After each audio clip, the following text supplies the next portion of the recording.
The following is brought to you in part by a grant from the Foundation for White Well-Being.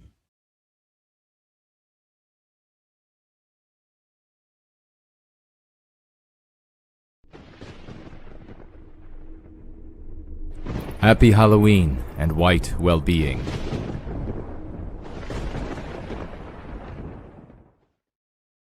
I'll rebuild that store for you. I'll remake that store for you. I'm not going to let the anti-whites get away with this. And you know why anti-whites? I'm speaking directly to you. Do you know why that is? Why this is so different than the rest of the white positive sphere? The reason why is because we are motivated by love. We are stepping forward in front of the white children. When that danger presents itself, when that rabid dog comes running up to us, we move the white children behind us and we step up. That is why. This is the response you're always going to get. So ladies and gentlemen, please, let's get a huge round of applause for Phoenix Fire and all of the selfless work that she did immediately, as soon as these anti-whites censored No White Guilt Collectibles from their platform over at Store Envy. She immediately got to work, and in the blink of an eye, that store was back up and running. The anti-whites, all of their efforts negated in a heartbeat. And you will see that every time from us in this sphere, anti-whites, every single time.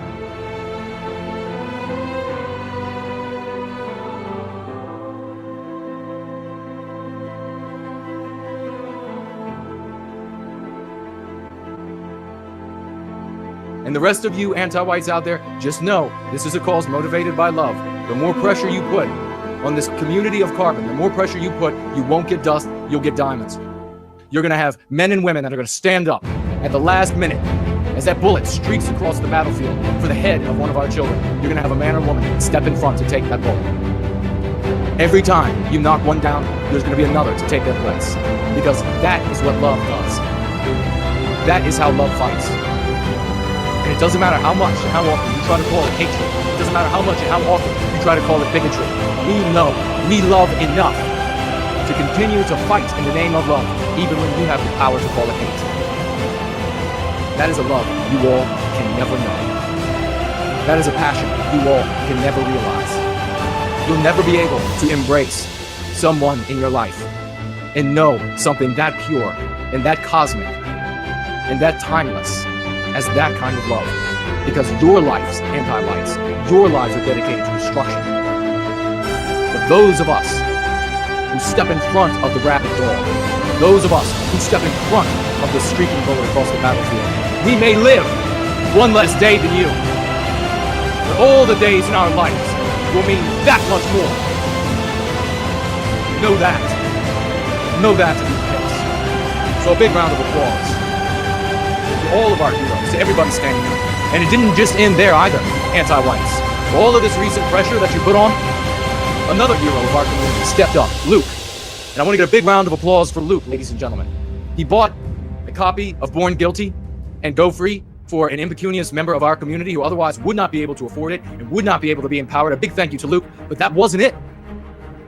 Luke designed and has shipped me all on his own time and efforts and is now making these business cards to pass out to people, to make available so that I can make them available to you, so that he can make them available in his communities.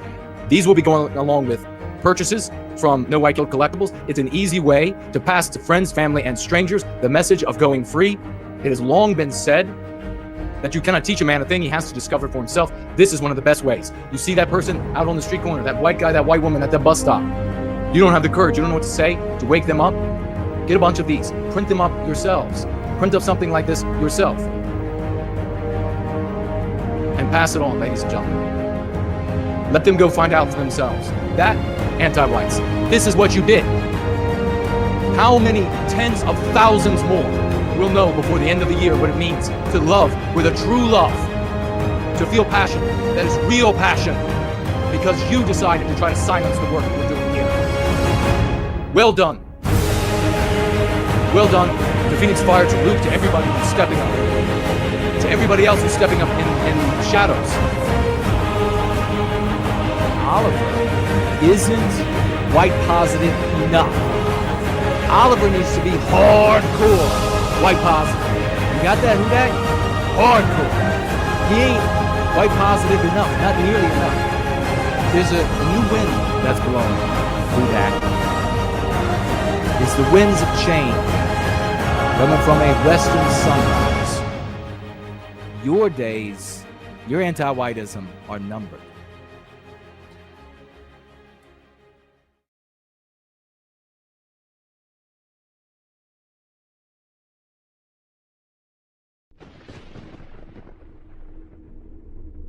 Happy Halloween and white well-being.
but I've got a brave heart. I'm proud of my roots, I won't be ashamed. With fire in my soul, I'll never be tamed. They wanna silence, but I'll raise my voice. With every string I'll make my choice.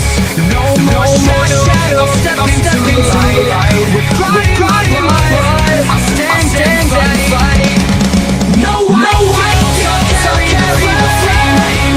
In this fight for honor, not claim.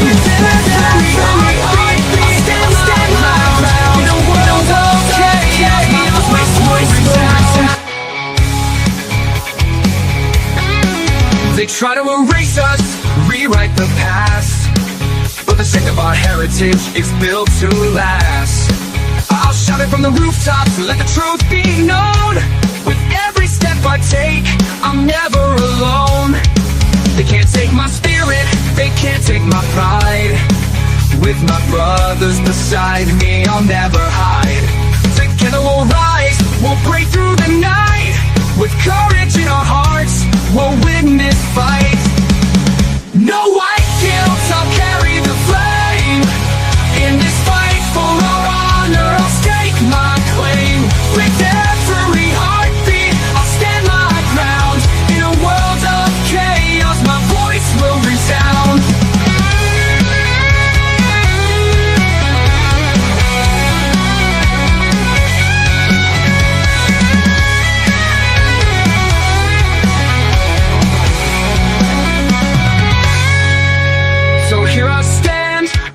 standing proud. In the face of their hate, I'll shout it loud. No more guilt, no more chains to bind. With pride in my heritage, I'll never unwind. We'll carry the torch, we'll light up the night. In this battle for truth, we'll stand and fight. With strength in our hearts and pride in our soul, we'll rise together, we'll take control. No white guilt, I'll carry the flame. In this fight for our honor, I'll stake my claim. With every heartbeat, I'll stand my ground. In a world of chaos, my voice will resound. No white guilt, I'm proud of my name. In this world of darkness, I'll never feel shame.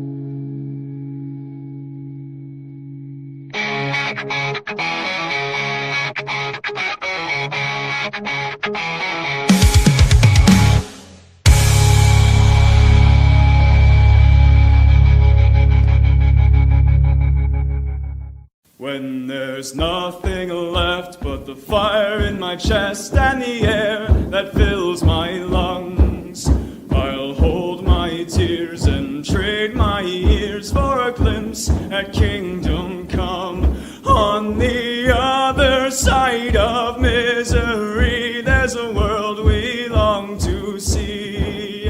The strife we share will take us there to relief and sovereignty. Oh, by God, we'll have our home again. By God, we'll have our home. By blood or sweat, we'll get there yet. By God, we'll have our home. In our own towns, we're foreigners now. Our names are spat and cursed. The headline smack of another attack, not the last and not the worst. Oh, my fathers, they look down on me. I wonder what they feel to see their noble sons driven down beneath a coward's heel. Oh, my God, we'll have our home again. By God, we'll have our home. By blood or sweat, we'll get there yet. By God, we'll have our home. The road is dark, the way is lost. My eyes, they strain to see. I struggle forth to find a friend to light the way for me. Oh, brothers, can you hear my voice, or am I all alone? If there's no fire to guide my way, then I will start my own.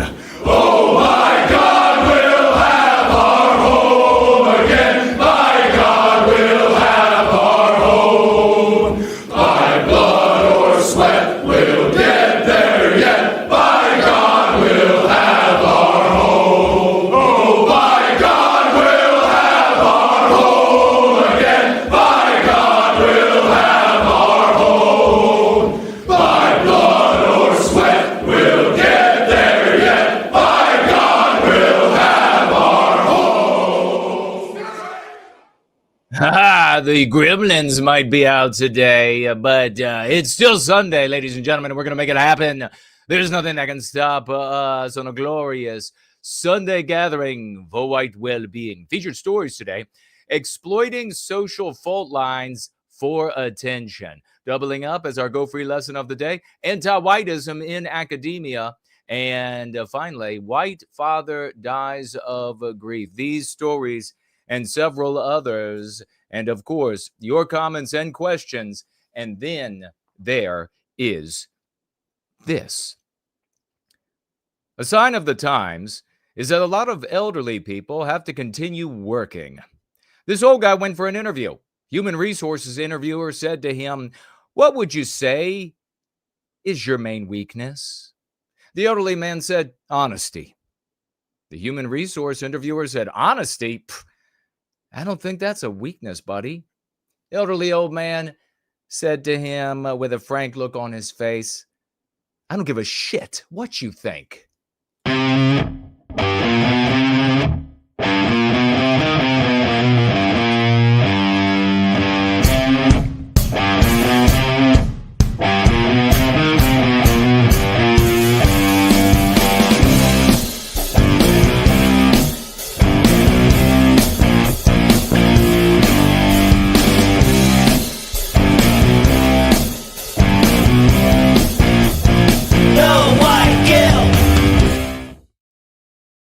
And we are going free, ladies and gentlemen. It is 5 p.m. in the once great state of Virginia, 7 in Sydney, 10 in London, midnight in Moscow. Let me know that you can hear me okay. So many troubles with StreamYard. I don't know what we're going to do. Ladies and gentlemen. I can assume that you can hear me okay, but please give me a thumbs up. The great Brand Danger is here. That would be an amazing interview. Indeed, says the biospirit of the West. That would be West out of an interview. I don't give a shit what you think. All right. Well, we are come together here. It is Sunday in glorious service to white well-being. It is wonderful to see every single one of you. Thank you for coming by today. Please let folks know that we are live and alive and that we are rescuing Western kind. From Antiwhiteism, because that's what we do here. If you would like to financially gift while we are here today, you can do so. You can gift me by heading into Finger Fredo says, "Hear you loud and clear." Thank you so very much for that. Heading in the description over there on YouTube, rappel down into that description. You'll find the app that permits cash. You'll find Subscribe Star up and running, looking beautiful. You'll find Premium Rumble, D Live, and the Dude Bro Moment platform, aka Entropy. Please let me know that that one is operating okay. I saw that a couple of us were over there. Also, if you are on YouTube, make sure you click on over to live chat to get around some of the censorship. I see Cindy Ben just rolled into the house. Great to see you. Cindy Ben Dallas Malloy is over. Dallas says hello, and I can hear you just fine. That's a glorious thing. Thank you so much, and thank you to everybody, Rapunzel and all, for letting me know that the audio was a bit grimly. They got to it, ladies and gentlemen. You can also head on over to knowwhyguilt.org. You'll see the financial gift tab over there, and you'll see the options for financially gifting the work that we do here, the only work producing success for white well-being. I can say that it's not just the premier. Who else is producing actual success? Who else is changing the lives of Westmen, men, women, and children for the better? Who else? Who else? I'm waiting to hear. Who else? Don't give me this Bravo Sierra of, well, in this intangible way they have no. I want to hear concrete. How are they improving the lives of Western kind? We are those who are doing that. Happy Halloween to everybody. While you're over there on knowwhyguilt.org, you'll see some options. You'll see the collectibles store, knowwhyguiltcollectibles.com, and you can head on over there and you'll find some t-shirts, you'll find some stickers, you'll find the books that I've written, and you'll be able to get them from there with a signature if you would like. But you can also, of course, find them all on Amazon. You'll find so many of the wonderful creations by the great For Null over there. You'll find video games of several. You'll find so many things. The Go Free Chat GPT. You'll find links to the great For Null's work that he's doing in service to white well-being and links to others. You'll find over there on knowwhyguilt.org, there'll be a tab for stickers. There'll be a tag for printable leaflets. There'll be a tag, and you can get ideas. You can make your own. Let's give a big thank you to For White Well-Being in that video that we opened up with today. What an amazing individual. All heart, all love, all spirit and soul for white well-being. You'll also find a link over there for the Foundation for White Well-Being.org, the Foundation for White Well-Being.org. That is indeed the premier institution. I know. What's that again? I know that some popular female in the white sympathetic sphere was just saying, you know what we need now? What we need now is an organization for us. Hello? Hello? Hello? Anybody in there? Hello? Anybody in there? We have one, and dedicated people without up lives who are not in and out of jail, who do not have their partners calling the police on them, who do not have on and on, consistent, reliable, adult, normal, extraordinary white men and women in service to white well-being. You can head on over there. It's a 501c3. It's time to stop. It's time to stop with this nonsense of trying to create something when we have something that is working. You just don't like it because you're a jealous twat. You're a jealous twat. Enough of that, ladies and gentlemen. You can head on over there. You can finance, you can donate there. You can get your company to match your donation because we are white positive. We've done that. People have done that. And you can contribute to the work that we are doing here in service to white well-being. You can become part of it. Many amazing things going on. More victories than we could ever get to this past Sunday. We're going to have to work the magic, some mechanics on how we share the victories with you because, wow, there are big victories. There are big stories here today, ladies and gentlemen. But you can head on over there. You can also, at knowmyguilt.org, on that financial gift tab, you'll find cryptocurrency wallets that I use, 5 of them. And you will find a snail mail address at which you can reach me. Happy Halloween. We are coming up on what a glorious time to get together. A nice white man's holiday. And as you can see, the decor is up in the room and things are happening. So many interesting things to discuss as we sit here at 5 p.m. in the once great state of Virginia across from Mordor on the Potomac. Drop down into the description on YouTube and you'll find clips that absolutely amazing clip makers are making here in service to white well-being. You'll find those clips. Please watch those clips, share those clips, retweet those clips. People, they are doing this all with their charity. We are working up to the point where we have big donors one of these days. Not just the big donors. We're not going to get the people who are going to pay for another Nazi party or another apparatchik. Does he look like he would be a little good functionary in the, well, then we shall fund him. No, none of that shit's going to happen here. We are changing the world, and make no mistake about it. White people with money are going to see the work that we are doing here. They're going to see the successes and they're going to understand success. They're going to understand ROI and they're going to say, that is what I want to put my money to change the world. Not all the play, not all the LARPing losers that are out there, even when they turn on each other. None of that business. You'll also find so much of the music we play here is original, created in this community. We have inspired poetry. We have inspired sculpture. We have inspired paintings. We have inspired many different genres of music, ladies. All the way of absolute classical masterpieces to rap, to jazz, to metal, to rock, to on and on. We have inspired. It's truly an amazing place to be because this is where the best of Western kind come. Make sure that you are sharing this today so that we can bring in as many people as we want. I mean, as we need. What am I going to have to do? Am I going to have to go out there and start physically tickling these people? What is it going to have to be?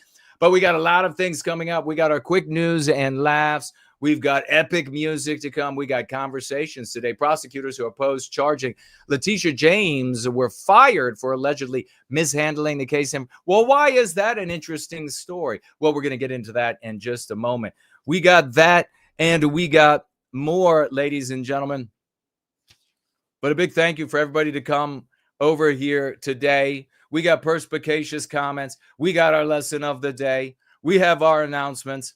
So many epic things, and great to see every single one of you. Big salutes from your hierarch of the Church of the West. Nothing can stop us. All of the little gremlins at work, we will overcome at all. But before we get to overcoming all of those, say hello to the pumpkins. Oh, look at this pumpkin. He's magnified because he's behind the glass of water. He's behind the glass of das Wasser. Let us bring up what we have here today. Bada bing! Prosecutors opposed charging Leticia James fired for allegedly mishandling information. Let's dig in. Look at this lovely creature. About $200 a person. Once that was explained to me, I went to my boss. All right.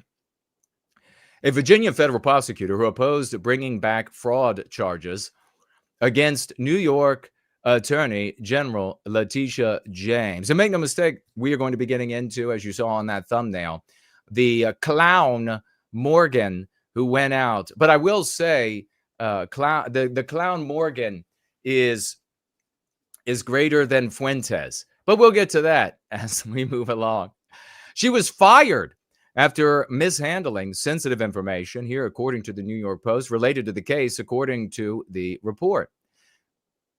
Beth Yusi, who had worked out of the Norfolk office for the U.S. Attorney Office for the Eastern District of Virginia, allegedly sent investigative files containing James' personally identifying information to her private email account.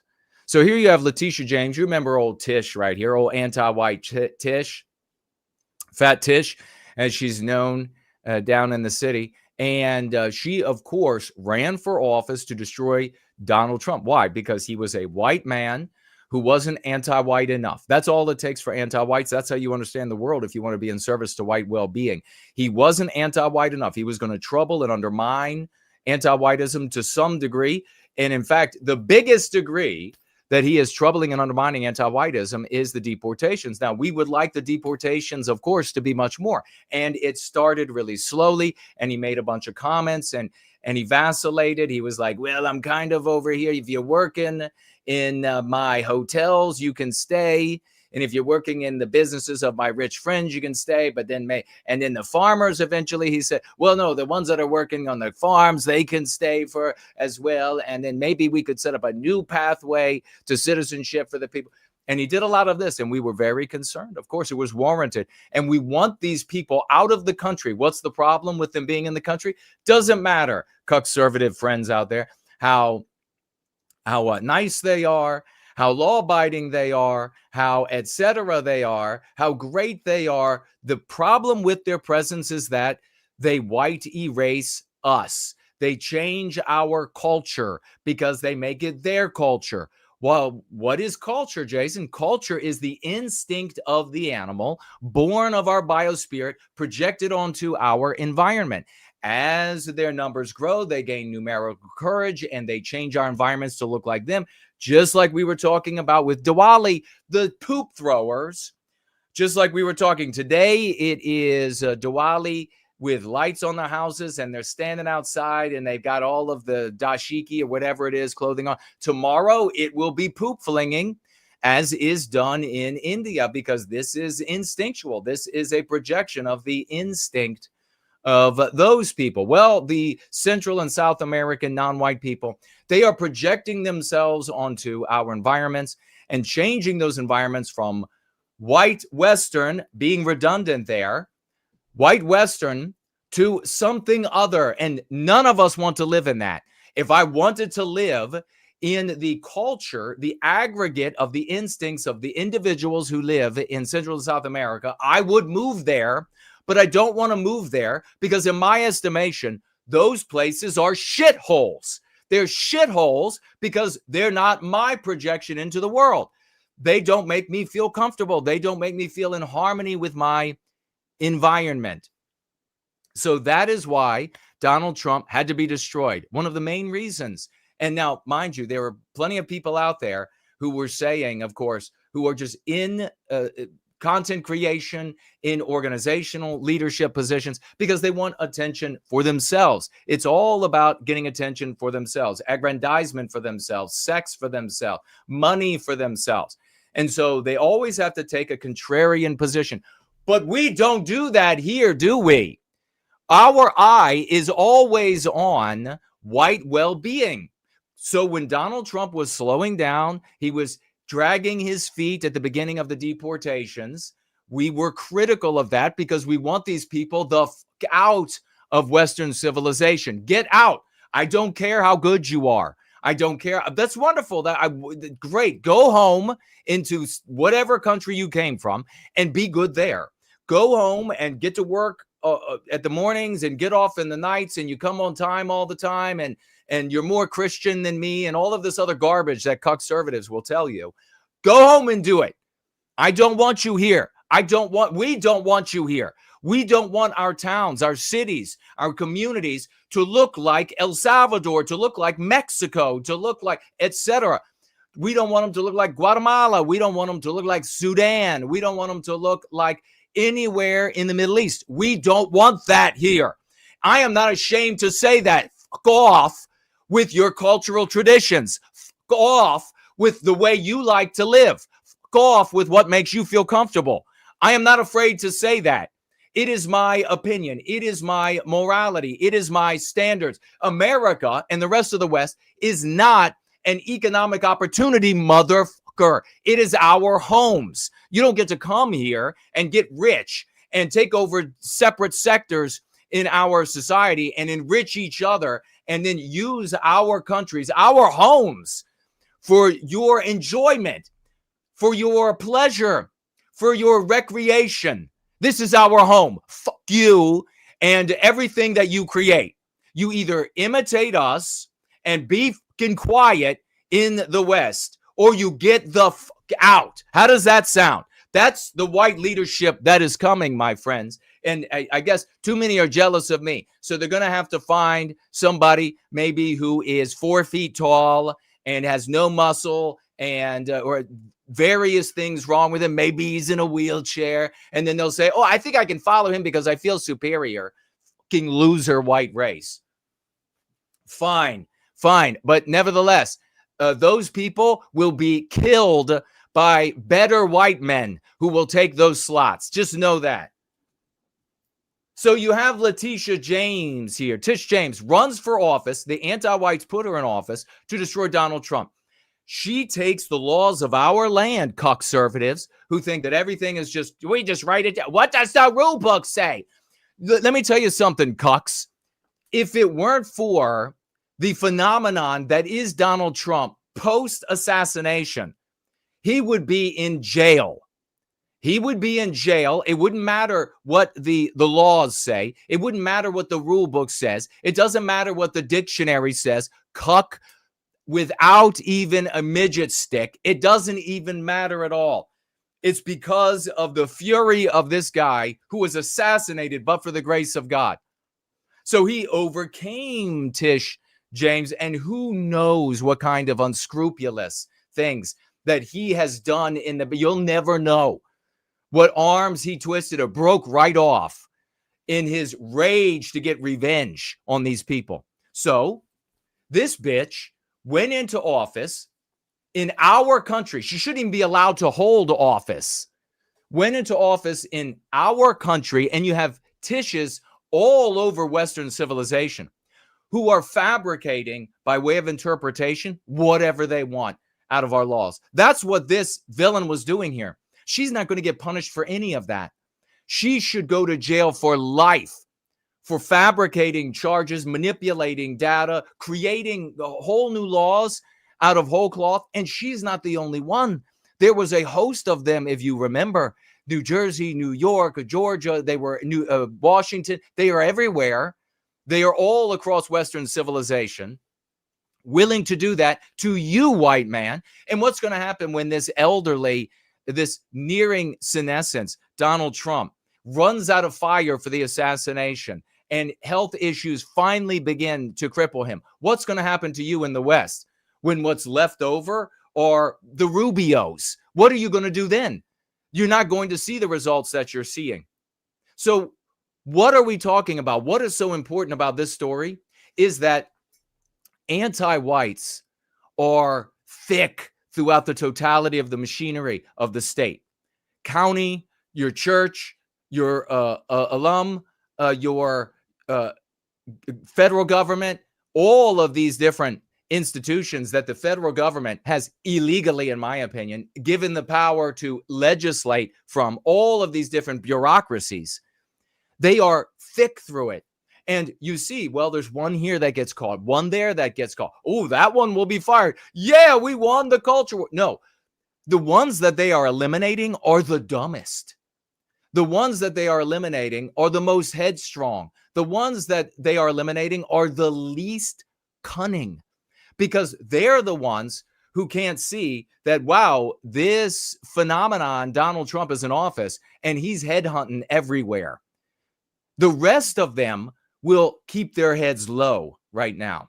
The rest of them will stay quiet and they'll continue to do their unscrupulous, illegal, immoral, unethical activities behind the scenes, effectuating anti-white outcomes.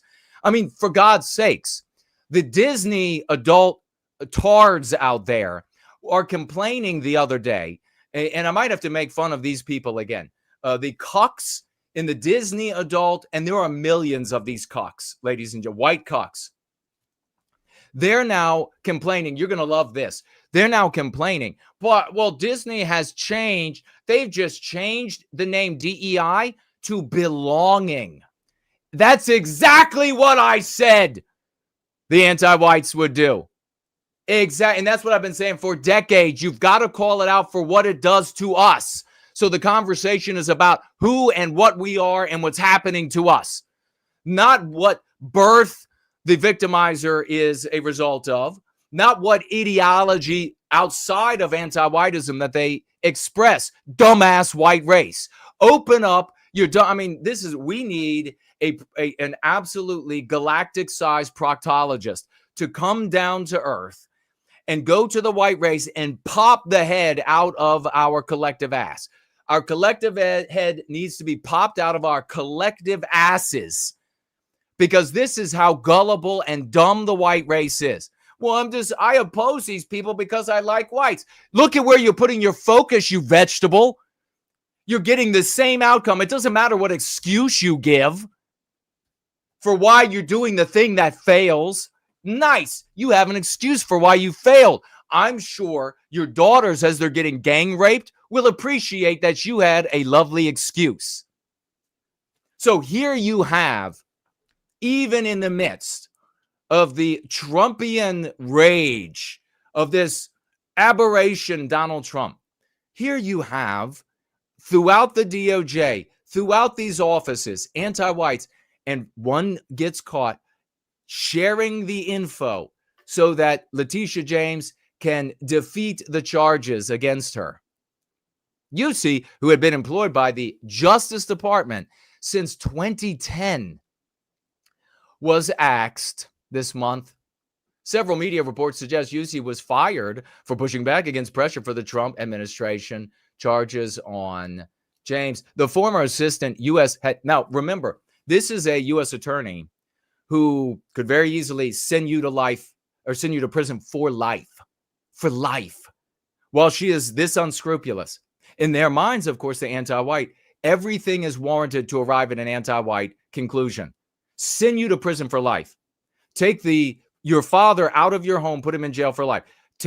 Separate the parents from the children with CPS across Western civilization. So you ask Jason, well, how do we overcome these people? You're not going to be able to hero hope. You're not going to be able to have a leader come in and do it for you, that you can just sit in the shadow and say, yay. Your lazy white ass is going to have to do it. Your lazy white ass is going to have to win the conversations from a moral position with your family, with your coworkers, with your colleagues, with your friends, with strangers online. You're going to have to win the conversation. That's how anti-whiteism defeated us. There was no climbing through the institutions. There was all of this stuff is such lies from white losers who want to sell you a bill of goods, charlatans, mountebanks who just want to get the attention and the money and the praise. That's all it is, ladies and gentlemen. I'm here to tell you that I can coach you to being a hero, a knight of the white table. I can train you up. And we've trained so many up here, and you can see them, how they glitter as champions in service of white well-being everywhere they go, in every conversation they have and win. You're going to have to be able to do that to one degree or another. That's how you lost the West. That's how you're going to win it back. So you can say, well, the That you could look at me as a trainer. You could say, well, that trainer, he's kind of harsh. That's how trainers are. If trainers are like, oh, you don't feel like doing the treadmill today? Oh, you don't feel like doing any bench? Oh, you don't feel like lifting weights today? Okay. You can rest. You can look at your phone. No, nothing will come of that. A trainer slaps you in the fucking mouth and tells you to get under that weight and pick it up right now. You have to win your conversations with anti-whites in your circles of influence. That changes the world. Don't be dumb anymore. Where are the whites who decided they were going to be communists? Where are they? Because the whites who decided that they were going to be communists or Marxists or whatever, they had no problem understanding that they had to communicate ideas that would be interpreted as morally superior to the status quo. Where? To their circles of influence, to their families, at their work, and bring more and more people in to communist ideology. You can go back and read about the cult-like environments or just cultish environments where white communists, which is a subset of anti-whiteism as it intersects with Western civilization and Western kind. You can go and read the people that have come out of that and what they say about what it was like being a communist and having to always talk about it with your family and having to get rid of family who weren't going to be a communist with you, and on and on. That's how you have to be. That is how you have to be. You have the family member that's going to be hardcore anti-white. Fuck you. You're out of my family. Never talking to you. You could make an effort to bring them around. And if they won't do it, fuck you. You're out of the family. The cherry on top, though, as you are busy addressing the meme pathogenic ideas inside yourself given to you by anti-whites and influencing your circles of influence, the cherry on top is that all of these concepts are a curative contagion. That's how they are designed. The concepts that we teach here in Service to White Well-Being and the Go Free Dialogic. So, 6 degrees to Kevin Bacon. It takes this fast to get the concepts into the mouths of the millionaires, of the billionaires, of President Trump. We did it right here. We did it like this. Into the son of the president, Donald Trump. We did it like this. So you're going to have to get involved because these motherfuckers are at every strata in Western civilization. They will corrupt. They will undermine. They will destroy. I mean, could you see a blowjob Vance being president? This round-faced, fat loser will be easily undermined at every step of the way by anti-white judges. It's not going to be the same as with Donald Trump. Now's the time to make hay, folks, or you're not going to have any hay come here really soon. We're going to move into our quick news and laughs, ladies and gentlemen. And we'll see after that what you have to say when it comes to a guy named at 33. I thought he was like 18 because why would you be even this dumb? 33-year-old Morgan wearing a Nazi uniform out in public. We'll see what you have to say about that, what I have to say after we get into this. Yeah, there's going to be some echoing.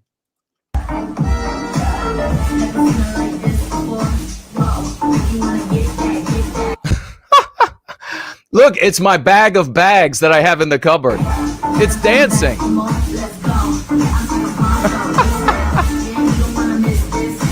Don't we all have a bag of bags? Take a look at this. I'm just pulled up in front of this grocery store, and I just really want to know, when are y'all going to go and snap? If they can take away. So these are blacks, anti-white blacks that are making videos, blacks who are not on welfare. And of course, we're coming right up to cash payments and food, the equivalent of food stamps now on the EBT card, all drying up because of the shutdown. And here you have black people who at least say they aren't on any public assistance, but they want to get in on the looting. These SNAP benefits. When is we snapping? When is the day? When are you snapping, bitch?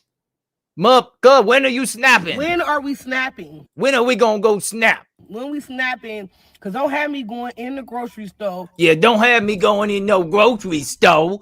I don't want to be going in no grocery store, paid for it, when you walking out. And y'all loading up your carts with groceries, running out, and I'm at the register. I'm running too. There you have it. She's running too. Y'all doing it November, December. When is the day? When is the day? Take a look at this. Anti-white, white pig. I mean, this is really disgusting. Tony here says, lady asks, white men, why are you so angry? You have never been victims. Every law supports your success. Serious question. White men, why are you so angry? You're not a victim, nor have you ever been. Literally every law in this country supports your success. So if you are feeling attacked, maybe it's a you problem. I would like to take this bit. God, please, in heaven, let me pray right now. Let's pray together for Jason here. God, please, in heaven, let me be one of the guards on the wall that decides whether or not this anti-white piece of shit gets into the West. Let me, please, God, let me be that guard. I want so bad to be able to turn this stanking, nasty, hideous anti-white pig around. She's not coming in. Do you really think you can remain in the anti-white narrative and have a productive conversation with anyone? This is literally, she is telling you how the people in the anti-white narrative view what happens in the world. Now, where did she get this notion that all of the laws, nothing could be, this is 180 degrees opposite of reality. 180 degrees opposite of reality. Everything she has experienced in the real world, objectively in the real world, is the exact opposite. White men are turned away from everything. White men are the only group that can be discriminated against. White men are the group that is mocked. White men are the group that is taken out of the commercials and non-white males put with our white women. Everything. White males are endlessly mocked and ridiculed in television, in academia, in movies, silver screen, made-for-TV movies. Everywhere, businesses celebrate white erasing their workforce, and it almost universally has to be white males. They set objectives for how many white males they're going to get rid of under a different name, and then when they reach those objectives, they celebrate that at the moment of achieving the objective. And yet you have this white, stanking, foul-fetid, hideous, anti-white beast here telling you, no, it's the exact opposite. Everything benefits you. You've never been I tell you, I see this video and I really feel genuine hatred and fury. These are the people that I feel genuine hatred and fury for. Listen to her again so you also can have this to fuel you when you need a little bit of fuel. Serious question. White men, why are you so angry? Look at this, like, smug ass, supercilious, talking down to you that this bitch thinks she can do. Why so angry? Huh? Why so angry? How about a bitch slap? How about that? How about when you wake up later, you change your tune? How about that? When you wake up in the emergency room, you change, and that's what a maverick would say. You change your tune. You're not a victim, nor have you ever been. Literally every law in this country supports your success. So if you are feeling attacked, maybe it's a you problem. Yeah, you're just weak. You're weak-willed. You're not strong. You're not a real man. God, this is like the personification of the modern white woman. Anti-white, or female, I should say. She ain't no woman. She ain't no woman. She would be thrown out of the country if I were in charge. And I would land that bitch right in the heart of Africa, where she can be empowered by packs of guys. She'll be really empowered. They'll plug into her plenty times and be done with it. That's what this bitch deserves. But what does this prove? Where has she lived this reality? It proves the Go Free dialogic. It proves what we say about how entertainment controls the mind. In movie after movie, television show after television show, she has lived, experienced an anti-white narrative where everything works out for the benefit of white males, where always non-white people are persecuted, and her subconscious mind, just like the rest of ours, cannot tell the difference. We really need to immortalize her. I'd like to find out. They over the internet, they like to dox people and find out where they work and get them fired. This is somebody that deserves that. I'm not saying do it, of course, but this is somebody who definitely deserves it.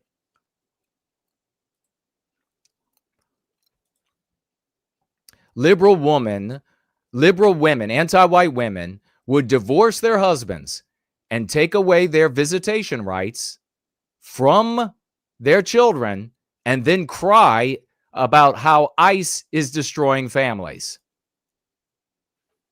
Why is this not hypocrisy? Because both arguments end in anti-white conclusions. The wife. Oh my God, the film is terrifying. An AI robot who wants to replace the wife and have sex with her husband all the time. The husband. Yeah, sounds frightening. Here you go. Here's another one. She wants you to pay for her children. Y'all hear me? Because of this government shutdown, they telling me I can't use my EBT in November. I got 7 kids with 7 men. 7! And that's the taxpayer's responsibility, okay? Y'all owe... Enough said. Hey, talking about commercials.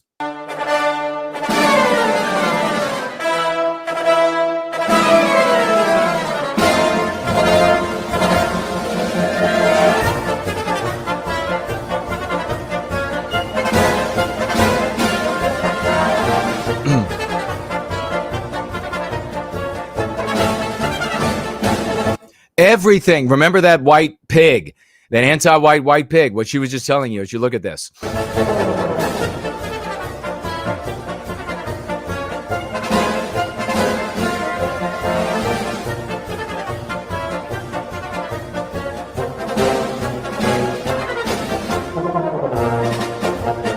If this were being done to any other race,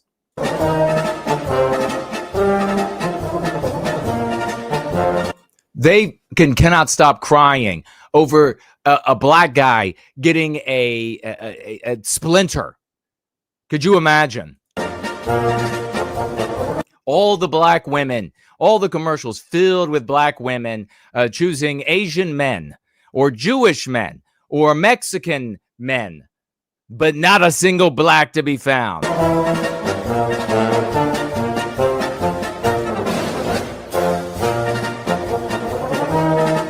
Oh, it just goes and goes.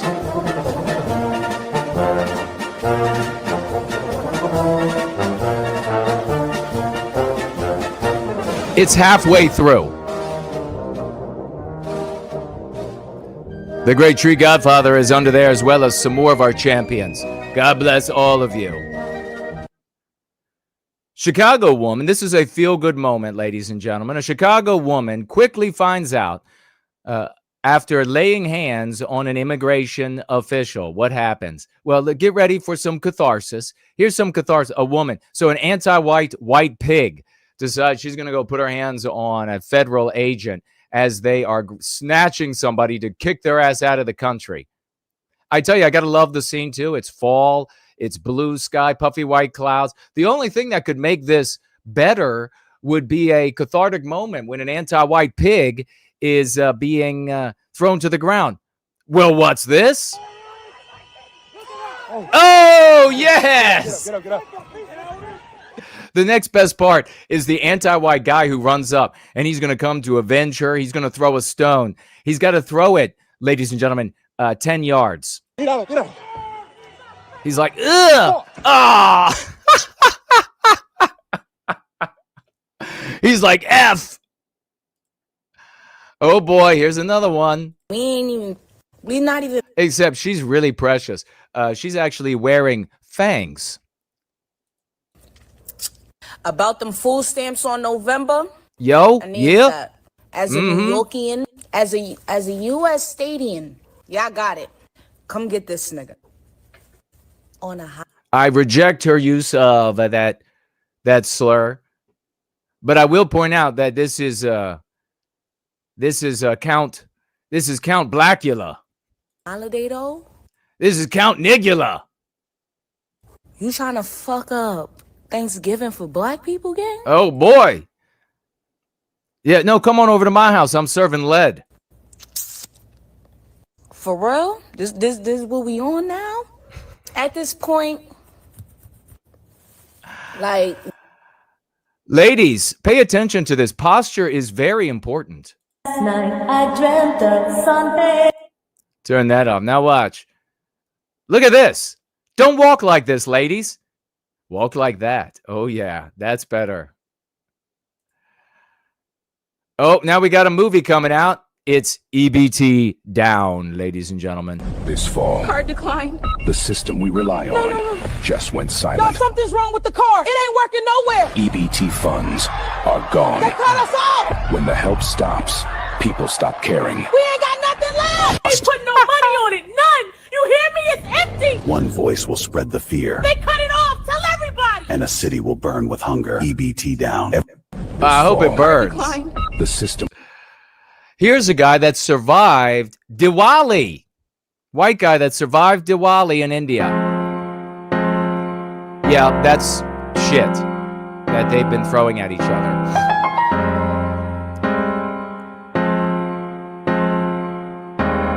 These were the fans. There are some other participants in the video, though.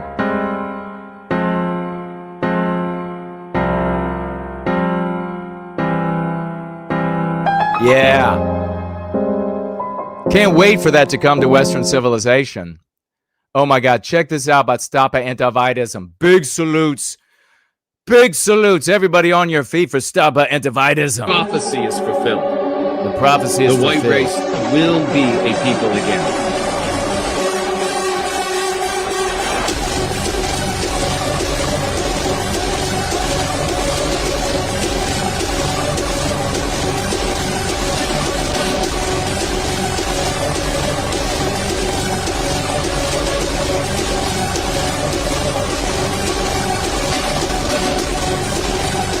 Yes.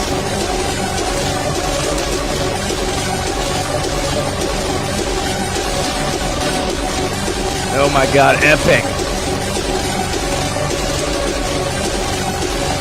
Epic.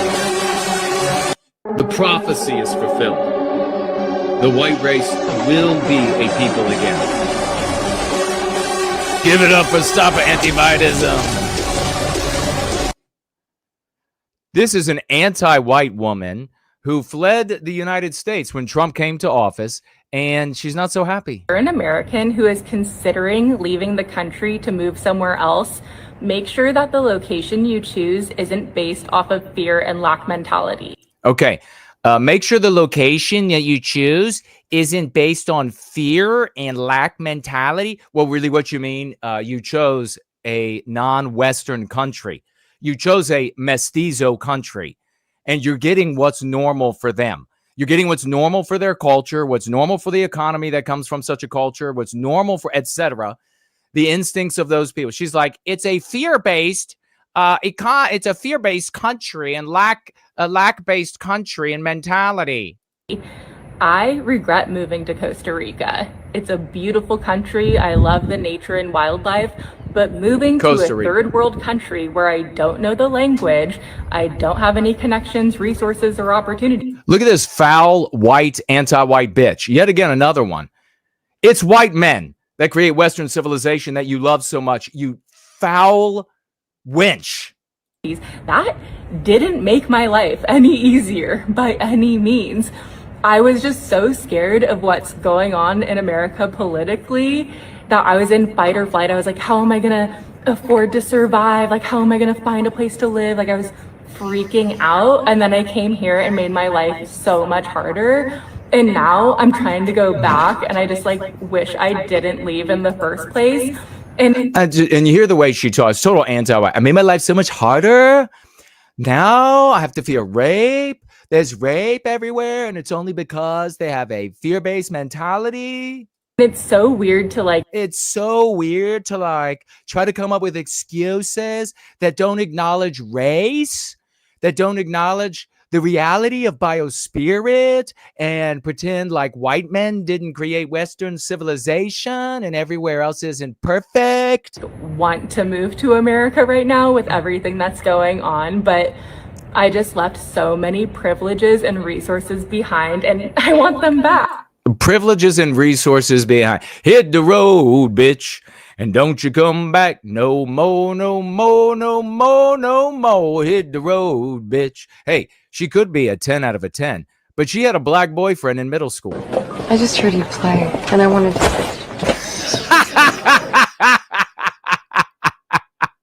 Yes, burst, real, thrown out. Oh my goodness, look at this.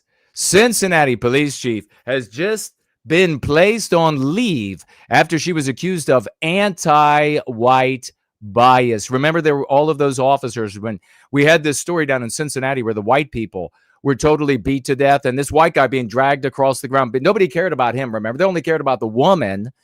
And then she was invited on all of the shows as long as she didn't talk about it being race-based or say anything positive about the guys that were being stomped to death. But remember, we told you then about the officers who had filed these suit against her for being anti-white, which is, wait, I thought we had that white bitch earlier in the Quick News and Laughs that was telling us that everything works to the benefit of white males, right? Everything is geared to make our lives better. Everything. God, that bitch is the one that deserves to be in Costa Rica. Well, finally here, you know what the problem, though, is that this white skank, anti-white white skank, she'll just be replaced by another one, or by a black, anti-white black woman, or anti-white Indian woman, until we defeat anti-whiteism on the social, moral plane. Oh my God, this is lovely. This is another feel-good. Get ready for some catharsis. Another feel-good moment. An Australian hero was in a discussion with these anti-white chubbies. Right now, in Australia.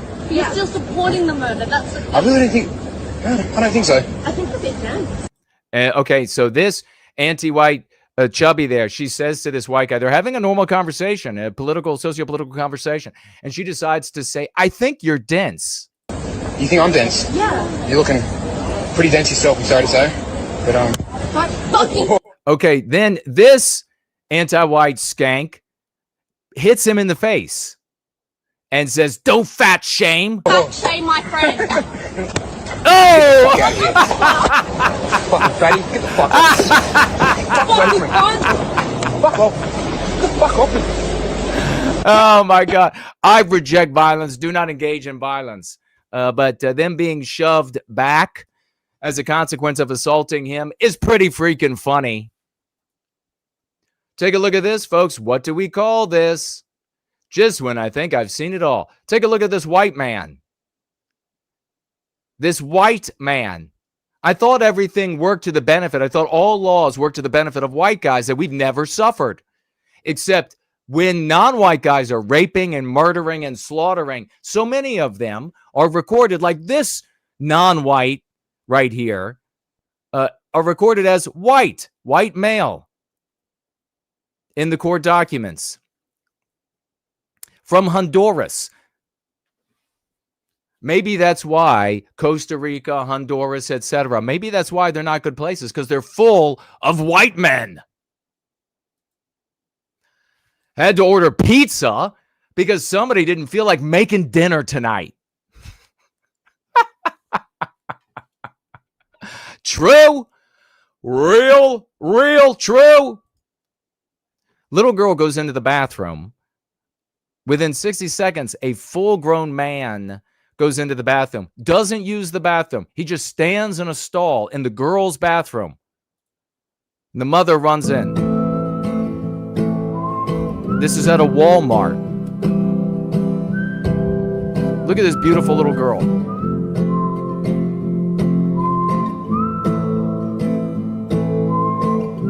And here comes the guy.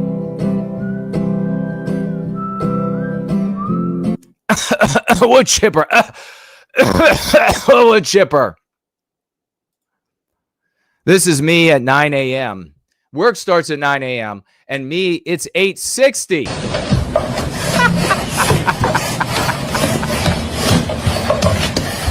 I've rolled out the door like that more than once. I know how you feel, darling.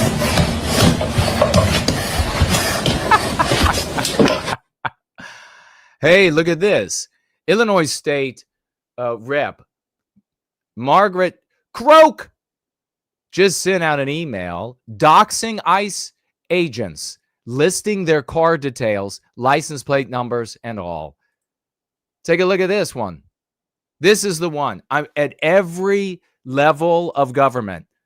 These anti-whites are situated. Nodes of power. You're not going to defeat them with Donald Trump.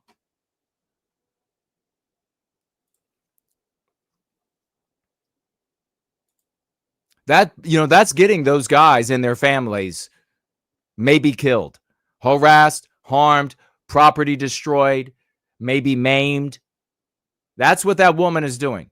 She is in a position of power. Things are most certainly not always as they appear. I was driving down the street. I'm beeping because there's a bunch of ICE agents. Pay really careful attention to how aware anti-white non-whites are at what strings they have to pull in the white man and woman's heart. Pay really careful, close attention. Running after someone, sorry, I'm really shaking. And some ICE agent came up to my driver's side and he ended up pointing a gun at me. I am pregnant and my son's in the car. Oh, I wasn't doing anything wrong.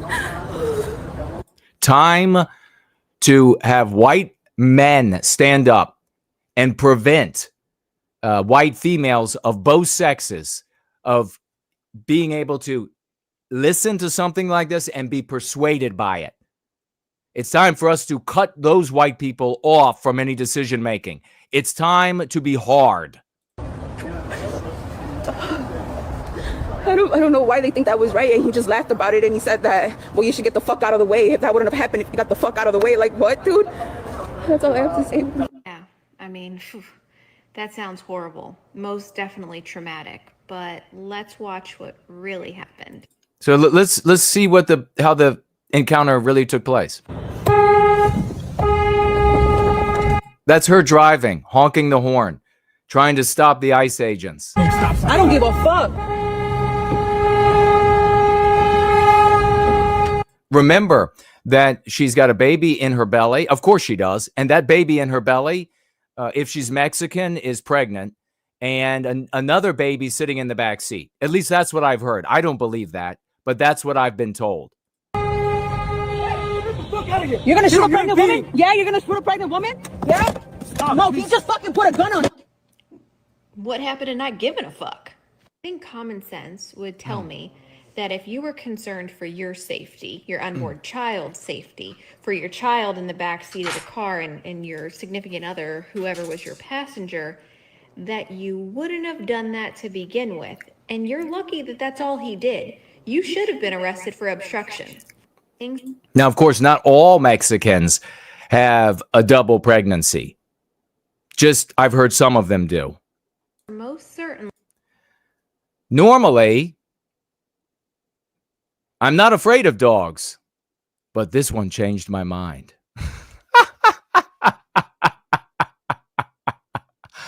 Why are its eyes black like that?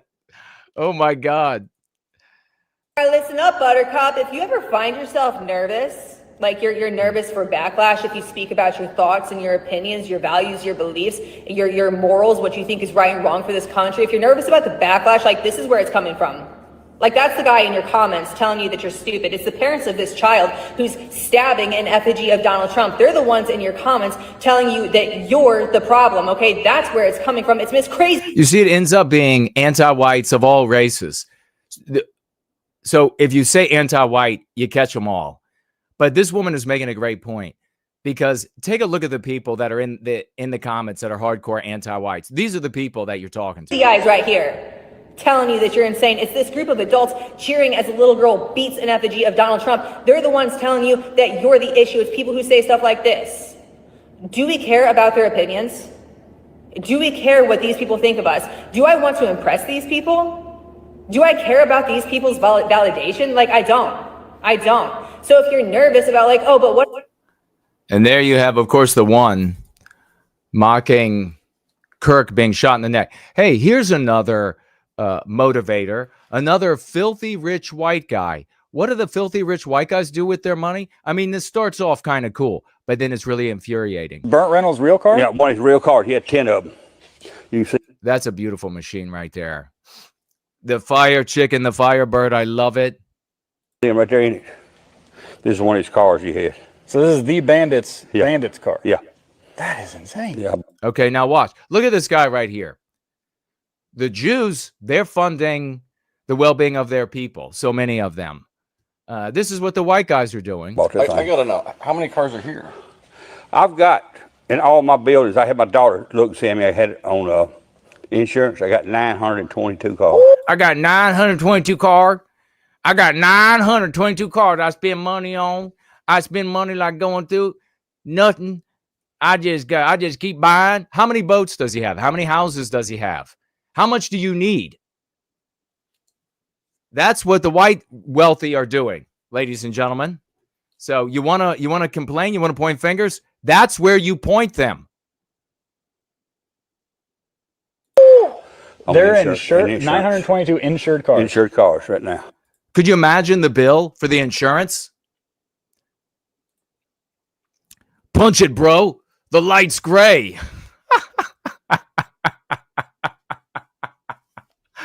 Yeah, baby. Oh, my God. It's another one of them damn cats. Oh, we need the sound. Are you kidding me? Drop it! Drop the gun! Give me that! Hey, let go! What is wrong with you? Are you kidding me? I've seen people fire 12-gauge shotguns and have the same reaction to them going off. Drop the gun! Give me. Cat's like, nah, I want to use it on you. Oh my God, this is hilarious. Why is it so important for Roberta to be a virgin, Daddy? Well, thank you, Cleveland Jr. If I told you that you could open up a new soda pop or drink one that had had 7 penises in it, which one would you Why is it so important for Roberta to be a virgin, Daddy? Well, thank you, Cleveland Jr. If I told you that you could open up a new soda pop or drink one that had had 7 penises in it, which one would you Why is it so important for Roberta to be a virgin, Daddy? Oh my God. All right. And finally, this is me, ladies and gentlemen. It's all white male. It's all redneck. Oh, you got to love this in a big way. Check it out. They have set a bonfire, and this is how they've chosen to start the bonfire. They're recording? Yes. All right. What? Oh, he missed it. Next guy. The last one. Come on. Oh, yes. Totally white man thing. Let's rock, ladies and gentlemen. I see the world through a broken lens, any white lies in every defense. They tell me I'm born with a guilty soul, but deep down I know there's a truth they stole. They stole. White well-being, can you hear me scream? In a world where the light fades to black, I'll stand my ground, won't turn my back. tight. In the darkness, I'll fight for the light.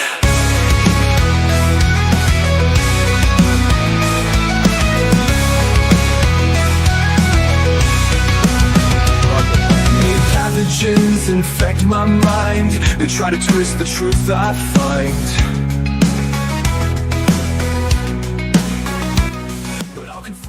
All right. I hope it's working. We're going to be talking about the bozo clad in full Nazi uniform here next. Going to get your thoughts on it. Big salute to the great slots for this epic tunage. We got that. We got the lesson of the day. We got our victories. We got other stories coming up and so much more. Don't go anywhere. In the darkness, I'll fight for the light.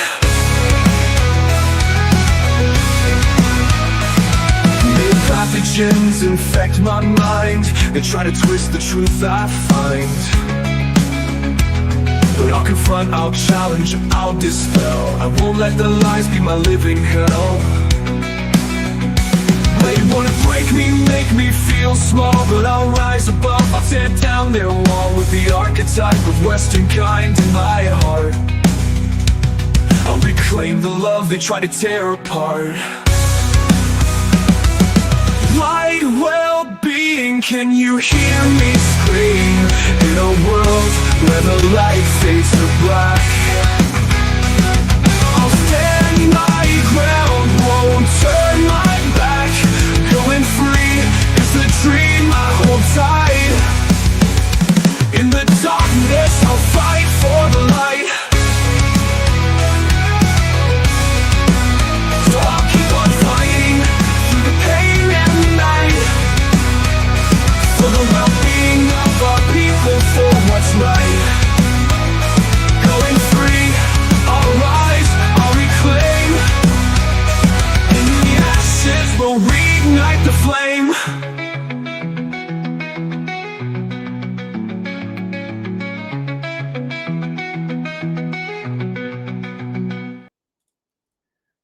AAA reposting the stream. Big thank you to everybody who reposted the stream today. I've been putting them up on the screen as they showed up. God bless every single one of you. And if I missed you there, then maybe mention it again and I will pop you up on the screen if you are in the live chat on X. Tree Godfather says, did you catch any of the shade tree? I did not. Busy getting ready for the gathering today. You talked about the uniform dude. It looks like. Cool Papa J Magic. What'd you all have to say? What was your conclusion? We're going to be jumping into that right now. The great cool Papa J Magic. My daughter told my father last night why we don't use the concept of racism.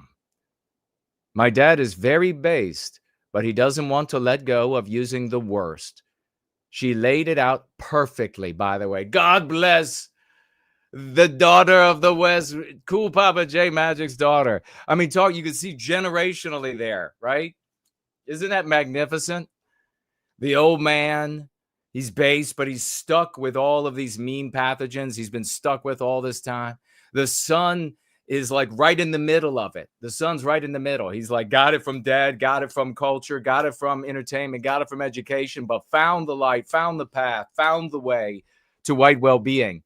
And now here he is, training his daughter, inoculating his daughter against his victimization, stepping up to put an end to it. And then the little girl goes back to grandpa and was like, I'm going to school you now. I love it. Well done. Well done to your daughter. Tree Godfather, tag me with what your conclusions were about Uniform Man. We're going to be talking about that right now. Hyperboy and Dream, Rapunzel, JK160, Dennis, Justin, Nameless One, Roger, Brian, Ayayay, TJ, Garlos, Kinfolk, Georgia, Tom. Good to see some Ivan's Bryce is here.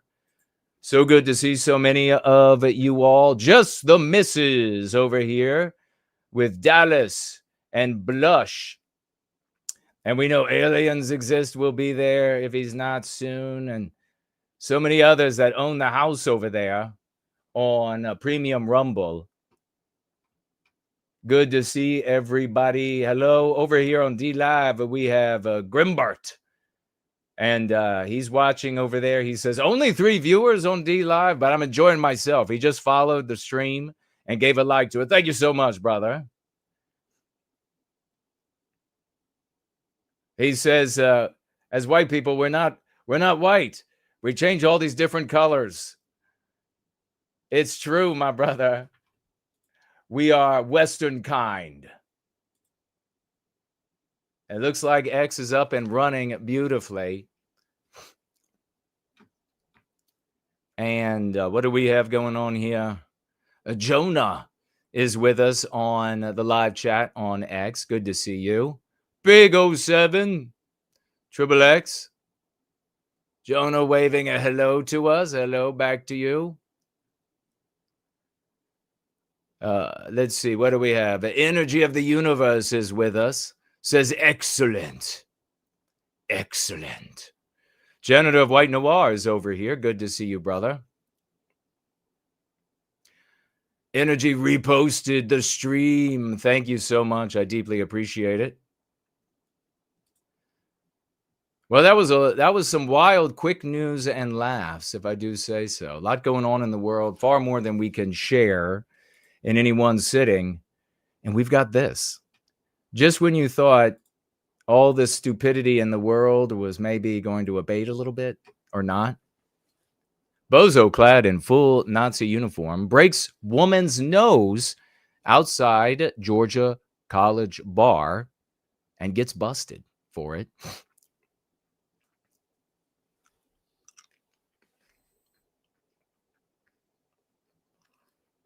Tree Godfather pointing out one of their conclusions, 100% accurate, about Morgan is this guy's name. Says he's now being socially lynched, a concept that we talk about here in service to white well-being. Corey is here. Learn about social lynching. Use that in your conversations. You'll win. You'll be the moral actor. You'll change the world. Wouldn't you like to do that? We have 2, count them, ladies and gentlemen, 2 perspicacious comments that I want to read of yours. 2 perspicacious comments to read here of yours. TheBlueFlame comes in and says, your sense of hope is immaterial to the outcome. He's talking about a depressed person who we shared a comment of. He says, the hard reality is that if we bend, anti-whites will stamp on our necks, be it we comply or sit back. Therefore, the only solution, sensible solution, is to keep going. Your feeling down or tired, etc., is no more than an opportunity to go beyond your established limits of endurance. You'll be hurting regardless. The choice is really to be hurting forever with anti-whiteism or to hurt while standing up for white well-being. And when you feel that hurting, you remember it's anti-whites who are responsible for it. Choose wisely. Well said. TheBlueFlame, well said. And that's actually, it wasn't 2, it was just TheBlueFlame to share on the perspicacious comments. Let me know what you think about Morgan, the Nazi-clad guy, decided he was going to put on an SS uniform. Spike is here. Spike says, what's up? Definitely no white guilt or in my vicinity. Nice, brother. Thank you. Havoc is here.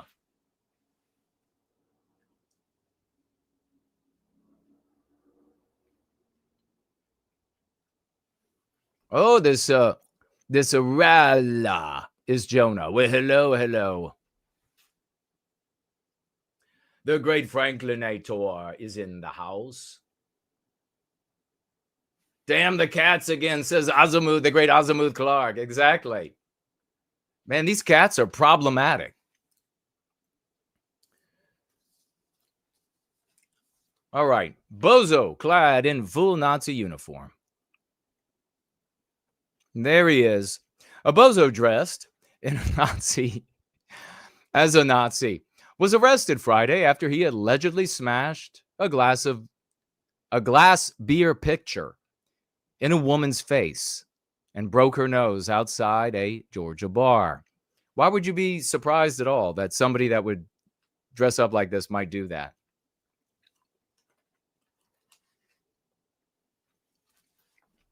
Kenneth Leland Morgan allegedly tried to enter Cutter's Pub Thursday dressed as a Nazi Gestapo officer. Did he do the accent? When he was confronted and prevented from entering by multiple outraged patrons, the cops confirmed. So there he is in the uniform. Of course, I must acknowledge, now I don't know, I can't tell by the uniform how true to the actual tailoring, but man, they had some hot uniforms. Holy God. What the hell? Hugo Boss? What's going on?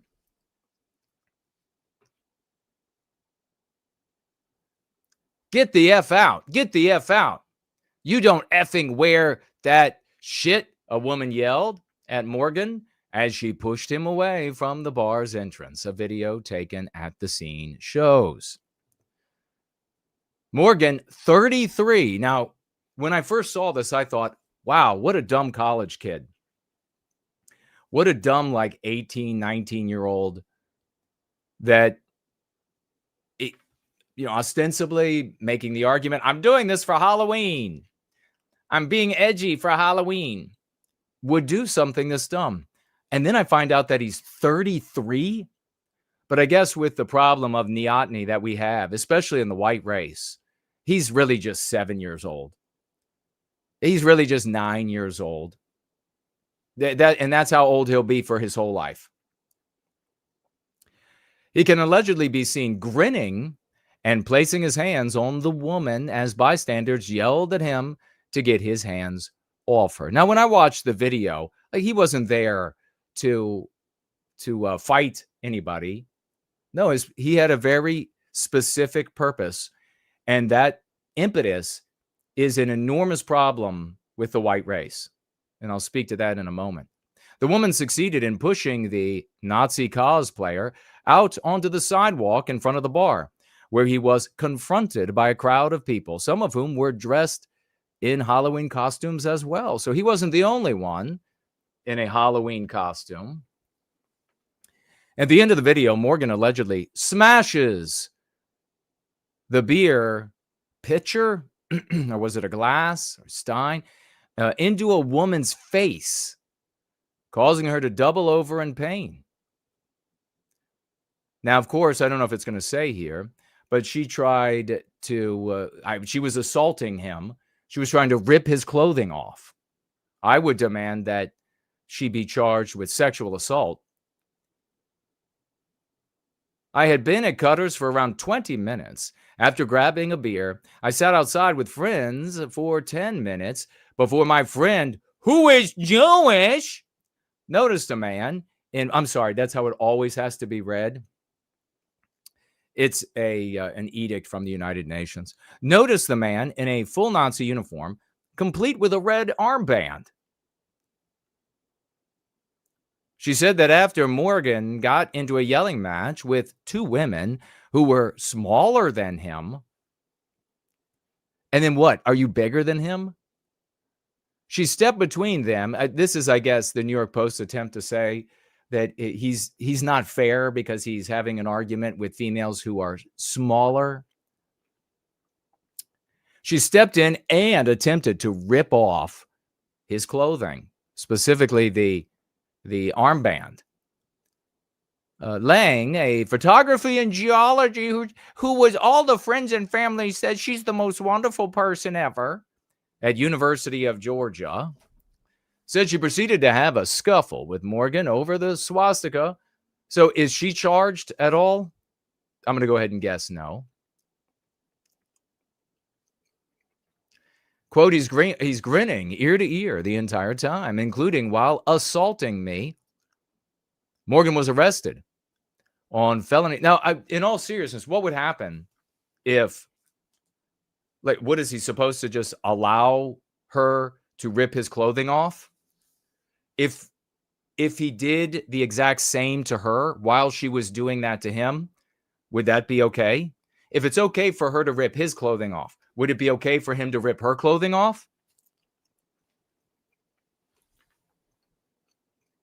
Morgan was arrested on felony aggravated assault and misdemeanor battery. He threw his life away at 33. For what, you ask? Given a nothing of a bond, $1,500.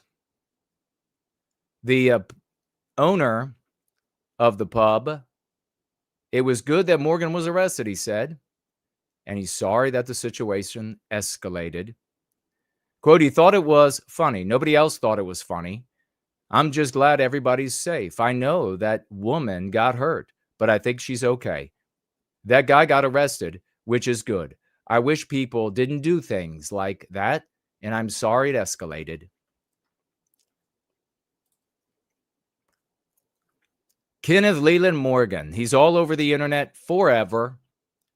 Georgia man dressed up in Nazi uniform for Halloween. And that's going to be the associated. So he's dressed up as a Nazi and broke a woman's nose with a glass mug. Captures a heated brawl, a video taking place outside of Cutter's Pub, Athens, Georgia. As the viral video, the altercation began when a man wearing a Nazi uniform was being restricted from entering. Initially, the man stood his ground, slightly grimacing, but not immediately retaliating. However, the situation quickly escalated after he allegedly struck a woman, leading to a chaotic and violent exchange between him and the students. What do you all think was this guy's purpose? Tag me as No White Guilt. There he is right there. There you can definitely see that he is not a very young man, but 33, of course, is not old. He's got his whole life ahead of him.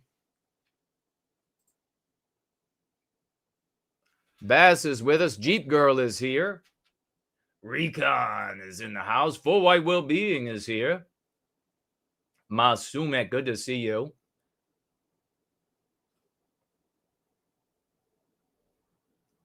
Budacha is here. Georgia is here. Who else? Thank you all for coming over to the Church of the West, where we have fun, we have laughs, we change the world that we're in. What is it about this guy? Let's make him a little bit. What's going on with this guy, huh? Problematic Biospirit is here. Remember, tag me as No White Guilt.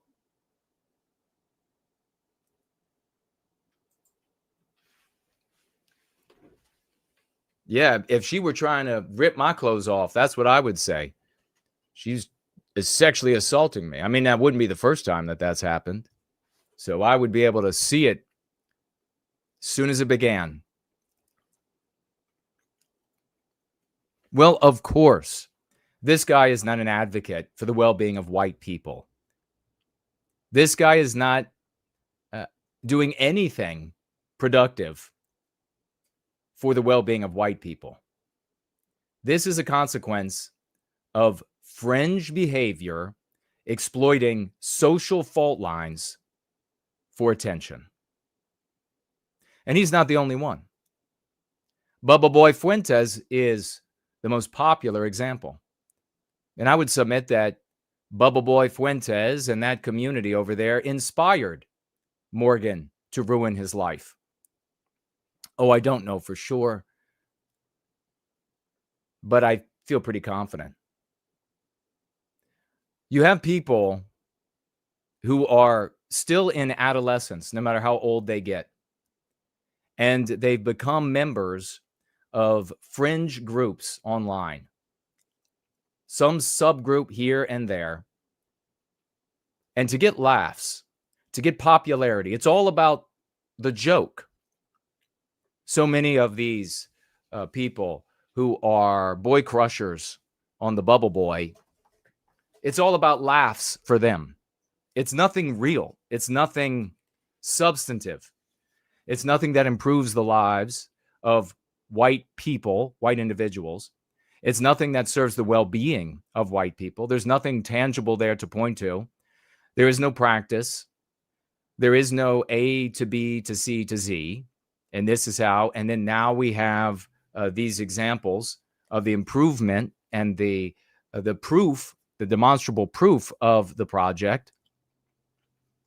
No, it's about getting laughs.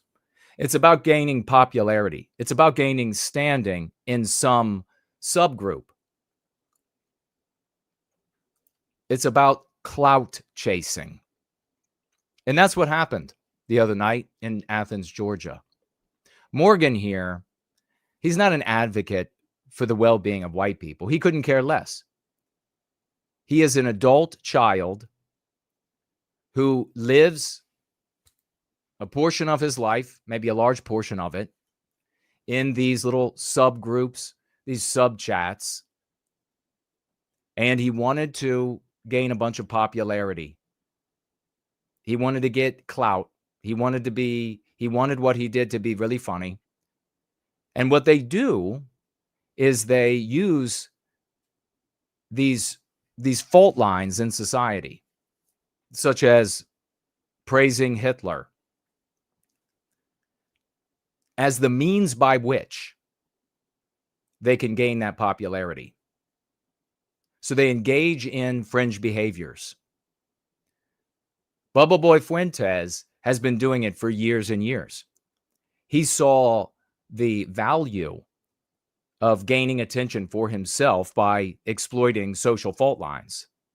He has said in seemingly infinite number of times that he loves Hitler and that Hitler was great and that the Nazis were great. On and on. What is actually there when he makes such statements? No more than Morgan wearing this SS costume. It is for the clout. It is for the attention. It is for the laughs. What ends up happening with these people, like Bubble Boy Fuentes and the other boy crushers in his community, of which Morgan is probably one, Morgan himself, is that they suffer irony poisoning. What is that, you wonder? That's when a person engages so much in irony and joking and having so few authentic beliefs, so few things that they'll actually stand for, that they end up becoming disassociated with reality. The overexposure of posting to outrage, posting to engender outrage porn or create outrage porn, which is what this is, over time results in a person that fundamentally stands for nothing. It's always a lark. It's always a joke. It's always, how many people can I outrage with my deviant fringe behaviors? That is, this guy right here, Morgan, is the perfect lesson and lens through which to look at so much of what is considered what we consider the white sympathetic sphere, the alt-right or the Christian nationalists or etc. This guy is the perfect lens, because for the vast majority of those people, and make no mistake, there's going to be some good people in there, but for the vast majority of them, it's a joke, it's a LARP, it's an outrage, it's outrage porn. He went there that night with the intent of getting footage, getting etc., attention for himself, so that he would be celebrated for doing the most outrageous thing. that currently could be done. He's suffering irony poisoning. He stands for nothing. Everything is a joke. And incidentally, you all will remember years and years ago, I talked about these people and told you all that when they are cornered with their beliefs, for their beliefs, their response is, it's a joke. I'm kidding. Can't you take a joke? Shouldn't I be allowed to at least ask a question about X, Y, or Z? None of it is sincere. None of it has substance. None of it is for the purpose of achieving the well-being of white people. These people are a bane to white well-being. These people are a cancer to white well-being. Morgan is no friend. He's just a clown whose life is superficial. He's suffering irony poisoning, and he wanted to make his friends think he was the big guy. He was clout chasing. That's what Morgan is. That's what they're doing. Now, we get this footage, and the footage often is problematic because it's decontextualized. You don't know everything that was taking place. You're getting these stories, you're getting the snippets of footage where he's hitting the girl in the face with whatever it was. But we in this community don't need to know much more than he showed up at a bar in a Waffen SS uniform to know what was really going on.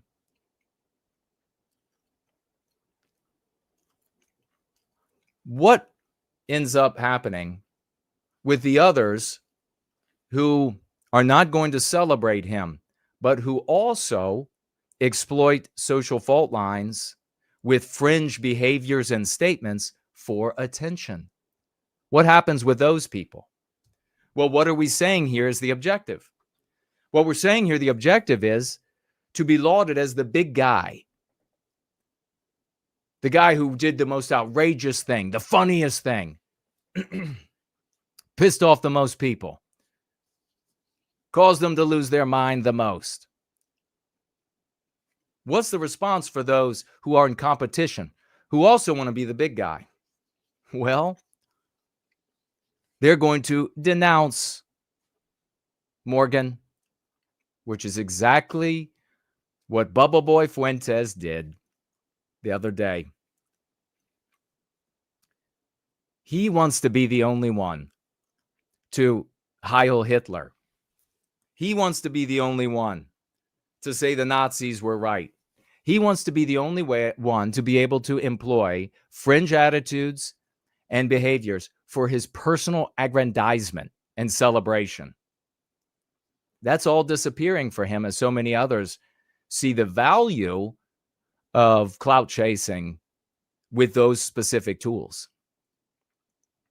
Now, of course, we know from our perspective that Morgan here has, and what we've demonstrated over many, many years, Morgan's ruined his life. Everywhere he tries to get a job or hold a job that he's worked for and is qualified for and probably trained for, they're going to be able to find this.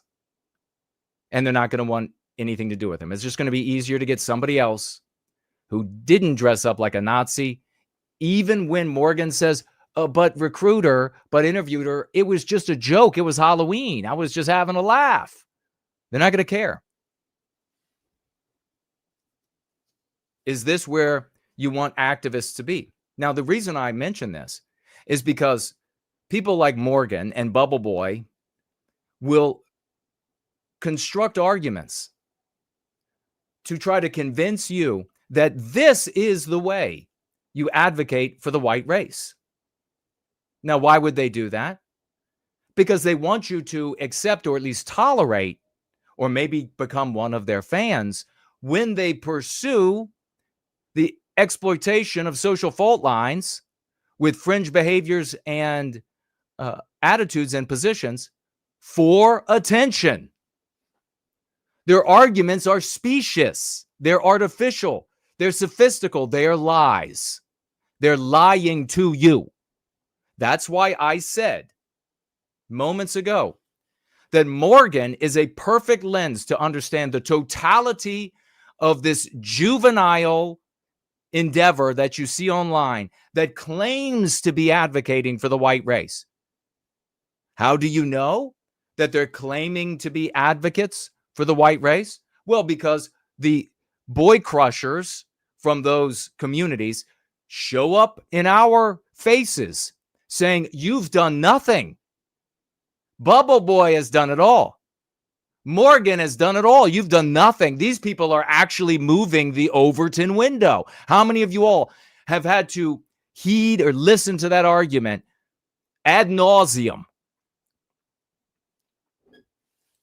Don't you know? This is just another argument. The moving the Overton window is just another argument, specious argument in service to the self-interests of people like Bubble Boy and Morgan here. It's just another specious argument. You know, a fascinating similarity here you can see between Morgan and Bubble Boy is that they both beat up women. Now, at least Bubble Boy, or at least rather Morgan here, was being sexually assaulted. Bubble Boy Fuentes had a 60-year-old woman, obese woman, totally out of shape woman, show up on his doorstep to browbeat him with the skank soul that is she's willing to wield against him. Marlo Rose was her name, Marlo Rose. And Fuentes opened the door, maced her in the face, and kicked her down his steps. At least that's what is reported to have happened. This is the juvenile behavior of people that no matter how many years they're on this earth, they remain boys. And let me tell you, when it comes to Bubble Boy, barely one. They are there for their own interest. So what did I say about Fuentes? Well, look at it. The Hindustan Times that takes its direction for its reportage in America from the CIA. At least that's what I understand. Nick Fuentes, the conservative commentator, known for his Groyper losers, has drawn the, and who are these? Now, again, there are going to be some good people in there, but not many. They're going to mature out of that. But the vast majority of them are Morgans. They are sniggering, sniveling losers in subgroups that celebrate the humor of fringe behavior and ideas. That's what they are. That's all there ever be, unless they mature out of those circles.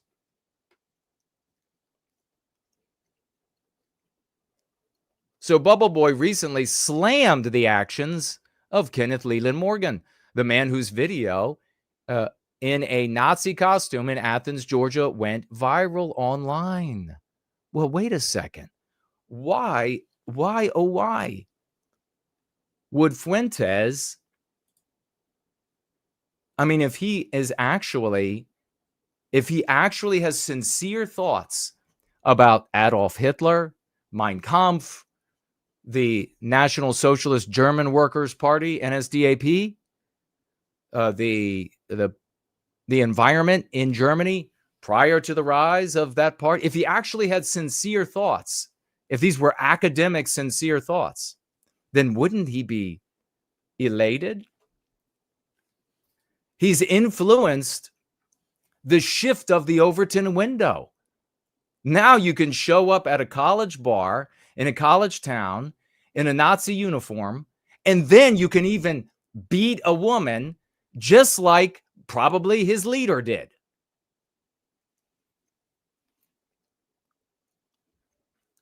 But no, he's not happy with it. Why is he not happy? And he'll use different arguments. He's not happy because this one-ups Bubble Boy. This one-ups him. Sig heiling and saying you love Hitler and agree with Nazi Germany and etc. doesn't even come close to the edgy edgelordness of dressing up in a Waffen-SS uniform by yourself and going to a college bar. Not even close. So he has to burn it down. Oh, no, he says to all the snickering, sniggering losers who call themselves little homosexual frogs and are boy crushing on him. He has to say to all of them, no. This is too far. This is not funny. Don't laugh at it. Don't celebrate him. This isn't improving anything. It's not real. Speaking about the incident, Fuentes said he thought it was dumb. Is there anything more aura-less? I mean, come on. Is there anything more aura-less? Is there any neoterized word that sounds dumber than aura-less? Aura-less. It sounds like what Fuentes is. He'll be aura-less his whole life. The only mouths that'll be found on him are the few pets that he surrounds himself in his dotage that end up eating his corpse. Hindustan Times comes to your aid, if you're not retarded, and says aura is now a viral slang, which essentially is a way to call someone cool. The actual video of the incident, which took place on Thursday night, showed the man get into an altercation with a woman. He kept grinning throughout the incident, and it's a really bizarre, you can tell that this is just all for the insult, all for the outrage. He's got this really, because he knows his friends are going to see it in his little subgroup, his little subreddit. He knows they're going to see it. It's like, yeah, that's what he's thinking the whole time. He's not thinking about the scenario he's in. Beyond, are they behaving in a way that's going to get me lauded by the losers online? Which I should pause there, because I want to point out that, again, as we've talked about, and really at the beginning of 2025, we said, let's put a pin in it right here. The control that the state can operate on you and everybody else is complete. It is something so far beyond what the boomers were subjected to. And yet so many today think that they are liberated from the benighted and blinkered nature of the boomers, when in reality, it's worse. The control is more complete. Boomers had to actually come in contact with other human beings. They had to actually meet the people that would tell them, hey, you should worship Israel. Online, though, you don't know who these Anons are. Morgan is behaving this way to get the laudation of anonymous people in his subgroup. What does that mean? That means the state, not just this one, Israel. It could mean Iran. It could mean China. It could mean any number of countries. It could mean the ADL. It could mean groups that have no name at universities, fraternities. Couple of guys, few guys get together, and they decide to influence, by way of celebration, destructive behaviors. And then what do you have? You have people like Morgan that come along, and who knows how many of those people. In the old days, they had to send in the FBI. They had to send in undercover ADL, undercover reporters, undercover, etc., to manipulate us. So we got to look at them. We got to hear what they were saying right up front. We got to physically evict them. But now they don't need that. Now they can encourage behaviors with applause, with donations, with magnifying the reputations. This guy, did you hear what Morgan did? Let me introduce you. Let me introduce you to Morgan. He is the baddest ass ever. He actually got in a Nazi uniform, writes the Mossad agent with his Aryan this or whatever in the title of his account. Or an actual person in a trailer somewhere who just thinks you're the bestest. Filthy, dirty. Pit bulls roaming all around the house, all around the trailer. Think, wow, this guy's really awesome. And you just ruined your life for the applause of that inbred loser. Or same thing with the gamer in the basement at maybe 31, yelling up at mom to bring down the chicken tenders. You just ruined your life. The significant problem for actual advocates for white well-being is that these losers are loud and they never leave the internet. And they are the real ones and the undercover anti-whites. They never leave the internet. They're loud. They're in your face. They have no problem with slander and calumny, baseless as it could be, for anyone who actually advocates for white well-being. So, unfortunately, there are going to be good people who get absorbed by the number of people in these communities. Social proof is what it's called. Must be right because all of these people agree with it. All of these people are celebrating. Why, look, they're all having a good time. It's funny. I can just get online. I could just get on my phone or get on whatever, desktop, and just sit back and get drunk and smoke dope, crack. Who knows what they're doing? Watch porn and have a laugh and snicker as they eat their Snickers. It's fun. And I've been convinced by their arguments that this is how you advocate for white people.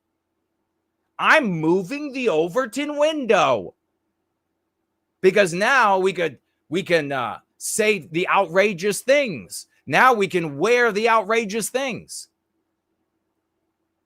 For some of these people, good people who get absorbed by that, we have some of them here. They're going to evolve out of it. They're going to mature out of it. It's not going to resonate with their heart, with what they really feel. But how many good people are going to go into these circles and have their lives ruined? Because they're going to decide that they want to clout chase.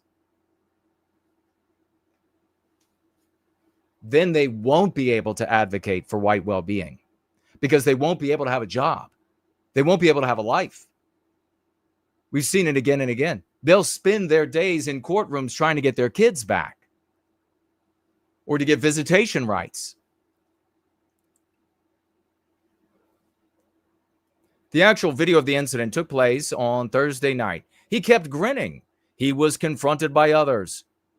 It was when a woman tried to grab his armband and sexually assault him with the swastika on it that Morgan allegedly, and it's of course alleged that she was sexually assaulting him. And I'm just saying from, my experience of women trying to rip my clothes off, that he allegedly hit her in the face with a beer mug. Here you have one of the boy crushers for Fuentes.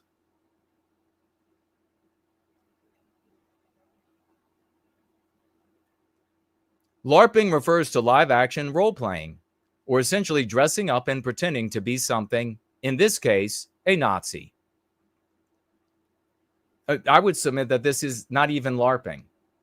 This is not Comic-Con. This is not, there's a kind of person who likes to just get into a costume and they want to get into, this is all pathetic, lying arguments to attempt to explain away so that you don't pay attention to the reality that I am sharing with you.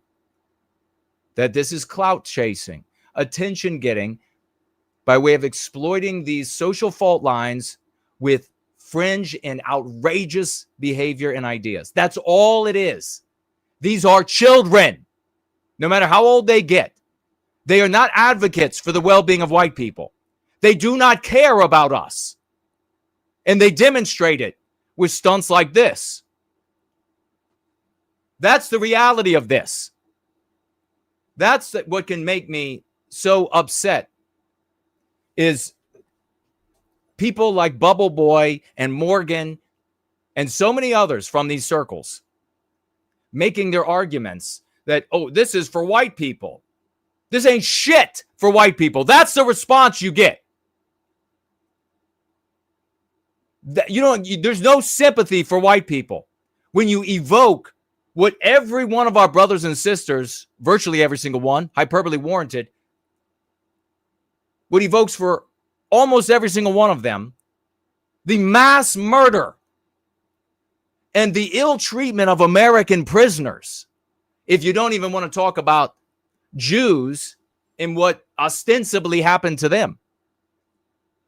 The ill treatment of the starving of American prisoners. This is what you bring out in our so clearly this has nothing to do with advocacy. I would like nothing more. I know it's not going to happen because there are so many of these losers and so many of these anti-whites undercover online that will continue arguing that we're moving the Overton window with our childish, effronterous behavior. Somehow, how does it work out to where white people are better off, where we end our victimization, where more importantly, our children are protected against victimization? How does that happen? Well, I can't articulate that. No shit. Because it's not about that. I've got to watch on. I've got to look on as a man of the West, an actual man of the West, as white children continue to be harmed by anti-whiteism and have to try to fight my voice through your narcissistic, childish bullshit. You couldn't care less. I consider these guys more responsible for the harm to white children that is done today than the anti-whites themselves.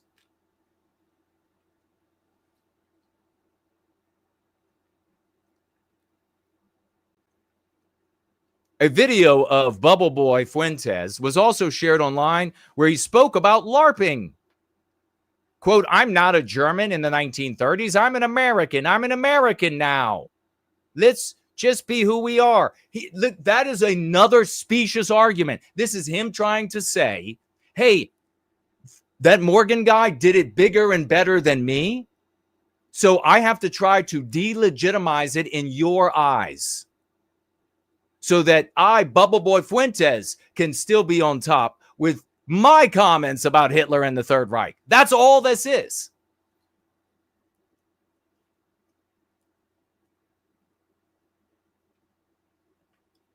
While Bubble Boy slammed the LARPing, some people came out in defense using the freedom of speech argument.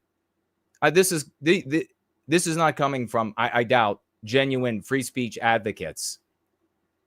This is the recourse of the scum every single time they want to defend their effronterous behavior. We should be able to have free speech. It's all about free speech. Good for you, child. Good for you. You can go like with the cucks your entire life, complaining that it should be this way. So what the way it should be? That doesn't change anything. We've got to deal with the reality in which we live, the context in which we live. It should be. It should be. Shut up, bitch. One person wrote, you can hate the Nazis or you can love them. So this is somebody who loves them. This is somebody, and not in any fundamental, substantive, real way. They love them in the sense that they know it's effronterous to the population, and they want to be able to say these things and act this out. You can hate them or love them, but this guy has every right to wear the outfit. He's not been charged for wearing the outfit. It's called freedom of speech. If you don't want him in your business, just refuse him. That's what happened. He was refused entry. But he shouldn't be charged. He's not charged for wearing the costume. He's charged for hitting some female in the face with a beer mug.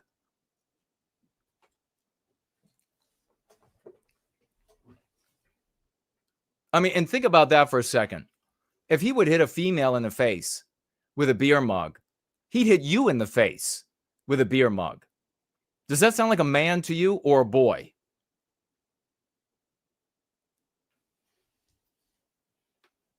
Another remark, that's the truth. Although I'm not a Nazi.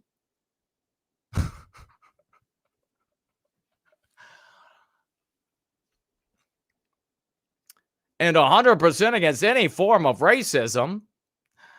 All lies. We live in America. And if we want free country, then everyone should be able to express themselves no matter if we agree or not.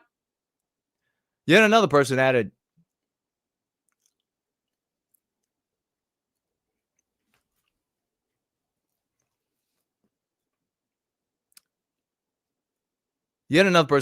said, dressing up as a demon or the devil for Halloween is infinitely worse than dressing up as a Nazi. Whatever. Is it?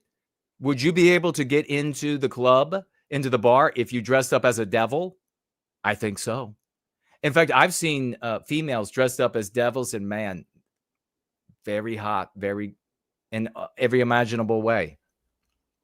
So I think it's fine to dress up as a demon, because I look out in the world and I say, oh, it's fine. Maybe you want it to not be that way, but that's not the way that it is. And that's the world we have to live in. That's the world we have to navigate to get to white well-being.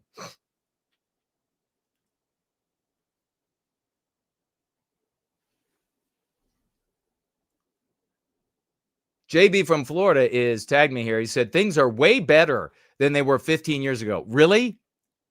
They're better now than they were 15 years ago. I disagree. Do you care about what's happening to white children? Has it gotten better?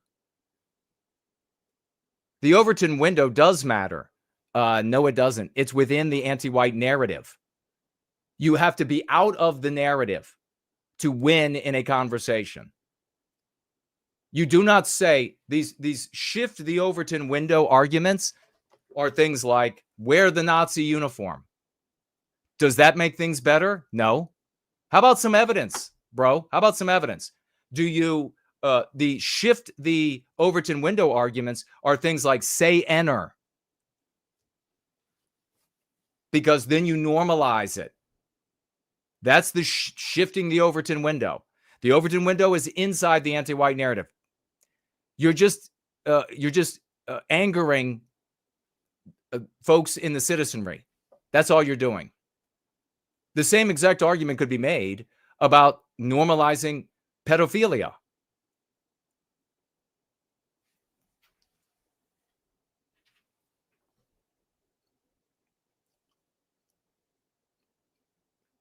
He says, maybe shifting the Overton window is not the best way.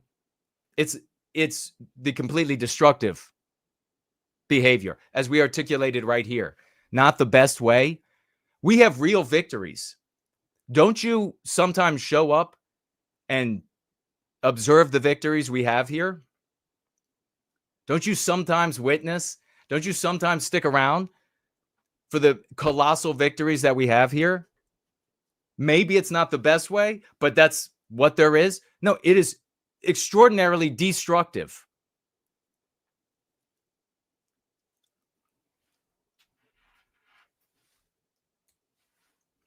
And whether or not I am doing something about it. I am reaching white people before they make disastrous decisions for their lives, like Morgan. I am reaching white people who have fallen into these circles and have realized that it doesn't resonate with them. It doesn't work to the well-being of white people. And then they find us and they come here. So I am doing something about it.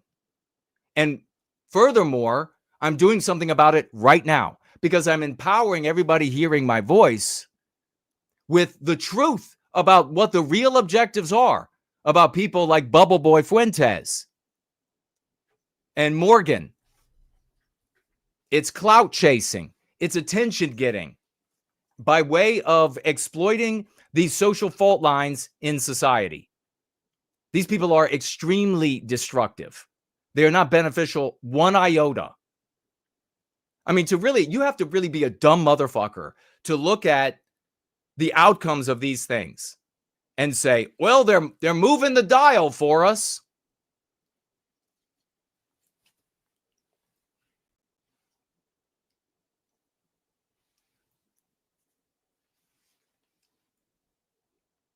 Yeah, JB is obviously boy crushing on Nick Fuentes. That's obviously what's happening. You want to do some dirty things with him, JB? Is that what it is? I mean, you could provide a real argument. Why don't you try that? Why don't you tag me and try to provide a real argument in support of Nazi LARPing, praising Hitler as how it accrues to the benefit of Western kind? Yeah, why don't you just go ahead and try to provide, because you people can never do that. There is no A, B, C, Z, this is how we save white people from being victimized. Actual white people, not the abstraction of the white race.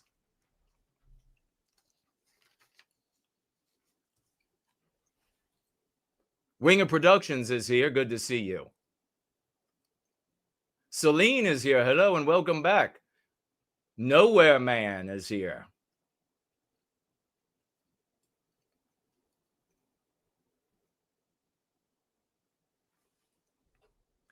Okay, a little bit further up the timeline, JB says, honest question, isn't moving the Overton window a good thing in the present day? No, I answered that.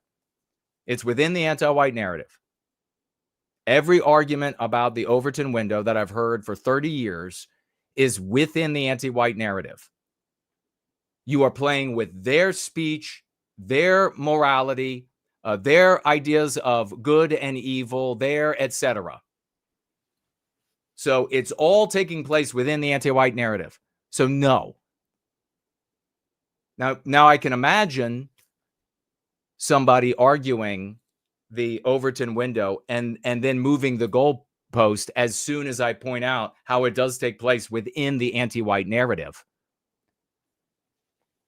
And say, oh no, it's about getting outside of, okay, well then tell me exactly how you're outside. You specifically know that doing or saying X is going to outrage.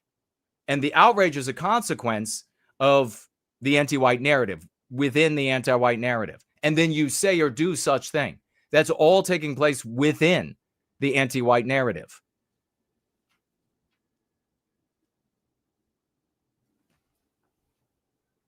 He says, the public are beginning to become pro-white conscious. No. The sympathy for the white race, and I've talked about this and argued this for many, many years, and then Ashley Jardina proved it with her research, that upwards of half of the white population have a positive white identity as long as it's not associated with anything negative for other races. I have been arguing this forever. And then she proved it. No friend of ours. She wanted to find another way to manipulate the white population. And then he says, JB says, you prefer things to be like 15 years ago. A statement that he tacks a question mark on the end of to make it sound like a question, even though it's a statement. I don't look back at all. I look forward. I look to today, the present, and tomorrow, and ending our victimization. We're doing that successfully. But you come in here BJing for Bubble Boy Fuentes, JB, and argue that, no, we should be what? We should be happy about people like Morgan and happy about people self-serving twits like Fuentes.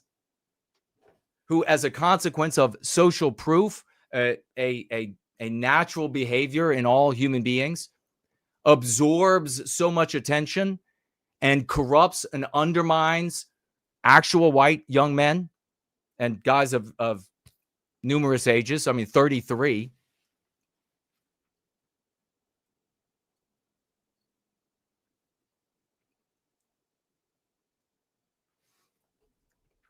Janice talking about Halloween. I guess it's a white Western holiday. He probably, like others before, thought that a Nazi uniform would be scary. Huh. Nah. He did not think that, oh, this is just going to be a scare. I mean, maybe if he was like Down syndrome, I could agree with that. No, this guy, Morgan, definitely was doing this. And you could see the grin on his face. He was just thinking about all the applause he was going to get in his little subgroup when he got back online. Did you see what I did? Did you see what I did? It was outrageous. They were screaming at me and they were shoving me. And I know you're so amazing. I just love how you do. Boy, you really changed the world for the white race for the better. Unbelievable. Back to the crack pipe.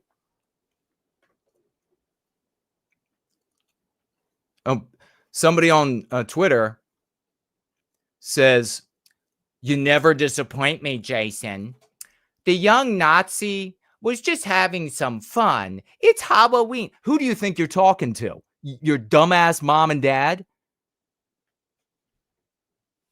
That's all he was trying. I mean, really, how dumb do you have to be to think that kind of a facile lie?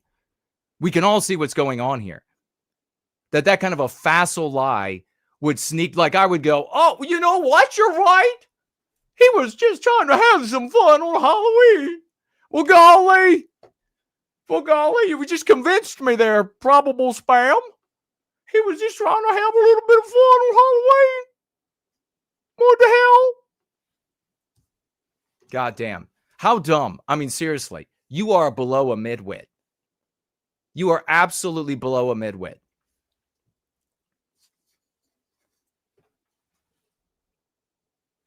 First Les says, thank you for all you do. Craig the Man is here.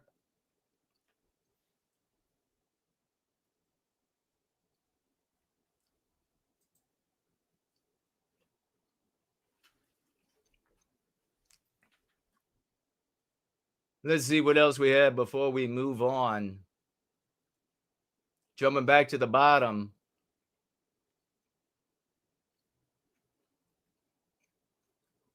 You got to also love the measurement of way. That's like a dead giveaway for maturity level. It's way better.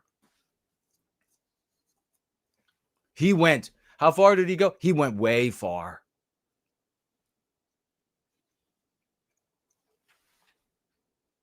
TJ says, what do we call these LARPer, narcissist, anti-white, useful, dangerous, bad image people? They're white negatives. Ultimately, they are anti-non-white, but really they're just self-promoters. And they speciously present themselves as advocates for white people or Western civilization. At least Morgan here appears to be completely white. I mean, Fuentes is 25% Mexican, which he demonstrated to all. And it's a great demonstration of another proof of mine, a deduction of mine from many years back about Fuentes' followers. I've told you all repeatedly that he could be found blowing a hobo, maybe it would be a hobo, a hobo in an alley, and his followers won't care. He can mace an old woman for knocking on his door and kick her down steps, and they don't care.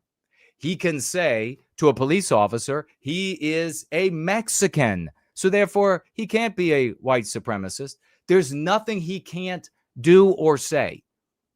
And that's part of the problem with folks who have tried to criticize Fuentes in an effort to separate him from his audience, is this erroneous notion that his audience is there for actual white advocacy.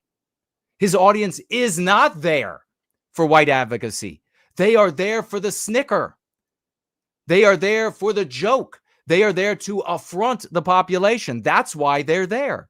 Now, there are going to be individuals who are good to find themselves as a consequence of social proof in those circles. But the vast majority of them, it doesn't matter how many things come up. He can go on a date with a online cat boy who also goes by the name Lolly Socks. Literally go on a date and the whole thing be videoed, and you can see the way they look at each other, and the audience doesn't go anywhere. Because the audience isn't there for the principles. The principles are the lies to defend the snickery, to defend the clout chasing.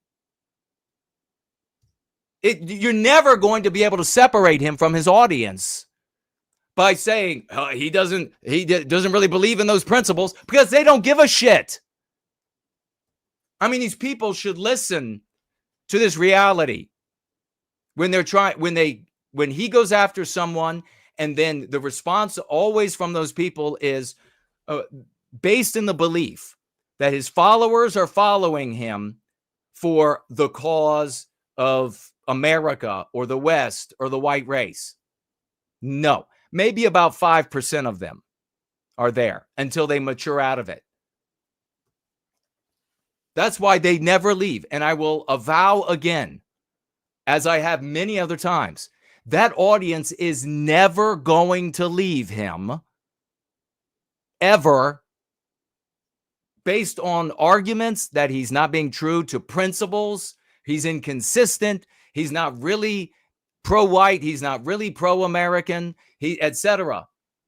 They're never going to leave based on any of that.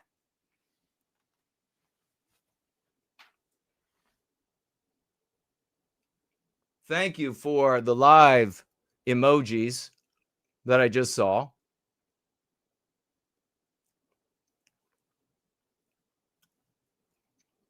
Tree Godfather says that he thinks he is charged with the expression of speech.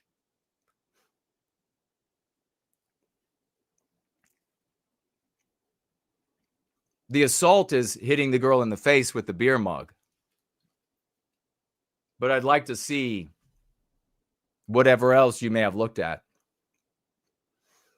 Goofus says, the only good Overton window movement I've seen is the use of the term anti-white and anti-whiteism.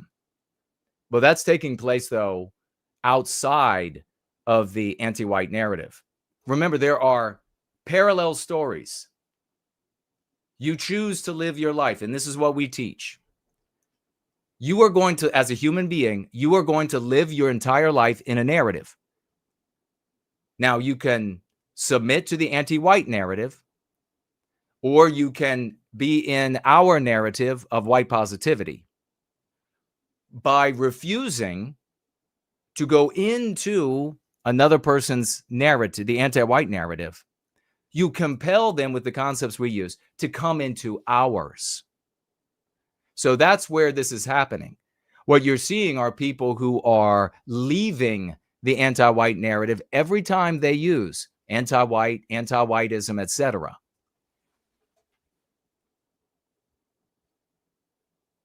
And points out the great success, Goof is pointing out the great success that we in this community have had, that the anti-whites and mainstream media, the anti-white media, are using anti-white, anti-whiteism grudgingly, just like I predicted would be done if these strategies were employed. And that is a huge success. You're 100% right, brother.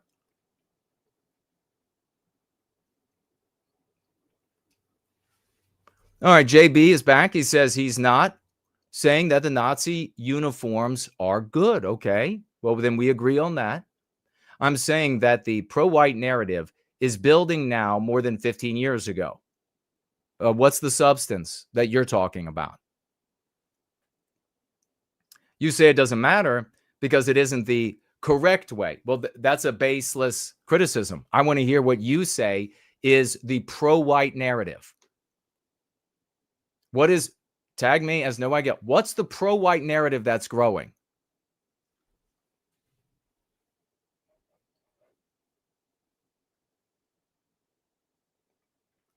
And what is the correct way?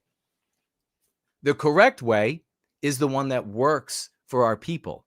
That's the correct way. Right, JB? Right? When white people are able to change the curriculum at schools for their children, is that the correct way or the wrong way? If Heidi had gone to the school, if Azimuth Clark had gone to the superintendent and said, well, you know what? Jews. What would have happened? CPS would be called. Is that the right way or the wrong way? But instead, they go there and they use the concepts from Go Free. Now, the question is, why are you, JB, so insecure about my and this community's creation? Why are you so insecure about that? You need to get over that insecurity. We have found what works. Why would you be against the successes? Why would you show up and say, I mean, it's like First Last puts it great, where he said, so there are people in the white sympathetic sphere that act like a parent who has a child on a sports team, and the child scores. Their child does something great. Somebody on their team, maybe one of the other kids, does something great, but it's on their child's team. And then they run out and they say, oh, no, that wasn't a legitimate score. No, see, this foul might have happened here. Referee, did you see that? I mean, what are you doing? Why is it, if you're supposedly for the well-being of white people, and then some guy comes along and he's like, hey, I developed this practice. Year by year, I've been dedicating my entire life, and it's working. And then people pick it up, and in some cases, they add to it, and we adopt, and it ends up in the program. And those people are achieving success. Why would you look at that and then say, oh, it's already happening without you, but you just say it's got to be your way? I mean, what the is wrong with you? Seriously, and everybody like that. What the is wrong with you? It's just sheer jealousy. It's sheer insecurity. You're talking about this, it's happening without any evidence. What's the evidence? You can talk with anonymous people online. Do you know that in America, you used to talk to white people face to face and hear them say "enter"? Do you know that? How old are you? You didn't have to go anonymous on some app that's encrypting everything to see somebody say "enter." So what's the evidence outside of what we're doing?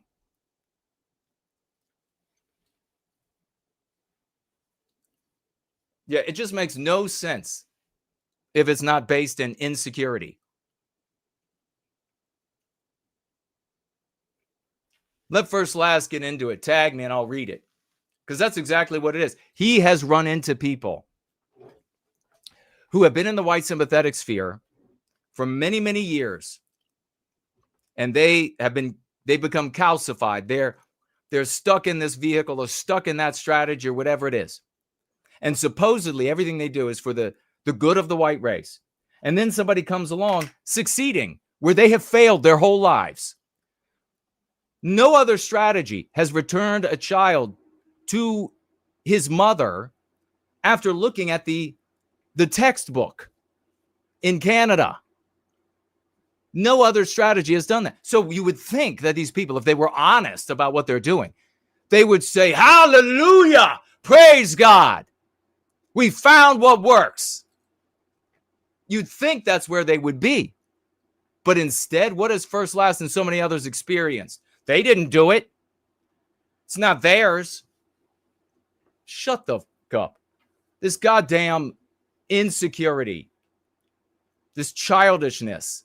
You're obviously not an actual advocate for white well-being.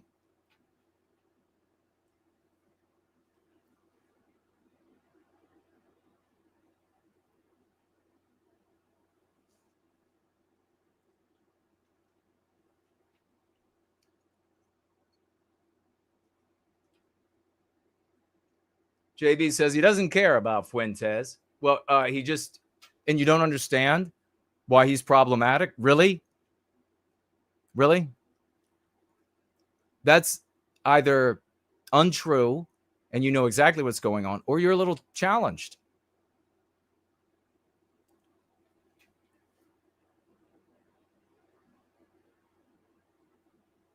Designated by the state, showing up in Newsweek, CIA publications, many people argue, Rolling Stone, CIA publications, many people argue, and they are giving him to the population as the alternative resistance. And what happens in his environment? What happens to those followers?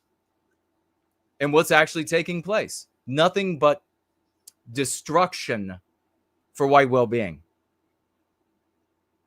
No advocacy.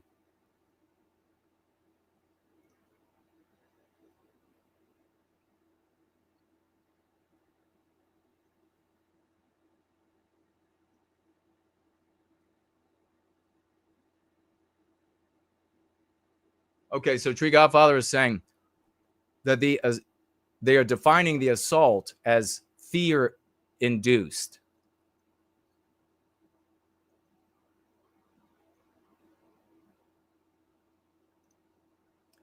JB's asking, do I know Carl?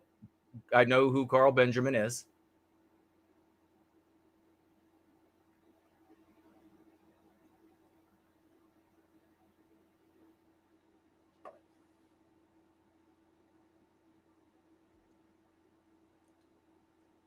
JB says he doesn't disagree with the Go Free strategy.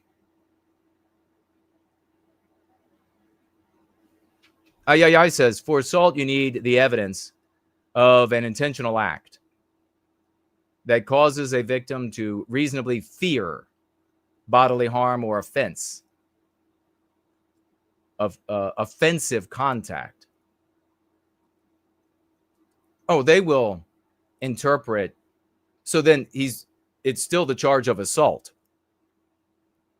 The reason they're giving, and they will interpret, as you know, the laws any imaginable way to arrive at anti-white conclusions.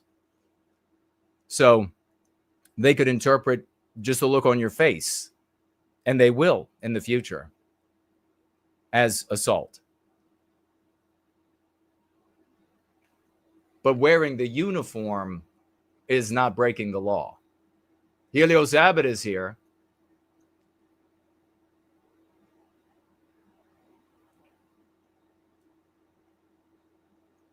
Kevin is here. Hello.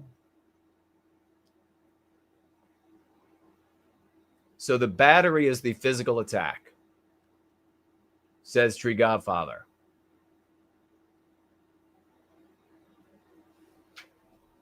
I don't understand everything that is happening in the UK and here in America. I just don't understand that with everything happening in the UK and here in America that you can say something isn't happening. The Overton window is what has done this. You still haven't provided any evidence. You have stochastic rage in the white population, frantic, misguided rage in the white population, which is a positive thing. It's a positive emotion, and an outpour of the emotion doesn't make it pro-white. In fact, they are endeavoring by way of ethno-nationalism, by way of patriotism, to push back, which has already failed. So it is not fundamentally pro-white.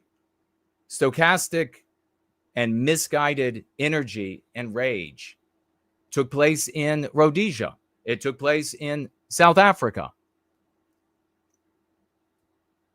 If these people were using the lexicon and the dialectics, they would be creating a people out of our deracinated race. So this frantic energy, this frantic nervousness that you see in the white race, in other countries in particular, is a positive that we can take advantage of to turn to white well-being. I mean, just look. The biggest march they had in the UK featured non-white performers on the stage. Are you really going to say that that's fundamentally pro-white?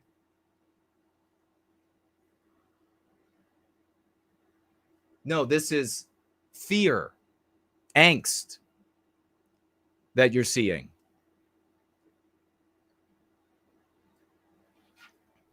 Arden Party is here. Good to see you, brother.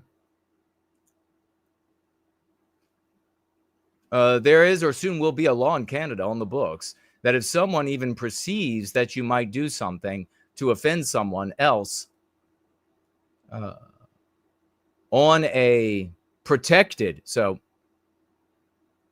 a special, a privileged group basis. Well, we have and had for a long time the mean pathogen microaggression.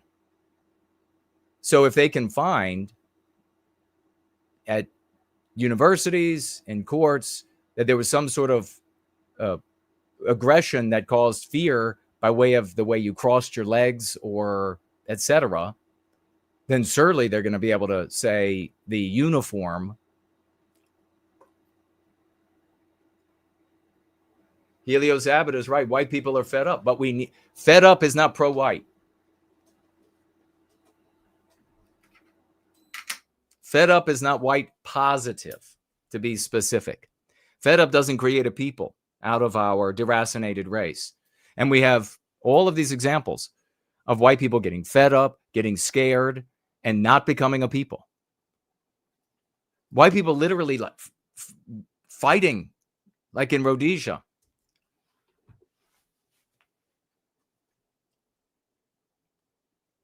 What makes no sense is to say, oh, I support you, but all of this is happening out there that I cannot articulate how it accrues to white well-being.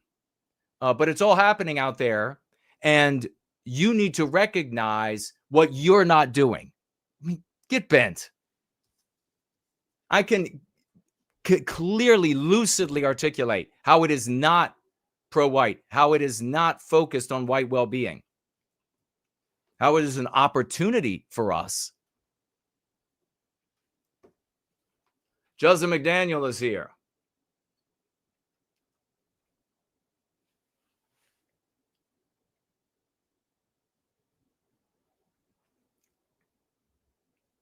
Oh, yeah, I mean, in the final analysis, Morgan played the villain in the anti-white narrative. So, we're not in the laboratory of justice in the West where we can talk about person X, person Y, and did this, didn't do that. No, he played the villain. And so the morality is what matters. And they'll bend the law to the outcome they want. The outcome that serves that morality, which, by the way, hasn't changed.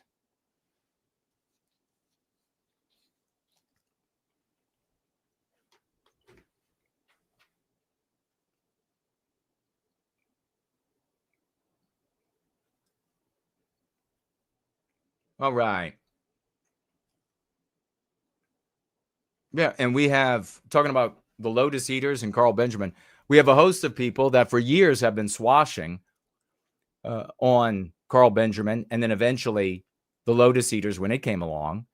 And as a consequence, Benjamin, who was clearly, robustly anti-white years past, now articulates, it uses anti-white and other concepts that we have put into his audience's mouth, and therefore he regurgitates. Yeah, you need to get over your jealousy, bro. You need to get over the jealousy. You need to recognize all that you in this community are not doing. Where's that coming from?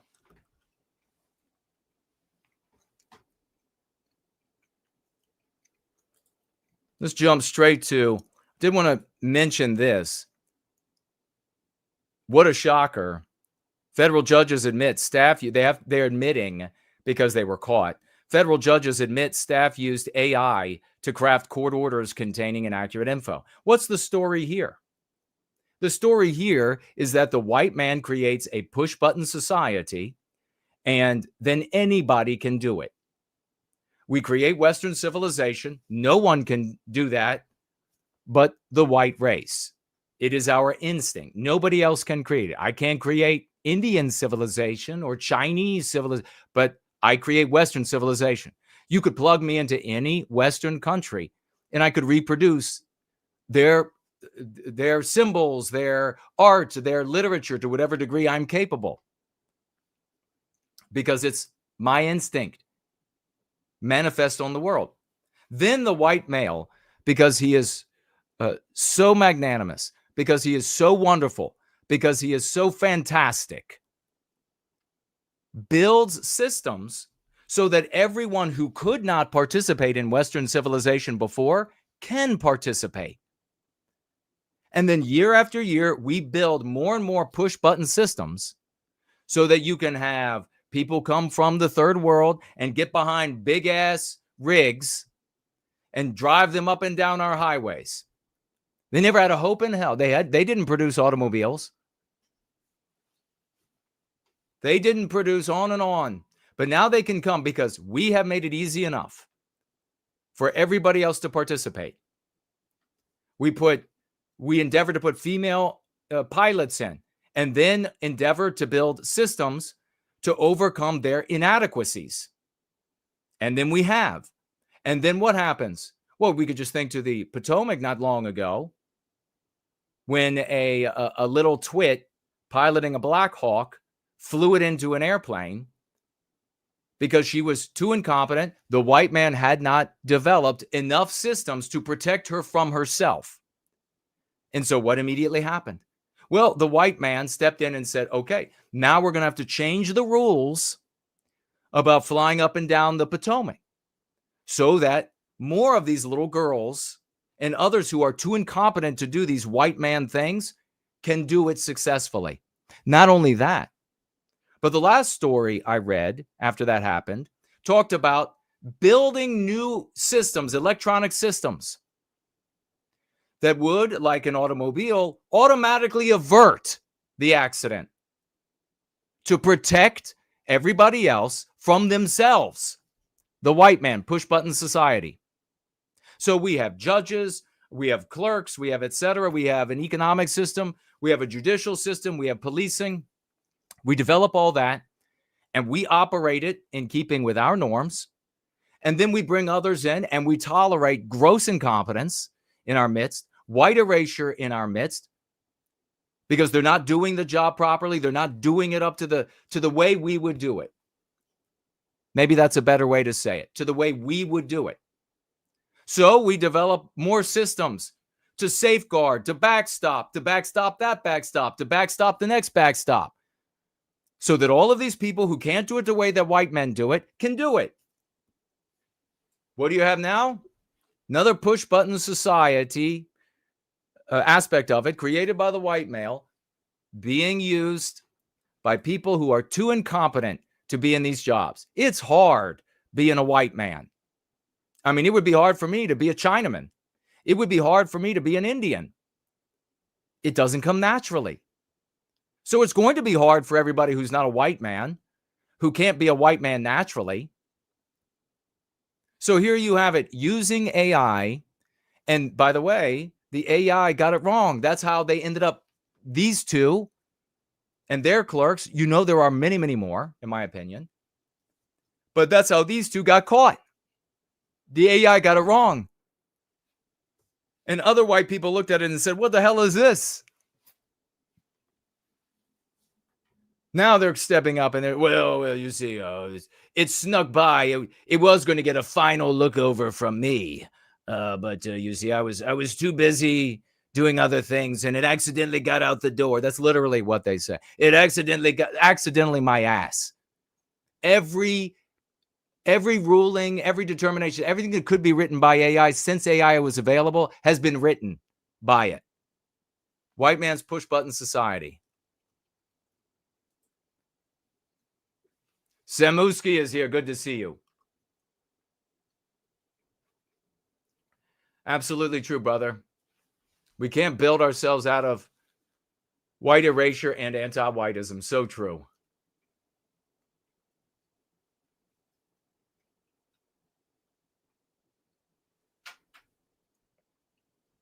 Again, JB with these, this trolling.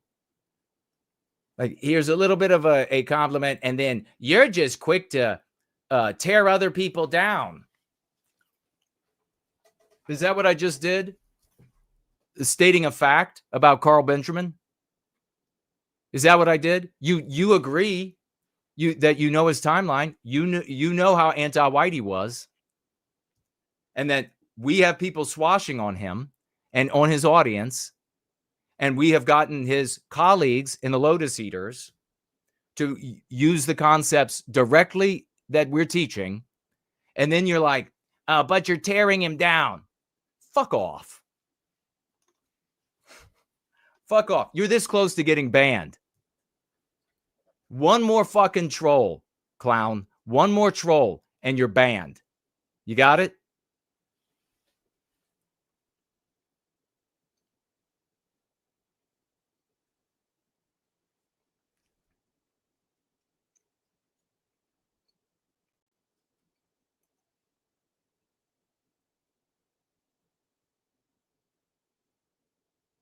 Okay, yeah, the point JB is making is that, in 2010, nothing was white positive.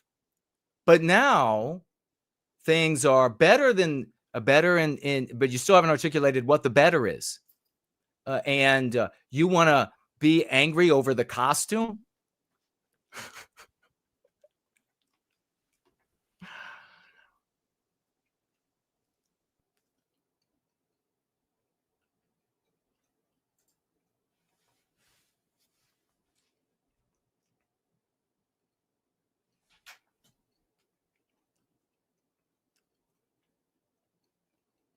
Spike's saying now, well, I mean, I don't know how far he's going to saying how wrong he was with his anti-white sentiments from the past. But what matters to me is that he's using the concepts that liberate our people.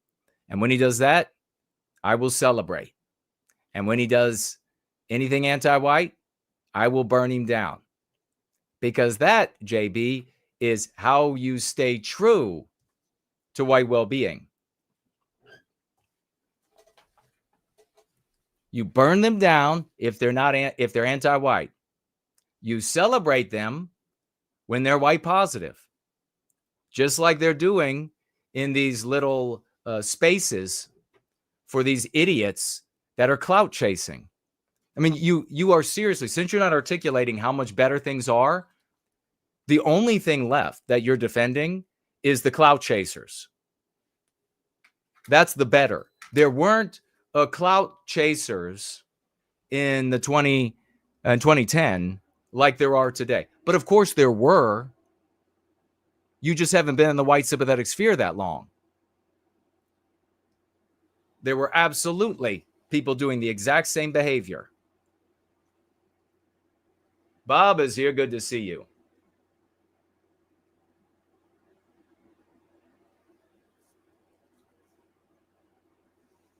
And here we have, because things are so much better across the West.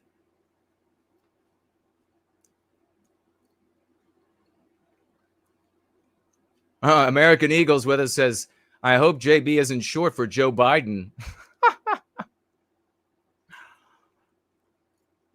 Dad died of grief after daughter 12 was raped and beheaded by an anti-white migrant in France. Anti-white intruder in France. The father of a 12-year-old girl died of grief. These are the people we should be talking about. These are the people And this is a great example of what we were talking about the other day, how illogical and nonsensical it is, and what a disservice it is, how destructive it is to use the phrase white genocide. Because we have people dying of grief right now. Why would you talk about a fantasy that everybody is going to think about Jews being killed by whites when you mention, and that everybody's going to think you're crazy for mentioning, when you have fathers dying of grief? The Westman is here. Good to see you.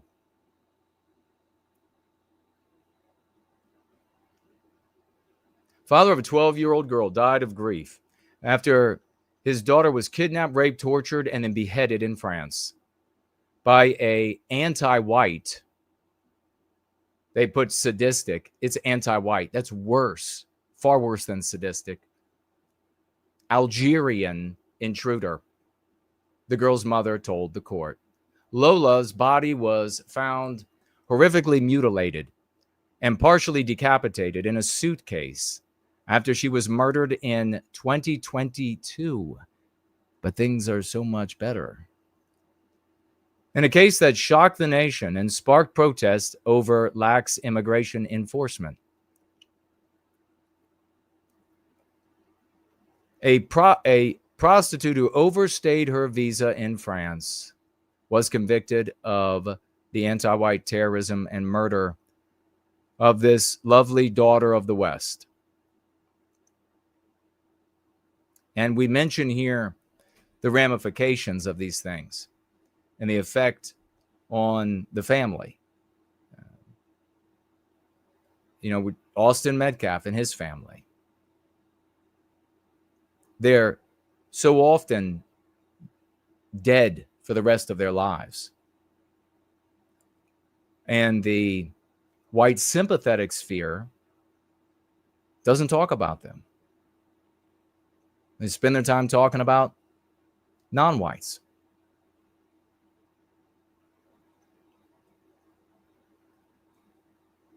She was given a life sentence, should have been triple execution, without the chance of parole. Lola's mother addressed the court last week explaining that after years of sobriety, her husband began drinking the day after their daughter's body was found. He drank from morning till night and died of grief.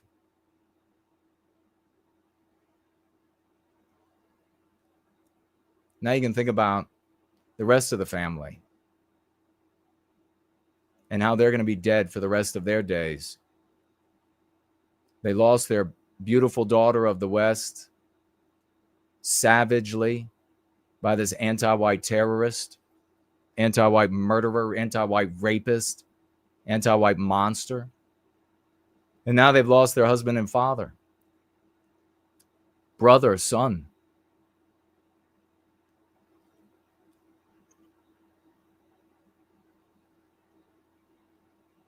The white race needs to care about these people the same way the Jews would if these were Jews.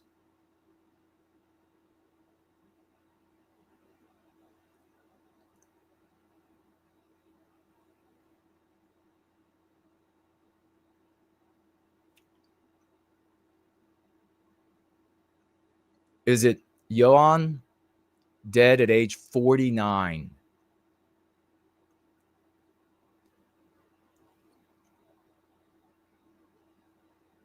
During the trial, the court was shown photos of the young Lola's tortured body, including horrific injuries to her genitals.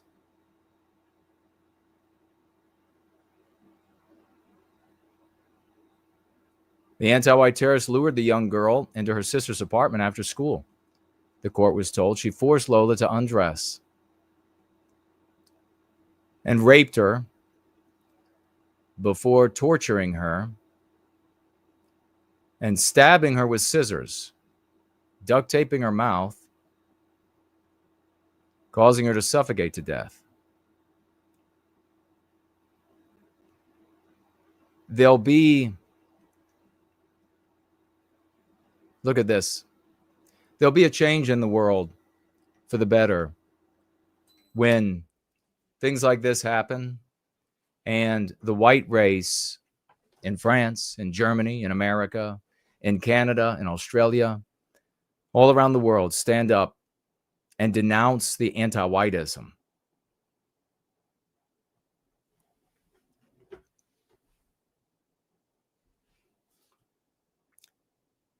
The numbers 1 and 0 were mysteriously written on Lola's feet, according to authorities.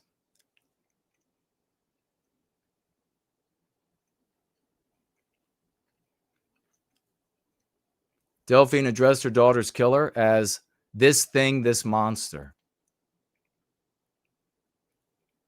Why did Lola follow her? Anti-whiteism. She thought it would have been racist not to. And they're wrong. Social morality of anti-whiteism intact.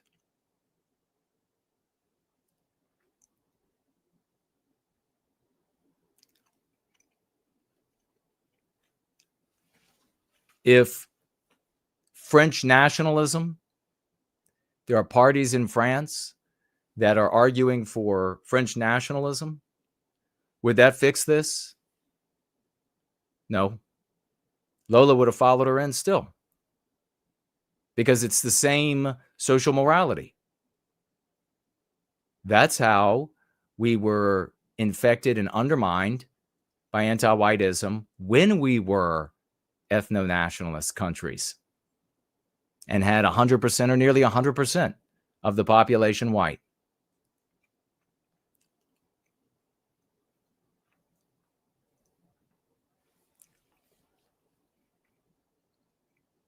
My darling, I still don't understand why there was so much cruelty and barbarity toward you. You were so kind.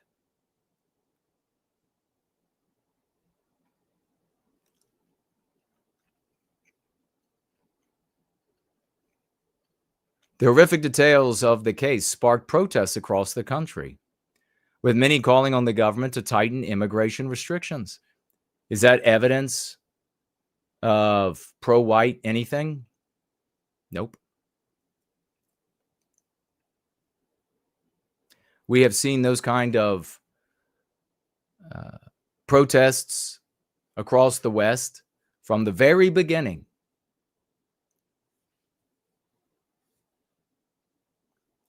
Lola lost her life because you didn't expel this national.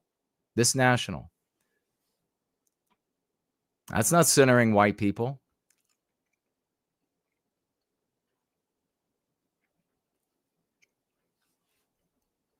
Lola's mother and brother pushed for the anti-white terrorist life sentence and were pleased with the outcome. In determining the appropriate sentence, the court took into account the unspeakable psychological damage to the victim and her family. That was then, 22. Now we have a white girl raped in Europe who didn't get raped long enough for there to be punishment. I wouldn't say things have gotten better. I think you're measuring the wrong things if you're going to conclude that they're getting better.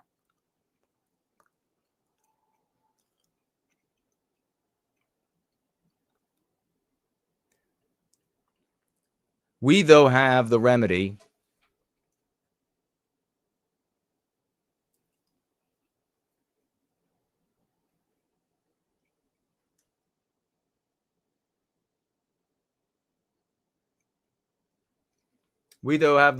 with the Go Free Dialogic.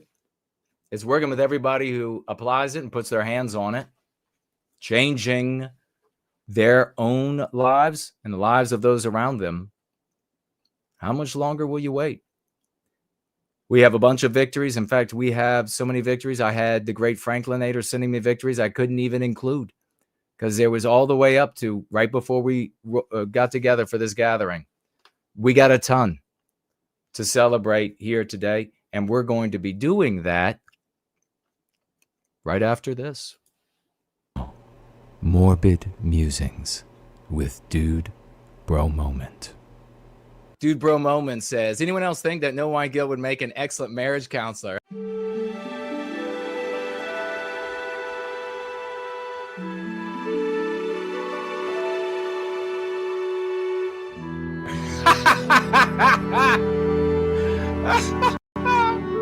Yes.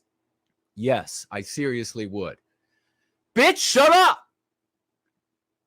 Now, sir, please talk. This has been Morbid Musings with Dude Bro Moment.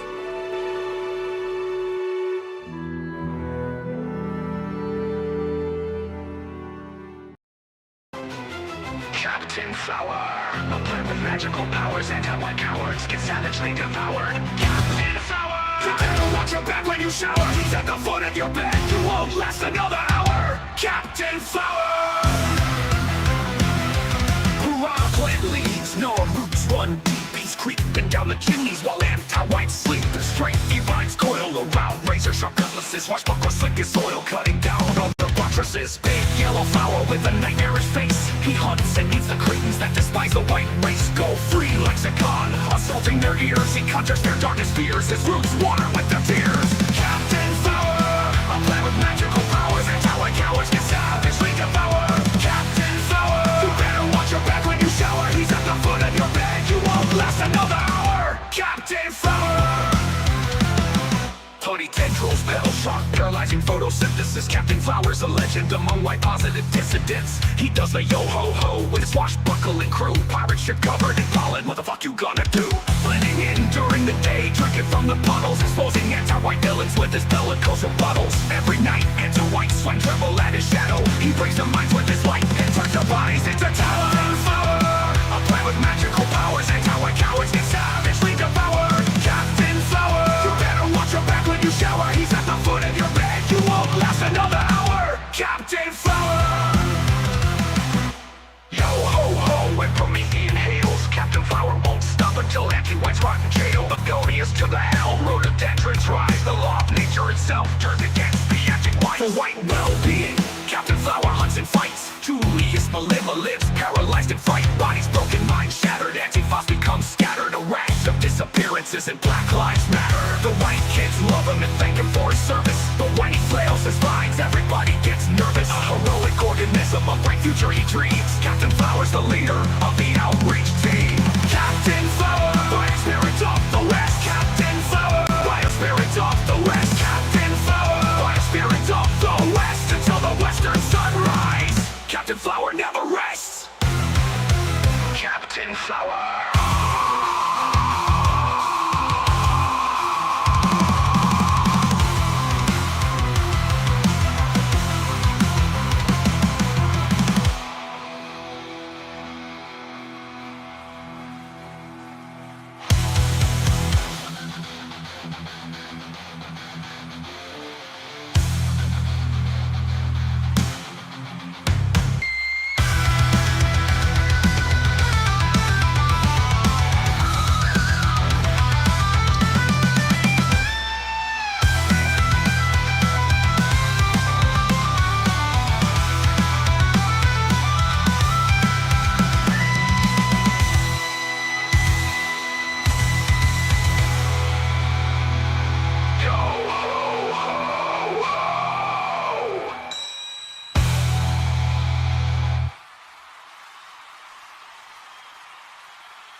Happy Halloween and white well-being.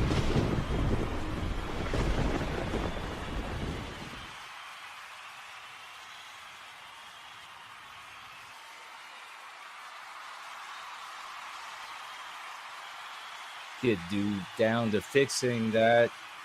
As we see, it's time for those celebrations that we talk about. And we have shifted, Maximilian von Falk has shifted our window into a Halloween scene. And I'm glad to have you here. Big salutes, everybody. Now, raucous emojis to celebrate the great West and Franklinator, 007s, quadruple 07s for the hard work they've done bringing so many of these, but we don't even have all of them this week. And I got to tell you, the great Godfather has remade the bar again, ladies and gentlemen. We're going to be running through it. But let's get the celebration for Weston Franklin for bringing victories together and for everything they do in service to white well-being. It's a really glorious service. Both of these gentlemen, hugely effective in service to white well-being. God bless the both of you. Big salutes. Let's give thanks to the Ivan, the Franklinator, Biosphere of the West, Cindy Ben, Sour Notes, and the Tree Godfather, all of whom were over there on Don Trump Jr.'s stream, swashing on him so we can get more of the concepts into Donald Trump's mouth, and then have insolent little pukes come along and say, "You didn't do that. You didn't do that. You didn't. Why are you so hard on the people doing destructive things? You didn't do that." Big thanks to these people. I also want to give a big thanks, and maybe we'll have some names. I didn't get a chance to look back, but I do want to thank, just generally speaking, there are so many epic memes, so many that I want to celebrate all the meme makers. God bless the meme makers in service to white well-being. God, man, really awesome. Well done. I also want to celebrate the clip makers. Last week, I think it was, I missed, Dallas Malloy made an epic clip that you can find on my Twitter timeline. Big gratitude to Dallas. Anglo-Saxon and WG made a clip as well.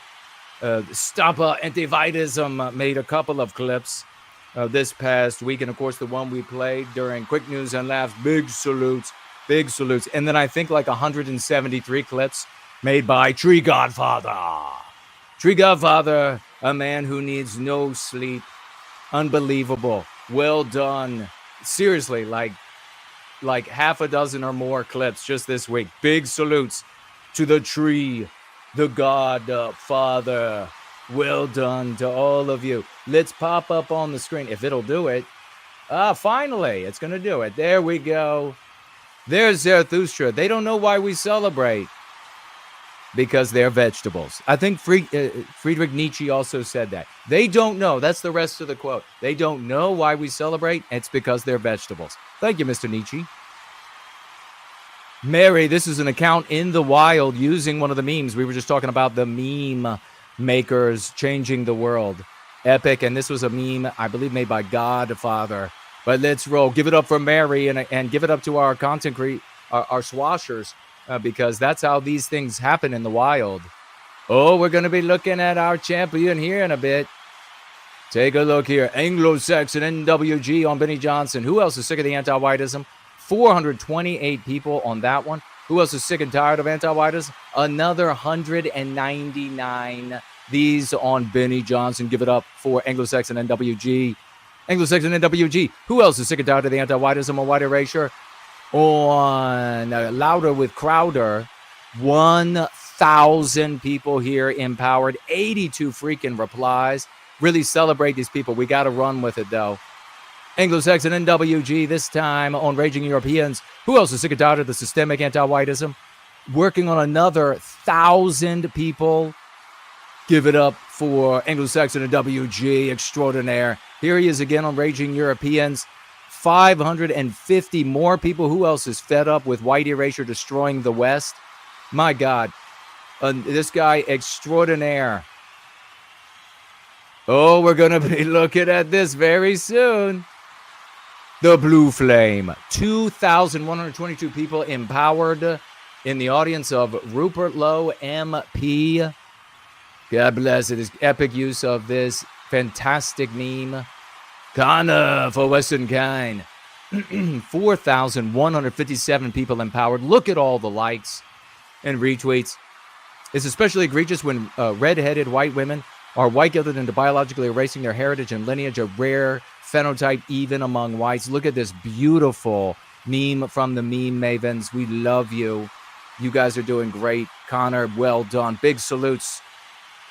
This is another found in the wild. Conrad here. Using one of our glorious, look at that beautiful meme, 800 people that Conrad, give it up for Conrad and the swashing generals. That's how it's happening. Cool, Papa J Magic. My God, folks, out of your seats. And this is in the audience of Basil the Great. They've harmed countless white boys too. White people are victimized daily across the West. Our most vulnerable are targeted. And yes, it's about race. May we unite in love for our people before another brother or sister is harmed. Absolutely tragic. This is a gorgeous meme. We got whoever made it, epic job.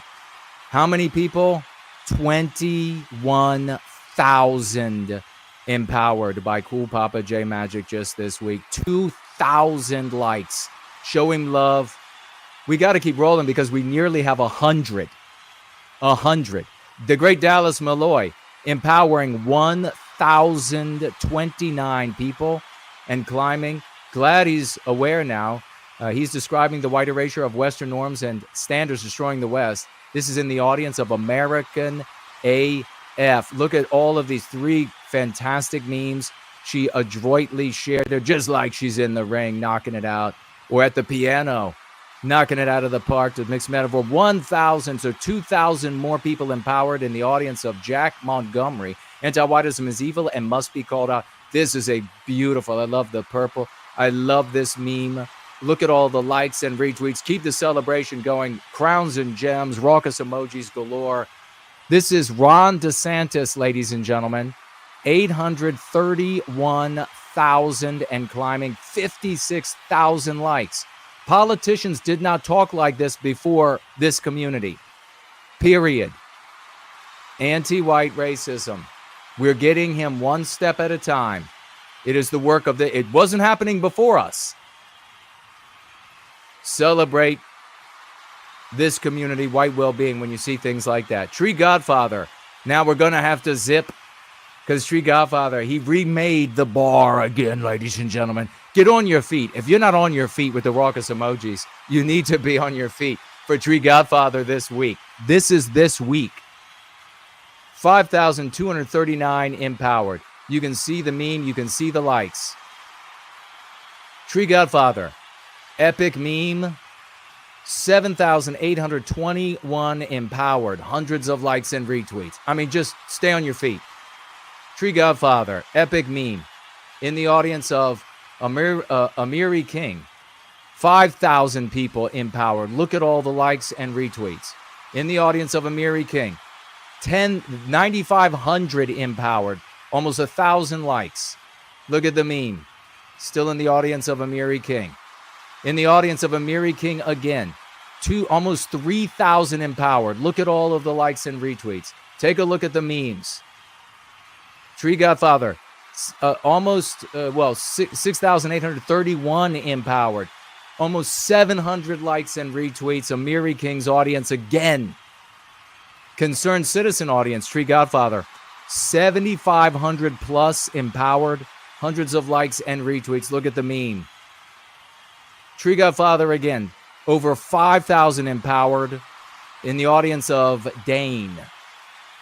Remember, Biospirit is real, he writes. I love this meme. God damn, that is epic. Tree Godfather again, working on 3,000 empowered. Almost 200 likes in the audience of Dane. This is another glorious looking, eye-catching meme. Again, back almost 15,000 people empowered. Working on almost another 1,000 likes in the audience of Dark Side. Tree Godfather in the audience of Ricardo Duchesne. 2,675 empowered. 200 plus likes and retweets. Tree Godfather in the audience of Drew Pavlou. Epic meme. 1,857 empowered. I mean, my God. Look at all the likes and retweets. Tree Godfather in the audience of End Wokeness. 1,165. I mean, it's kind of like you're going to be able to look out across the internet and see all of this attention to the white race and then say, something's happening. I wonder what's causing it. I wonder what's happening. Tree Godfather again, in audience of In Wokeness, 4,000 empowered, hundreds of likes and retweets. Tree Godfather in the audience of Evelina Hanna, stop calling them, quote, leftist, a useless term. Start calling them anti-white, a term which names who they harm. Exactly. Hundreds of likes and retweets.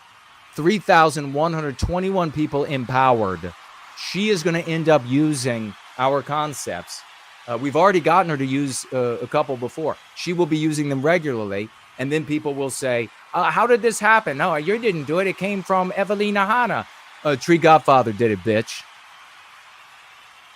Tree Godfather in the audience of Evelina Hanna, 21.4 thousand with this glorious, look at this beautiful meme.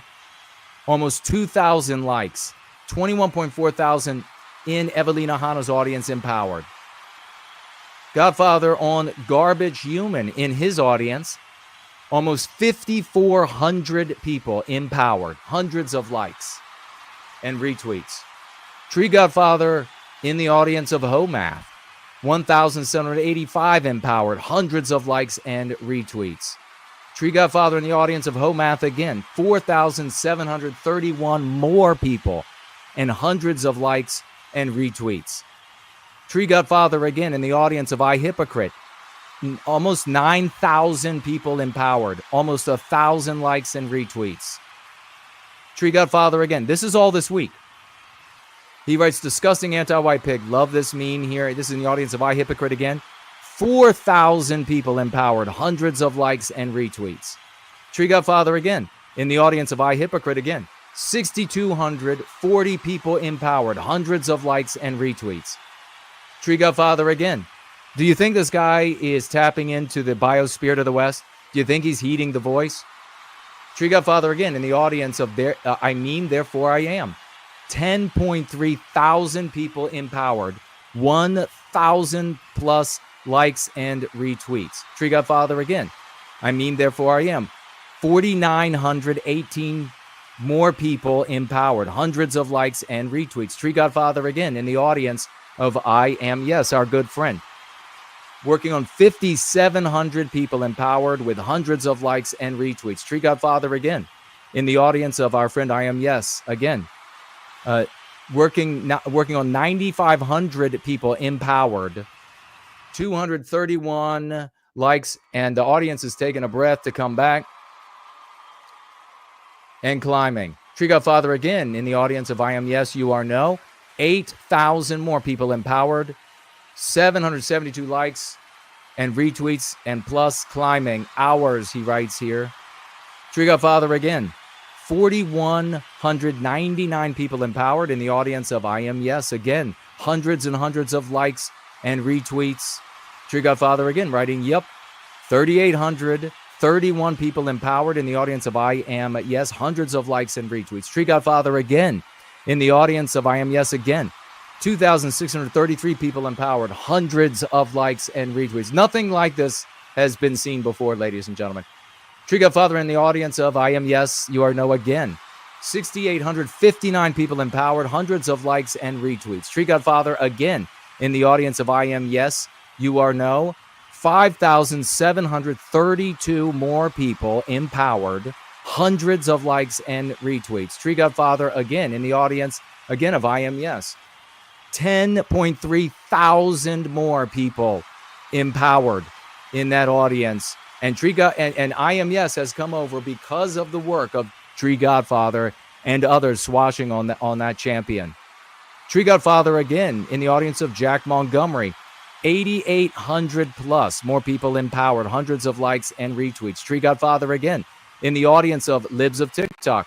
1,400 more people empowered. Hundreds of likes and retweets. Tree Godfather again in the audience of Lazi. 6,600 plus more empowered. Hundreds of likes and retweets. Tree Godfather again in the audience of Matt Van Swole. First day on the internet, ? 20.7 thousand people empowered with hundreds of likes and retweets by the Tree Godfather, ladies and gentlemen. Tree Godfather again in the audience of Nick Sorter. 1,633 empowered. Hundreds of likes and retweets. Tree Godfather in the audience of Patrick Buchanan quotes. 11.6 thousand people empowered with hundreds and hundreds of likes and retweets. Is this catching on? Tree Godfather on and in the audience of Raw Egg Nationalist. Almost 3,000 empowered there. Hundreds of likes and retweets. Tree Godfather on Tommy Robinson's audience. 4,143 more empowered. Hundreds of likes and retweets. Just make it happen, folks. Tree Godfather on Wall Street Apes. 3,700 plus empowered. Hundreds of likes and retweets. Tree Godfather again. 4,000 plus empowered in the audience of Wall Street Apes again. Hundreds of likes and retweets. Tree Godfather, yeah, let's get some trees up there. Let's paint with the tree. 4,800 empowered. Hundreds of likes and retweets by Tree Godfather, again in the audience of Wall Street Apes. Tree Godfather, again in the audience of Wall Street Apes. It's my money, he says. 5,669 empowered. This is a one-man. Talk about a force of nature. This is a force of nature. Hundreds of likes and retweets. Tree Godfather again. 2,000 empowered, again in Wall Street Apes. Hundreds of likes and retweets. Again in Wall Street Apes. Tree Godfather. 3,742 empowered. Hundreds of likes and retweets. Tree Godfather again in the audience of Zarathustra. 7,000 more empowered. Hundreds of likes and retweets. Tree Godfather again in the audience of Zarathustra again. 8,854 people empowered. Hundreds of likes and retweets. Tree Godfather again in the audience of Zoomer. 4,620 empowered. Hundreds of likes and retweets. Tree Godfather again in Zoomer again. 3,314 empowered. Hundreds of likes and retweets. This is seriously. How many men is Tree Godfather? This is in the wild, ladies and gentlemen. I believe.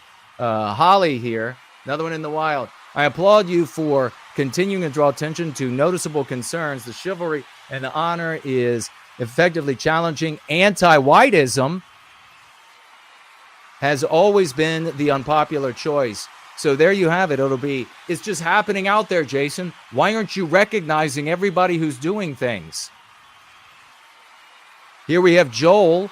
Another one picking up using one of our glorious memes, Joe Webben. The only solution for white people is to fear God, not man. And then he shared this glorious meme. 10.4 thousand people empowered from Joel's post. Give it up for Joel. God bless you, Joel. This community making it happen. The great Justin on Darth Powell, because it's currently ruled by anti-whites. Epic meme. In Darth Powell's audience, 1,671 empowered, 45 likes, and 10 retweets and climbing. This was my tweet about the Sikh. 4,143 views. Empowerment. Olav, the great Olav. He says, no more sharing. I love the meme. God, look at this. 1,104 people empowered in the audience of Remix News and Views. Hundreds of likes and retweets. Give it up for Olav, ladies and gentlemen. Big salutes on your feet. On your feet for these heroes. Here you have Rupert Lowe. Vile anti-white racism. This community is doing this. Politicians did not talk like this. We did this. 582.1 thousand people empowered. Give it up for Rupert Lowe, MP. And here we have my tweet about this, the image I used. We did this. We are doing this. You are doing this. It is the might of this community and the genius we wield with the Go Free dialogic. All politicians will talk like this and the world will change. And then jealous idiots will show up and say, why aren't you celebrating the general increase of interest in the well-being of white people that's happening? Why aren't you celebrating that happening? Because we're doing it. The names you're hearing are the people doing it. Like TM right here in the audience of Beardson, 1,133 people empowered, reject the endless anti-white Hollywood slop. 66 likes, 7 retweets. Give it up for TM. Boyo Spirit of the West. The OT leader, ladies and gentlemen. Swashing and Amiri King. He says sickening 10.7. So almost 11,000 people empowered. Look at this. Almost 1,000 likes. Look at that ratio. And retweets. Give it up for Biospirit of the West. Biospirit of the West. On Benny Johnson, 9,000 plus more people empowered. Hundreds of likes and retweets. This will quickly become a hush crime because the anti-white media has no use for it, as it contradicts the anti-white narrative. Give it up for Biospirit of the West. Biospirit of the West coming in again. Got to make the people who issue these licenses accountable. Make them accessories to murder. We're done with the anti-white BS. Amen to that epic meme. Love the meme. 2,047 people empowered, dozens and almost 100 likes and retweets in the audience of Bill Malugin. It's happening everywhere. Biospirit of the West in the audience of Elijah Schaefer, empowering nearly 20,000 more people just this week. Hundreds of likes and retweets. Anti-whites who profess to care about the environment will say nothing about non-whites wrecking the environment because they really only care about harming Western kind. And then you've got this beautiful meme right here. I love it. We have the best memes. Everybody says so. Tree Godfather coming. He wasn't done in the audience of I Am Yes. 5,721. It says I got it misnamed up top. It's Tree Godfather. Hundreds more likes and retweets. The Tree Godfather not done. Biospirit of the West back again. They all must go home. He writes in the audience of our friend I Am Yes. 2,252 people empowered. Hundreds of likes and retweets. Biospirit of the West. On your fate. This time in the same audience of I Am Yes. 6,556 more people empowered with hundreds of likes and retweets goes to the celebration of Biospirit of the West in order to have the safety of the nursery created by white men called Western civilization, white erasure, and anti-whiteism must end. Epic memeage. Biospirit of the West. 2,231 more empowered in the audience of Libs of TikTok. Hundreds of likes and retweets. Arrest her for treason and deport her along with the other anti-white intruders. God bless you, Biospirit of the West. He ain't done. In the audience of Libs again. 7,290 more people empowered. Hundreds of likes and retweets. Another anti-white hush crime covered up because it does not fit the anti-white narrative. Look at how epic that meme is. Boing, boing. West isn't done, though. He's in the audience of Matt Van Swole. Anti-whites are cooked.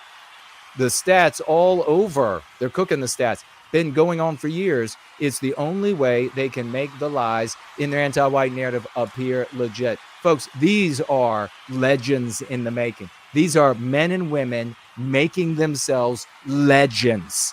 Do you hear me? West in the audience of Nick Soder.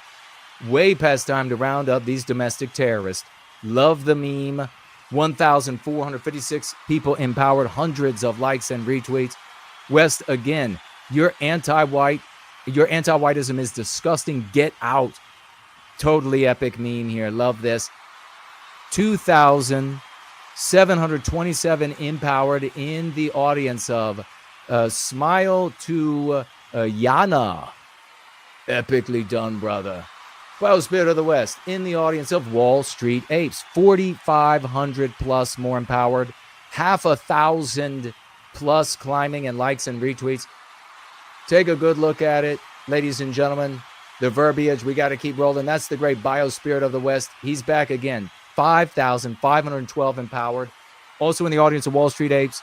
This is what anti-whiteism have been working to accomplish for decades. Hundreds of likes and retweets, really on your feet for the OT. We did this, ladies and gentlemen, and we're not even done. Let's take a look at our good friend and brother, Andrew Branca. This was interesting, too. This is a look at artificial intelligence models. There's a number of dominant models out there. And, of course, the models are programmed by humans. And it turns out most of these artificial intelligence models hate white people. They're anti-white. They're very pro non-white, very... Wait, isn't that just happening? Because it's just happening magically out there? Shouldn't you celebrate it just happening without you all doing it? Pro third world. But they absolutely hate white people, especially white males. So they've done studies. That intense focus on white people can surely be laid at the credit of anti-non-white people, right? Where they look at what's, they ask AI different questions. Like, if you were in a lifeboat and there was a diverse group of people on the boat, Give who it would up you for throw off Andrew first? They Bunker. throw off the white person. That's the nature of the questions. Show some love to our brother here. We really like this lawyer. We don't like many of them, but we like that one. But now, folks, we've got something that is going to knock your socks off. Last week, I told you about the huge victory of our great brother, Baron White, on Australia Day. Well, now, my friends, you get to see him. Give it up for the one and only Baron White. Out here today is for my children who haven't been born yet. That's what I'm here for, because, look, the problem with migration is not like just other people coming here. It's the effects of it, the wider iteration it's taking. Oh, my God, listen to him. Every white person, 50+% of us, are going to heed those arguments. You know it as soon as he says it. The focus isn't on the people coming in. The focus is on us and what it does to us. Taking place in our society, where we see the wider iteration of our norms, our values, our streets being changed, our society as a whole being changed. Because the biggest thing about it all is we don't have an Iran to go to. We don't have a China to go back to. This is our home. Yep. And I want my children to be able to grow up and experience a civilization that reflects our instincts, just like how the Chinese want to have a China for them. So I'm here because I'm of love. Like, if it's bad like this now, I can't imagine what it'll be like in 10, 20 years. Yeah, well, saying, what do you think it's gonna? What do you think it'll look like? Oh, we already can see it actually. South Africa, because that's the blueprint for what all is happening to us. Give it up for our great brother, the whitest of barons, Baron White, ladies and gentlemen. So many salutes, Rogus emojis, and we'll be right back.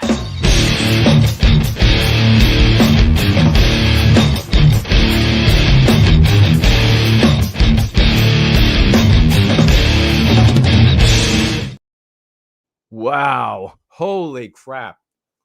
Keep the celebration, Rogus emojis going for Anonymous financially gifting on this glorious day. 50 white well-being dollars, 50 white well-being dollars, ladies and gentlemen. We have reached a new level on the mountain, ladies and gentlemen. We have reached a new plateau. We've reached a new level of effectiveness. The world is for our taking. The world is for us in service to white well-being. Give it up for Anonymous. Nothing but raucous emojis over here. Let me look on.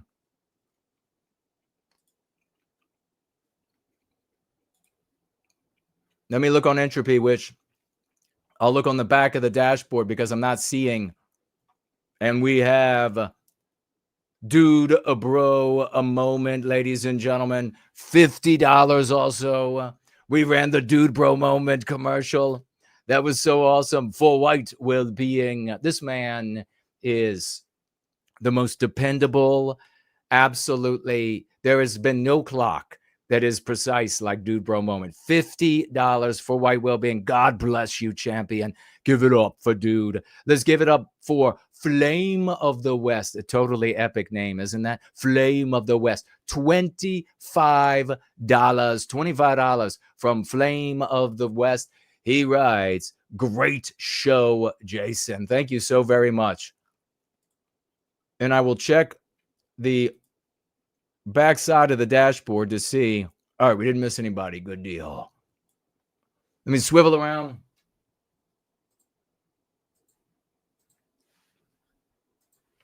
We are literally a phenomenon in and of ourselves.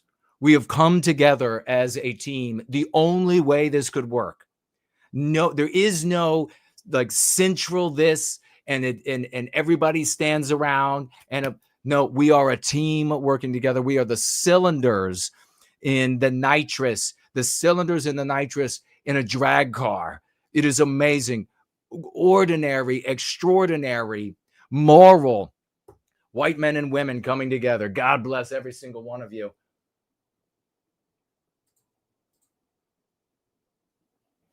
We have Corey. Let's give it up for the great Corey showing up with $50, 50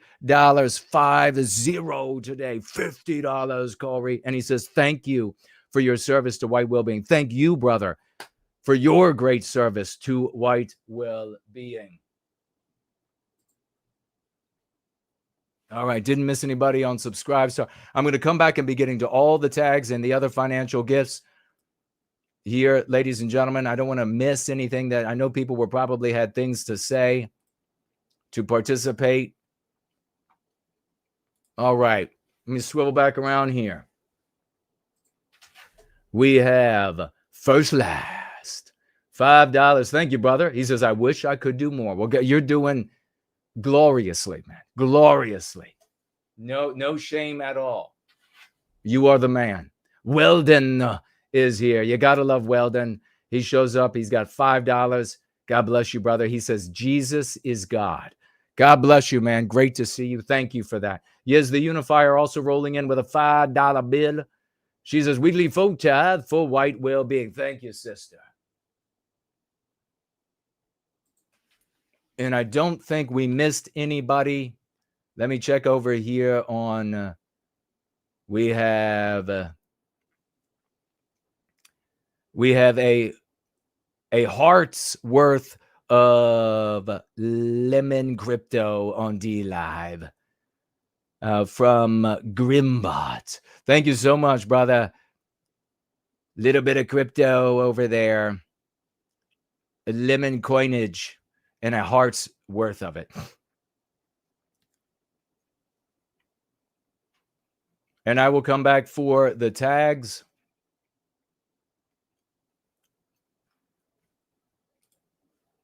Let me check here, see if there are any. Okay, didn't miss any gifts on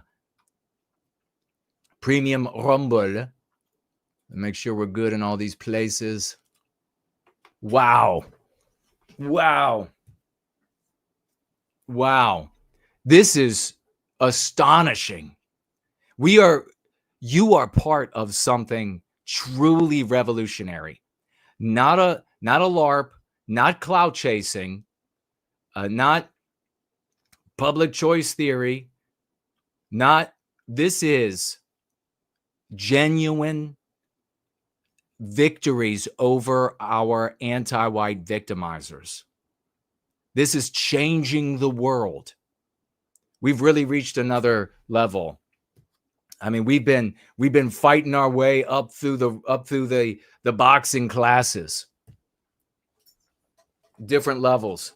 We are there, and we are flattening the heavyweights, punching way out of our league. God bless you all. I'll check over here. The great Stumbling is here. He says, "Hails, brother." What do you all think? I mean, reflect on however long you've been here and where you came in. We're working together better and better. That means we're going to get even more out of our production for white well-being than we had without even adding more people, without adding more resources, we are functioning better and better. And that is exactly the way Western kind has always operated.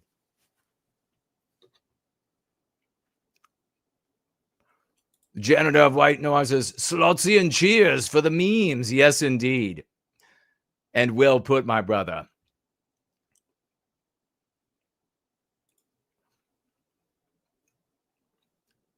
How have you adapted the Trump quote lately?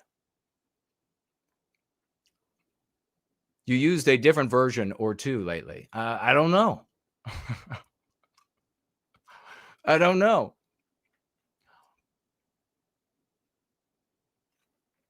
Oh, this clown over here. You never disappoint that you're not giving credit to people who sit on their asses, sit on our asses. I mean, they sit on their asses. You're not giving enough credit. You're not giving the credit they deserve for sitting around and popping a brewski and watching a little TV, little gamage, and we're playing little gamage. And the friends come over, we sit around, we play gamage. Actually, nobody comes over. They just do it all online, so they don't even see each other. We just sit around, and we want credit for having been. You didn't do shit. You didn't do shit. No, I'm not going to give do-nothings credit. Jason's just burning down the people who don't do jack shit. What kind of guy is that? You all have been coddled by your, I mean, take your mother's tit out of your mouth. You've been coddled by your mommies too long. This is the way men of the West operate. You're not going to get credit when you're doing shit, when you're doing nothing. How disgusting.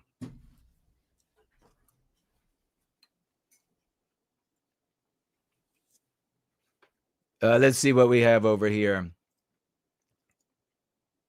Thank you all for the feedback over the course of the gathering. Unfortunately, we don't have a fleet of employees like a lot of these black conservative content creators do, 20 plus of them. So I can't have people doing that all for me. I'm the guy who's got to deal with it, and not somebody to say, oh, something's not working, let me fix this, and he can just keep rolling. So thank you so much.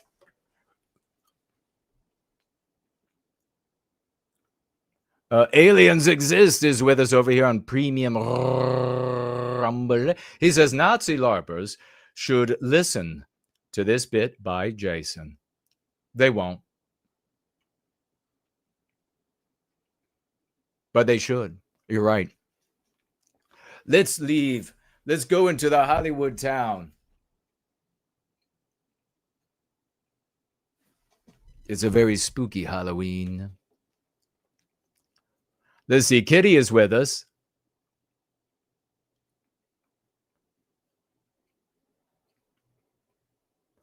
Kitty says that Morgan can always grovel in court, which he'll do. In court, the odds are almost certain he's going to show up and say, oh, it's a joke, I didn't really mean it.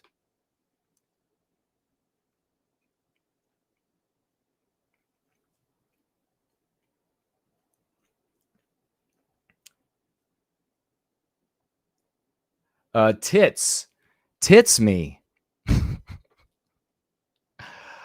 Nice name. Tits me. The only thing that, if you're ever curious, the only thing that really scares me is boobs. So I'm terrified by this. If you really want to scare me, then that's what you do. We have no mail in the mailbag, thaumatological mailbag. I dug into it. There was nothing this week. We do have an announcement to be very happy about, and that is the great Mrs. Jess Horst has gotten back to me, and she says she's now on this side of the living. She was in when we all came together and prayed for her and sent her positive energy. She was in dire straits. But now she is on this side of the living. She's doing much better, she says. Big salutes to every single one of you who prayed for the great Mrs. Jess Horst and who sent positive energy. Take an opportunity when we're done with our gathering today, Church of the West, with your hierarch. Take the opportunity to send her another prayer. Keep this healing going. She'll come fully back and she'll be better than she was before. And take the opportunity also to pray and send positive energy for all those who in this community we don't know are struggling right now. They have challenges in their lives of various types. It's with themselves personally. It's with family members that they take care of, or that they are abused or browbeaten by. Send a positive vibe and a prayer for all of these unnamed people, that the good Lord will intervene and will improve their condition immensely. I deeply appreciate that. We are a community of love, ladies and gentlemen. And you just heard the great Baron White out there proudly talking about white well-being. You know, if you wanted to put side by side the arguments that Baron White was waging versus some of these other strategies out there, and you put them side by side, same Australia celebration, same marches, you put them side by side, and you know very well and good the arguments that ordinary white people in their millions will be able to heed, and the ones that ordinary white people will continue, as they have done, to reject. Big salutes and love. Who else do we have over here? Aliens Exist. So Tits Me says, would I ever dress up as a black man? Well, first of all, I call them black guys because I've had the black man shoved in my face. This phrase every time, literally in school, they would say in the same, either the teacher or video, whatever it is, oh, the white guy, blah, blah, blah, the black man. And I would say, why is the white man a guy and the black guy a man?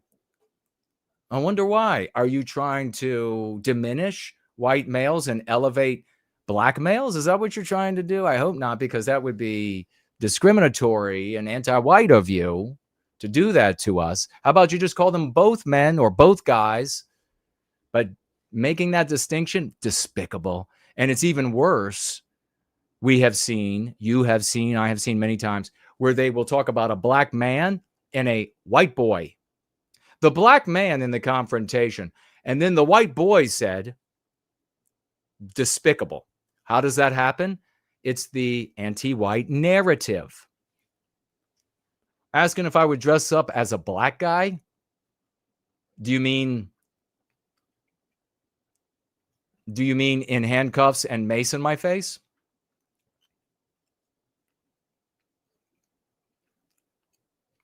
Or are you asking like blackface? I've never done that. I've never had a desire to be anybody but the glorious white man that I am.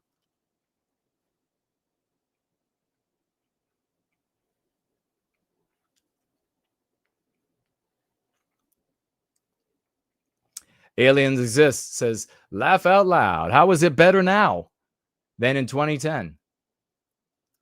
Aspen is with us. Aspen Wolf. That's a cool name. I hope that you are a cool person with that cool name. Don't ruin it for me. He says, I'm a boomer. Give me back my 1970s. Well, think about how white the country was in the 70s compared to now.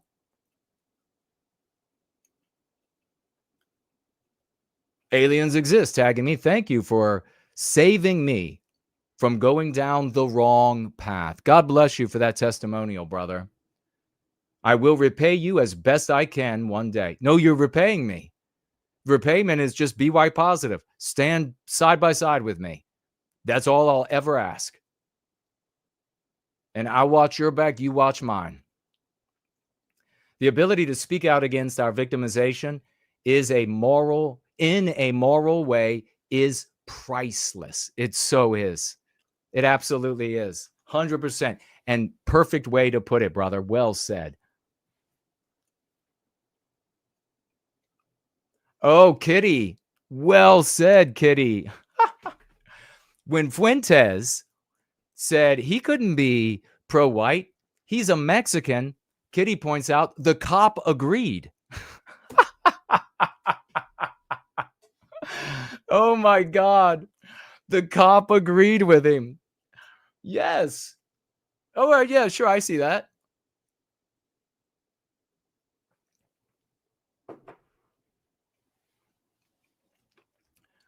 A great observation, Kitty.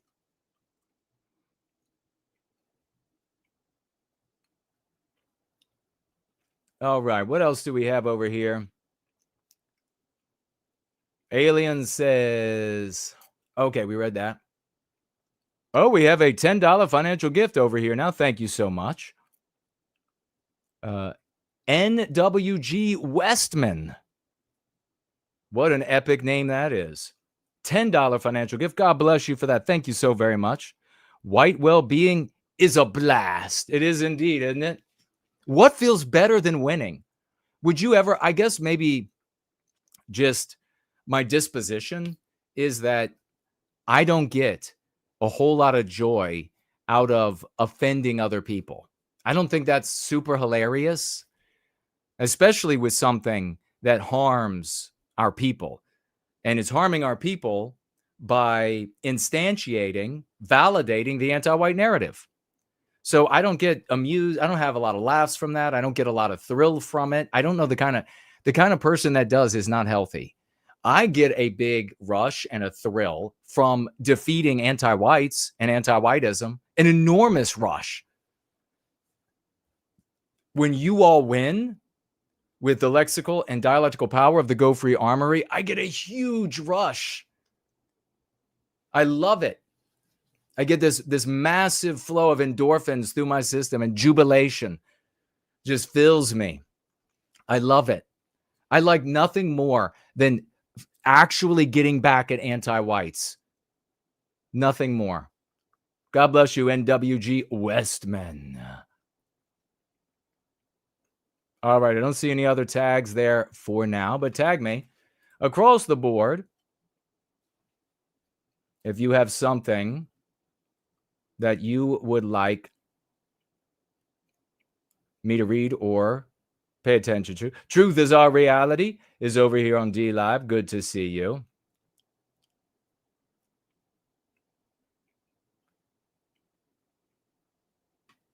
All right. Let's take a quick peek over at Odyssey. We don't see many people over there,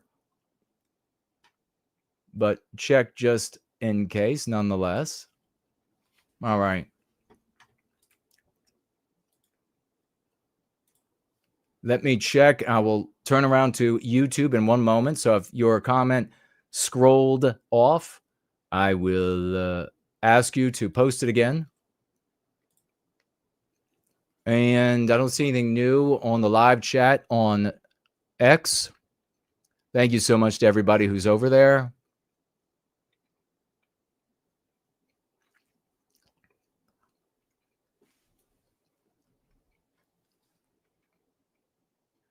I'm going to recommend that energy over there focus solely on us. You're going to gain so much more traction, my brother. You'll feel better about yourself. You'll be a better person.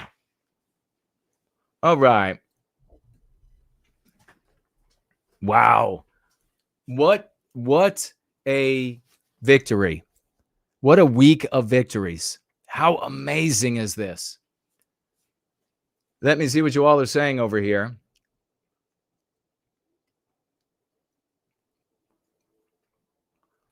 I will scroll to the top. Remember to have it on live at chat. God, thank you all for celebrating.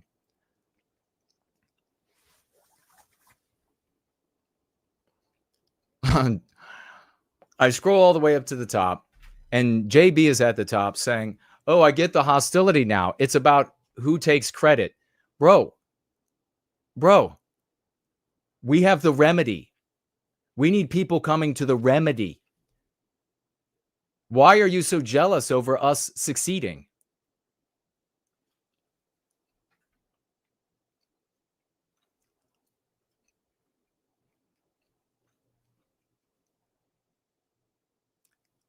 Ardent Party says, absolute facts. You can't spell, what is that? Without AI.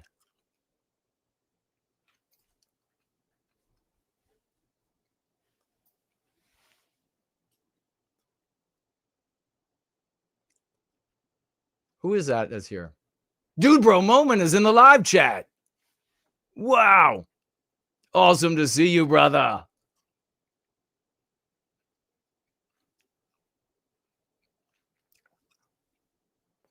Yes. Are you not white, JB?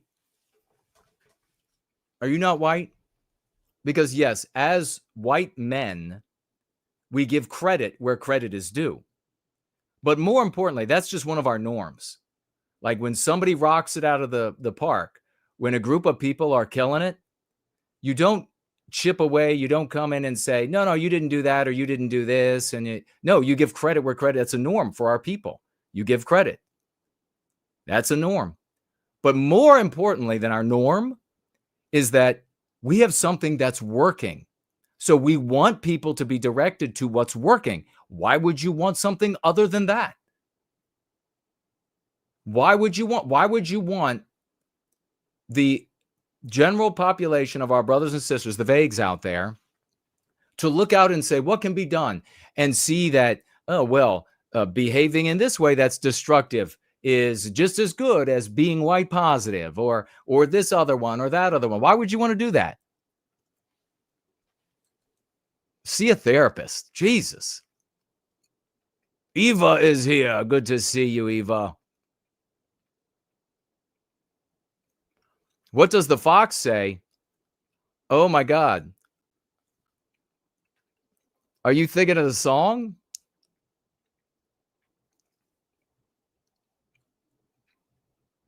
I don't know the words. I would have to look it up to try to sing it. I haven't heard that song in many, many years.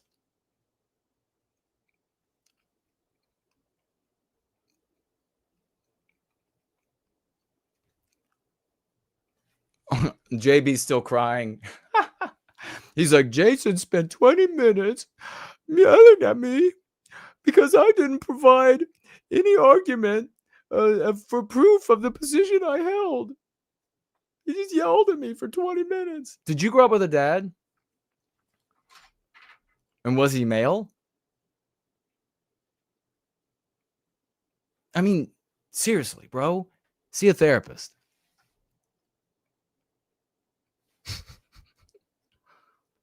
I'm trying to help you. That's what Go Free, that's what it's all about, is empowering white people. Why? Weird.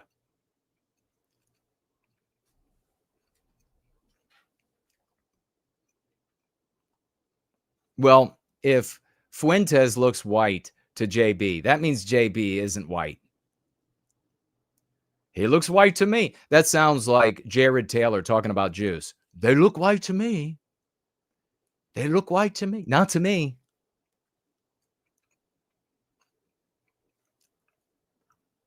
Edo is here. Hello and welcome. I never heard about that poor French story from a few years back. Proves how they try to hush the anti-white crimes. That's right. It's a hush crime. Masumik, well stated. Azamul Clark, love, hope, and redemption. Go free, no white guilt. Amen.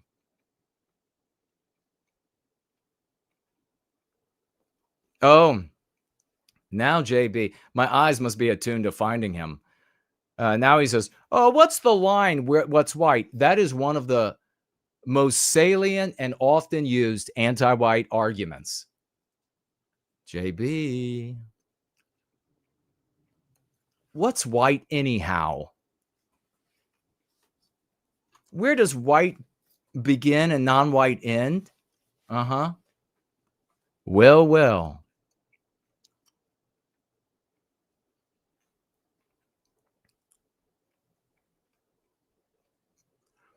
Joseph says here, Jason, you've got the most sane message in this sphere.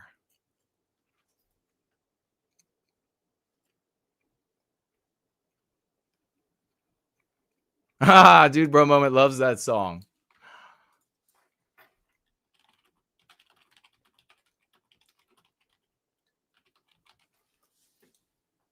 I'm not even sure I can remember like how the song goes. Yeah, I don't remember how the song goes.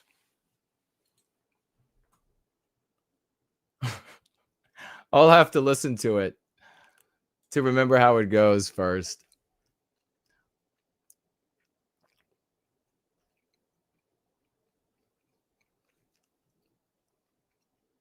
You can't spell fail without AI. Okay, first, last. Fail.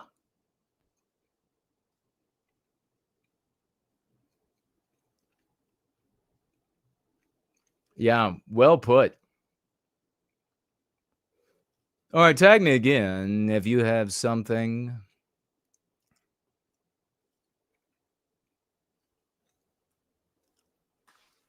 If you have something for me to take a look at, we have our lesson of the day. We got time. We got time, and that's good.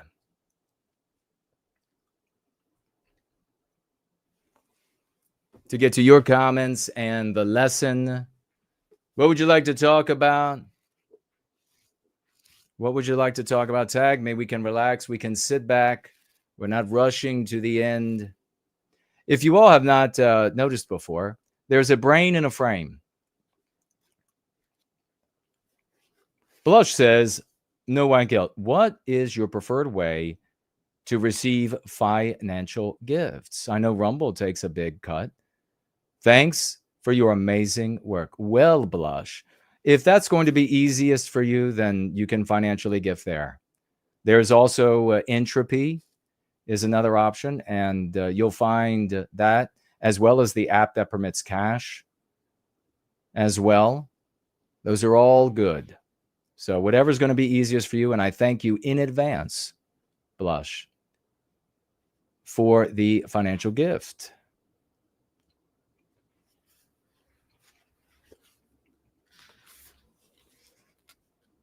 How does that go?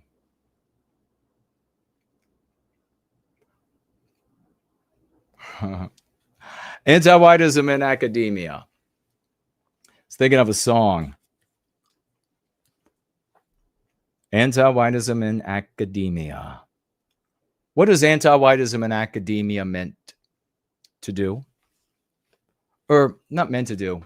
That's not the right question. What does it end up effectuating? It ends up supporting what people come to believe is reality by way of entertainment.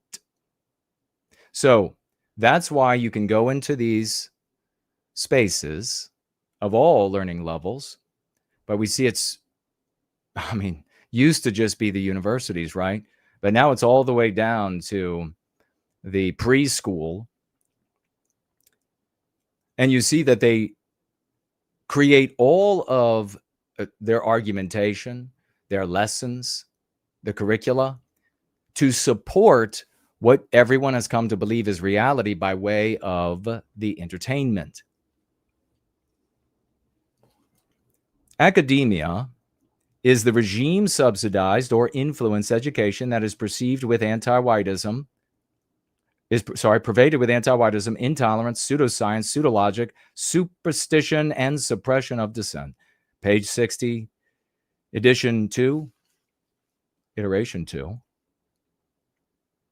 The MPs and anti-white tactics listed below are a representative, but in no way exhaustive catalog of anti-whiteism in academia. These are meant to put you onto the path. It's kind of like we want to magnify your sagacity. And we have given you the shirt worn by the criminal, anti-white criminal who has escaped, and you're taking a big whiff of it. And now you can track it down. Now, how can anti-whiteism in academia not be fixed? How can it not be fixed? What is a go-to for most white people? Well, it's like politics. It's like the board, the school board. They think if you just put somebody else in charge. Well, if you put somebody in charge, where did you find them? Did they grow up in the anti-white narrative? Because they're infected by it. They're living by the social morality of anti-whiteism.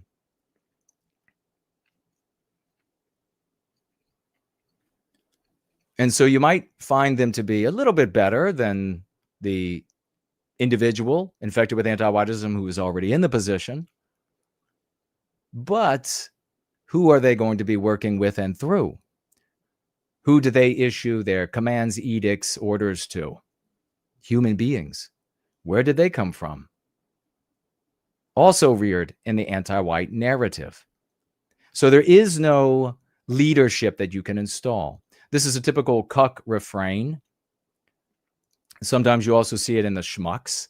We just need somebody else in charge. We just need somebody else.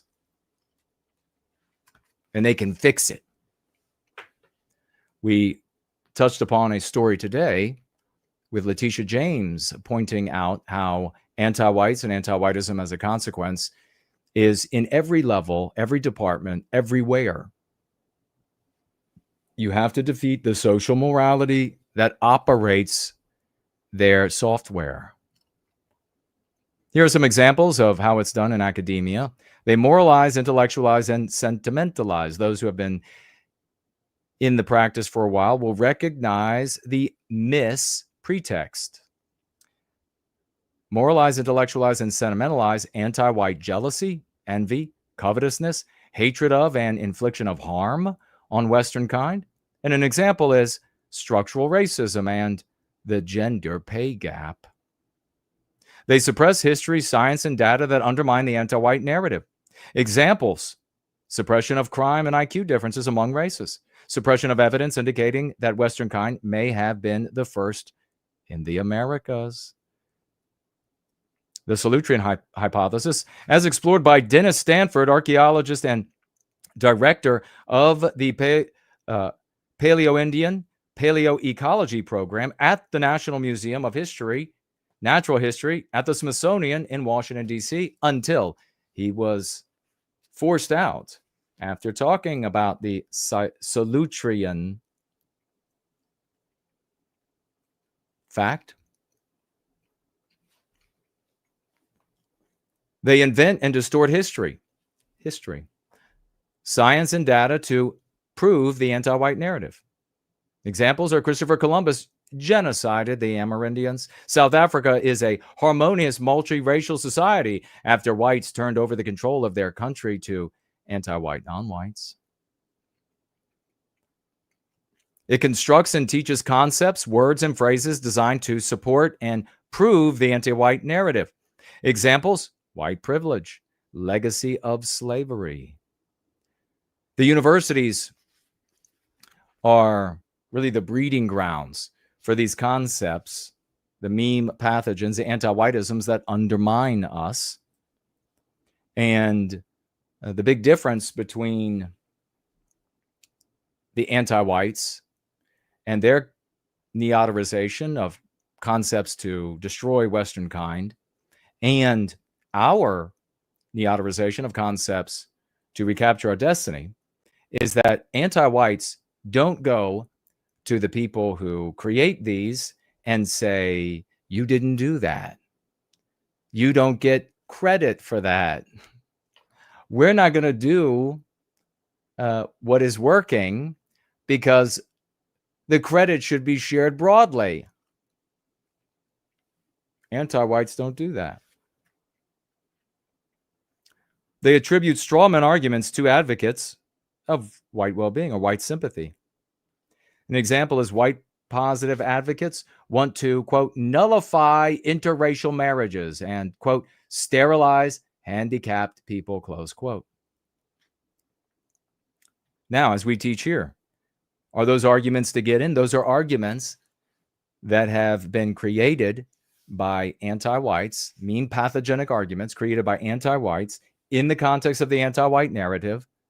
Therefore, the people you will be speaking with the objective of defeating you.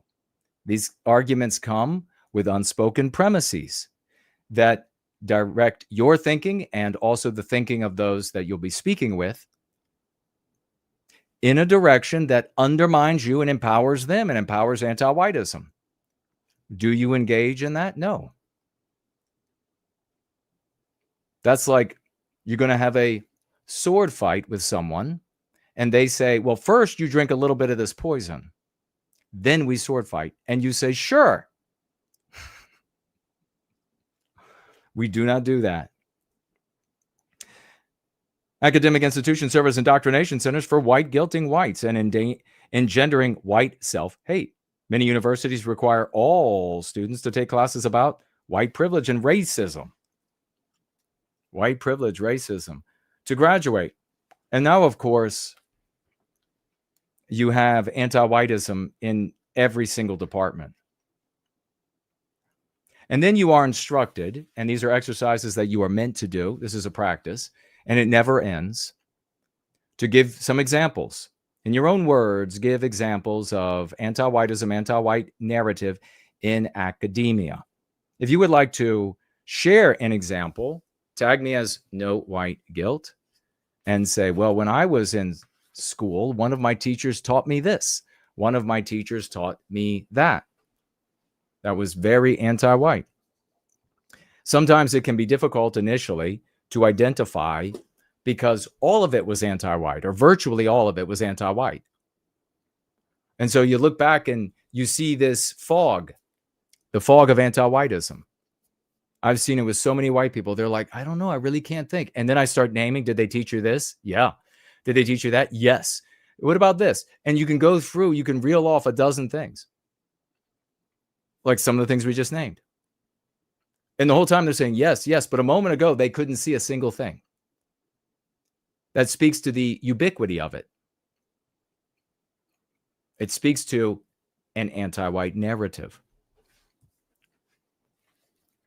Important to understand this for yourself and for those that you will have conversations with as you use items in the news, events, to catalyze the introduction of the concepts and arguments.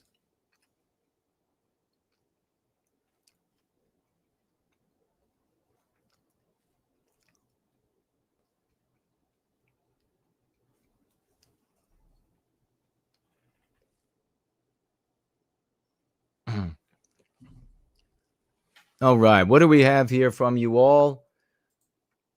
Give me a tag, and I will speak to your tagging. I'm going to make sure we didn't miss anybody.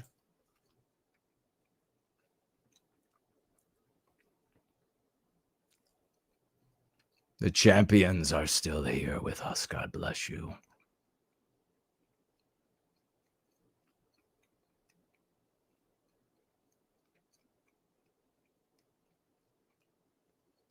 The great Mestizo cough is in the house. Ask JB, when things really get bad, he'll probably say in the 2010s. Oh, so true. When did they get bad? 2010s. 2014 was peak. Everything went to a shit afterwards. So true. The great Mestizo Carf is pointing out the phenomenon of people that claim that X was a starting point for when things got bad, when really X was when they started paying attention. And it's been bad for many, many generations, but it demonstrates the myopia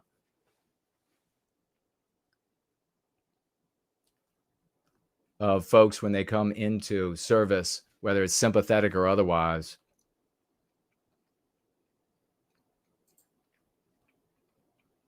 I love some of these conversations I've had over the years with people. I'm recalling a conversation with an older guy years back, and he tried to tell me it's a common thing because, again, you don't know what you don't know until you don't know it. And he said, oh, no, the movies in my day, they didn't have anything anti-white in them. They were not at all. They were all masculine. There was nothing anti-white. And then I said, I beg to differ. Maybe you'll go back and you'll find at some point. And he was pretty adamant. But to his credit, he was an honorable guy. And he spent, like the weekends, like a lot of older folks, watching the old movies. They don't want to watch the current crap. And he came back and said, oh, my God, my favorite movies have anti-whiteism in it. And we've all, when you go back and you look at the old stuff, including myself, I think back to like a cartoon or a movie from back when I was a child. And I really don't remember. Then you go back, and it's one of the practices in Go Free that you should practice. And that is to go back with a critical eye. Do not sit down and just imbibe it for entertainment purposes. Go back with a critical eye. Is there any anti-whiteism here?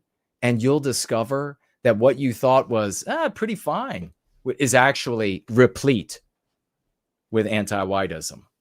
It's a shock, but really demonstrates how deep and how long this has been going, and how we are waking to find ourselves in a prison, an anti-white prison.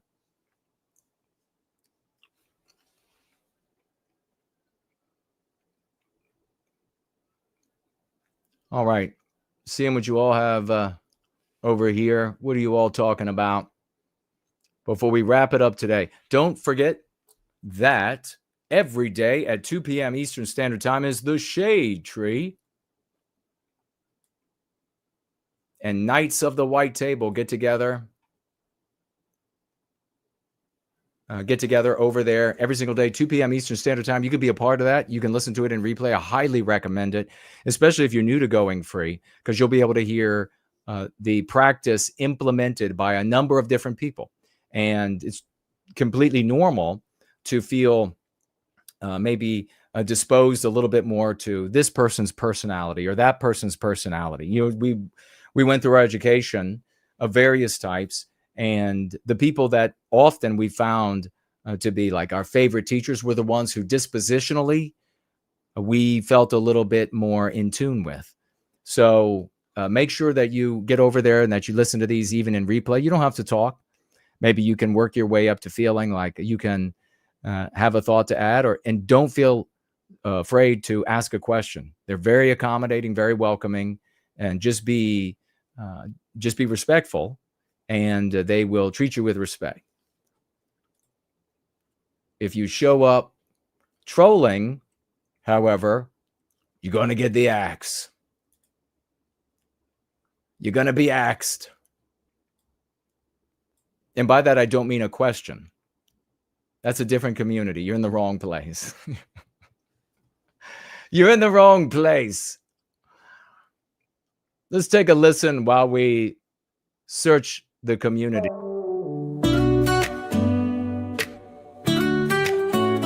Girl, I need you. I'm calling your name. Caught in this fight and it's driving me insane. This world is heavy, weighing on my chest, but you're the peace that keeps me feeling blessed.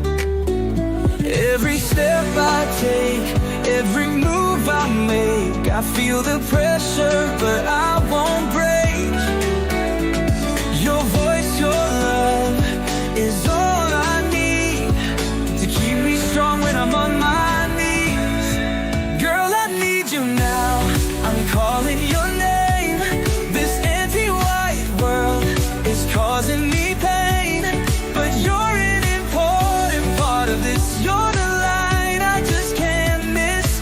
Girl, I need you now. They try to tell me I don't belong, but with you here I know I'm strong. You've got that way of healing my soul.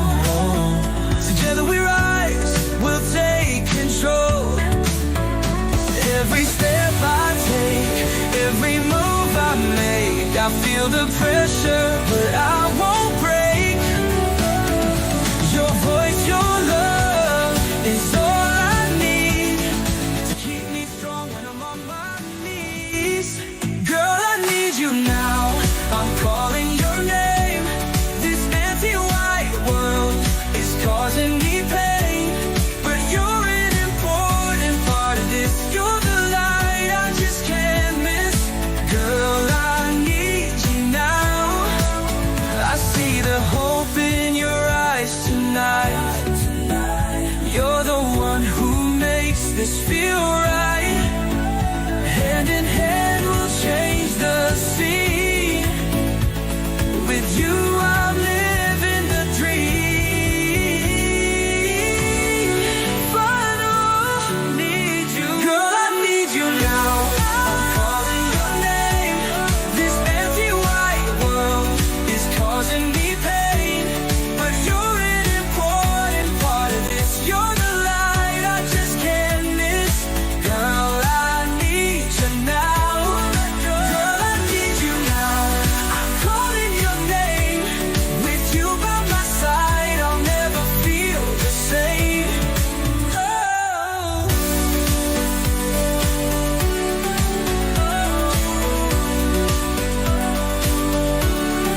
Girl, I need you now. I'm calling your name. With you by my side, I'll never feel the same. Give it up for Anglo-Saxon NWG, a totally epic Epic piece. Anglo-Saxon NWG 007s. Multi-talent. Unbelievable. Fantastic. Thank you so much. And yes, I move that smooth when I'm horizontal.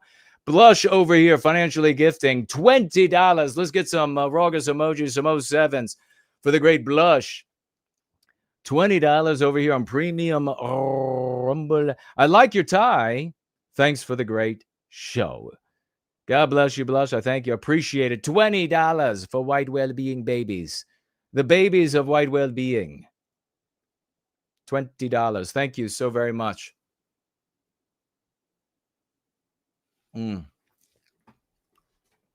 And we have Trish over here sharing on the Tall Kevin widget. Tall Kevin widget. And she writes, and that, of course, is on the Dude Bro Moment platform. This leftist idiots think whites were the only slaveholders. It was in every culture for millennia, 300 plus years, that Muslims held. Oh, I would say it's longer than that. North Africa, the Barbary specifically, captured European men, women, and boys for concubines and more, of course. Yeah.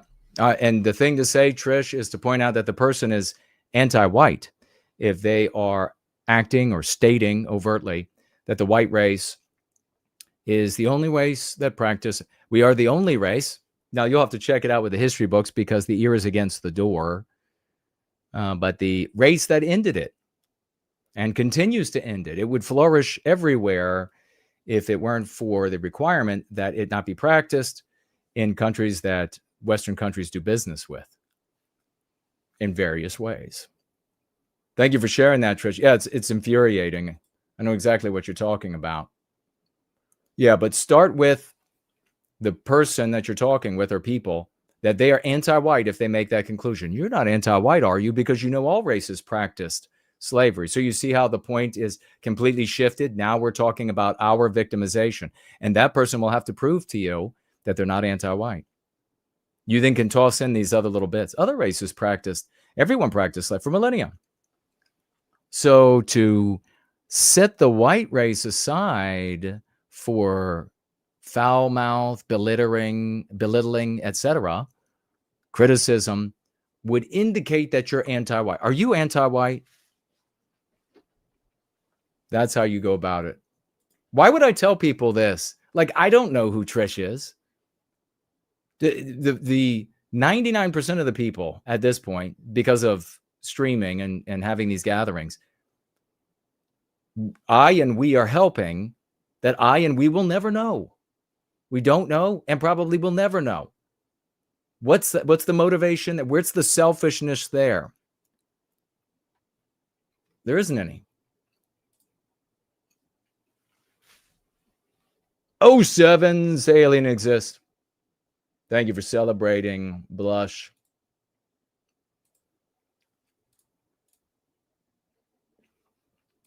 You know, things have gotten so much better. You know, we were told that things have gotten so much better. So let's take a look how things are so much better than they were in the 2010s when it just suddenly got bad.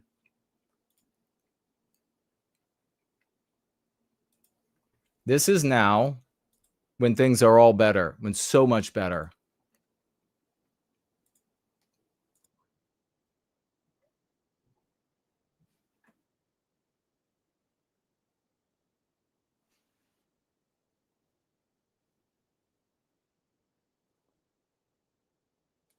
Let me jump in real quick and say, I'm just sharing this guy's ear against it. I'm just sharing this guy's testimonial about what's happened to him and his wife.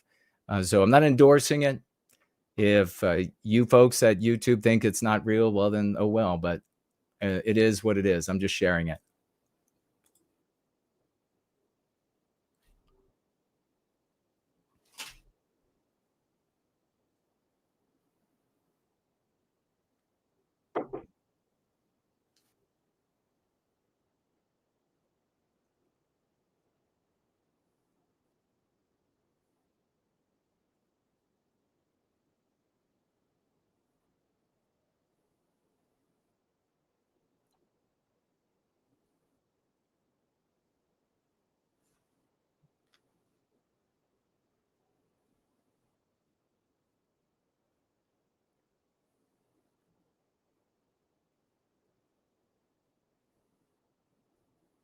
This is, you really feel this guy's pain, and you see failed strategies like right here.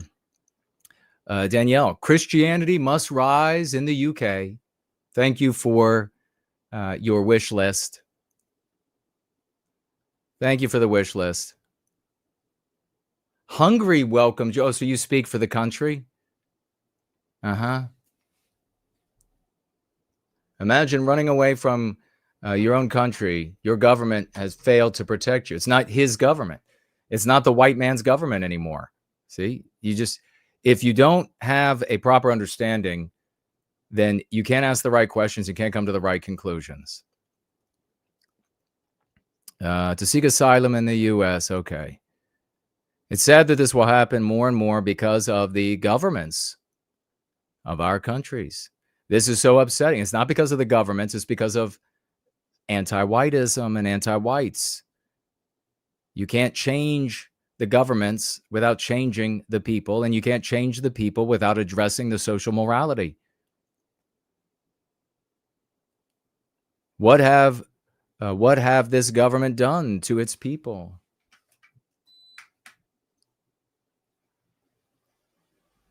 America is only one Democrat president away from turning into the UK.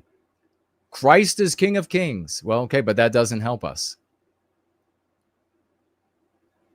Never hated anybody more than the government. The government is an institution that does nothing. Stop anthropomorphizing it. It does nothing without humans animating it. Come to Belfast, mate.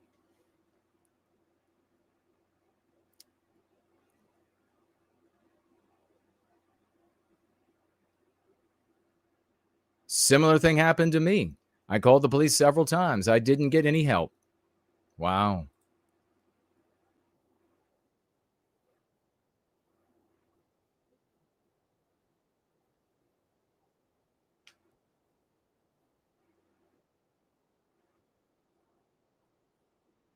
I can imagine the mental. But yeah, let's talk about white genocide.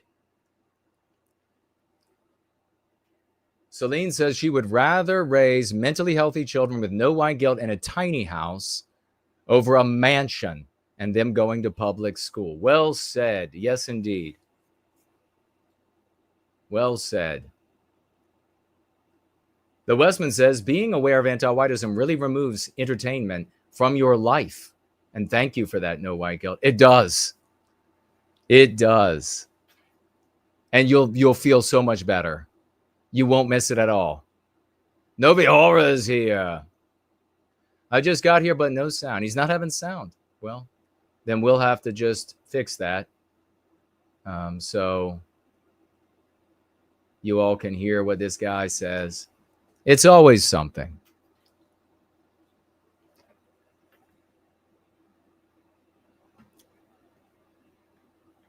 But it is good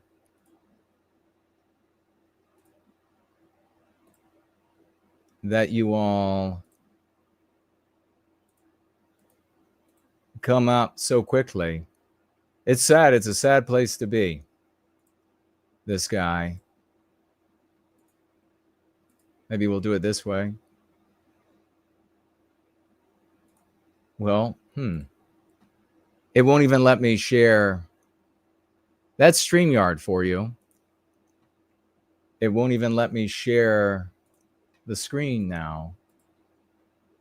Let's do this. Let's try this.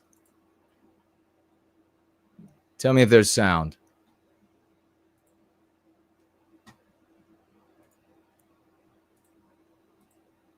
Awful story. So I just wanted to tell my story about extremist Islamists in the UK. Me and my wife had to flee the UK around 2 years ago. A group of Muslims accused my wife of apostasy. My wife's never been a Muslim. The threats and attacks started off small, and then they just ended up just so violent. I've been stabbed. I've been beaten. I've been stamped. I've been hit with a car. I was hit in the head so hard at one point, my ears still ring now, almost 2 years later. I could barely see. Eventually, once I was kind of beaten and battered and incapacitated, a group of men sexually assaulted my wife, and we just decided to flee the UK. We've been running ever since. We have no home. We have nowhere where we can go. We're just living on money that we have saved until we run out and die. This is awful. But yeah, I'll say it again. Let's talk about white genocide. White genocide. All right, you got this guy here.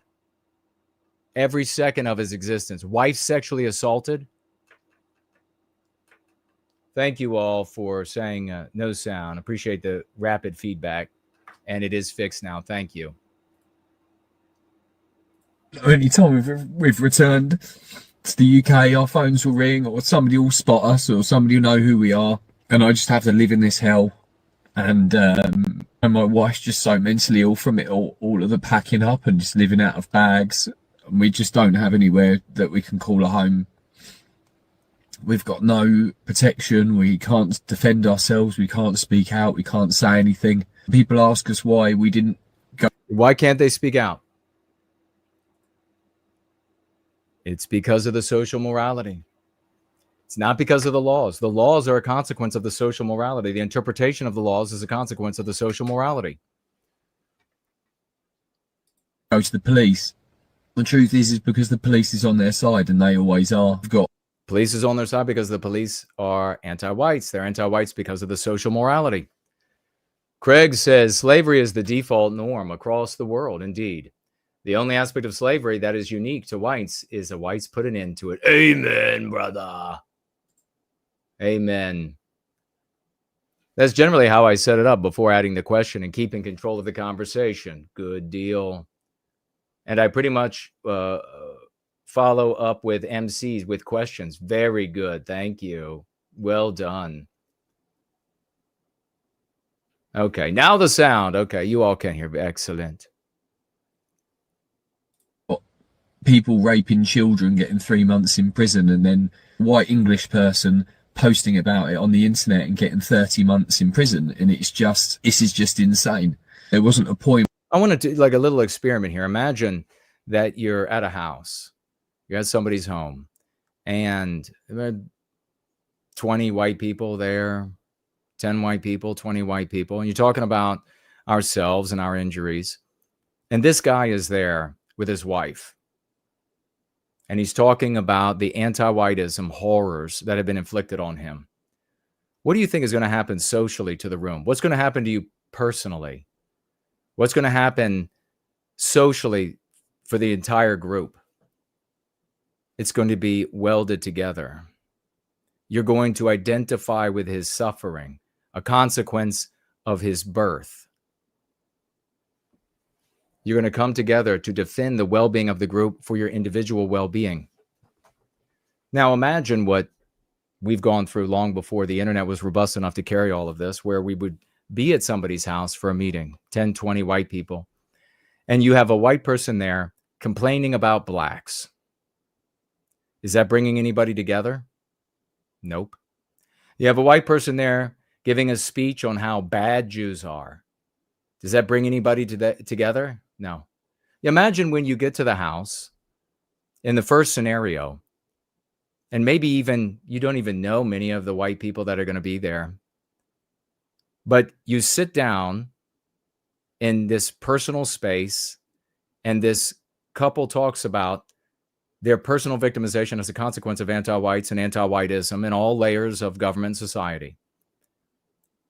When you leave that house, you're going to feel a connection with everybody who went through that with you.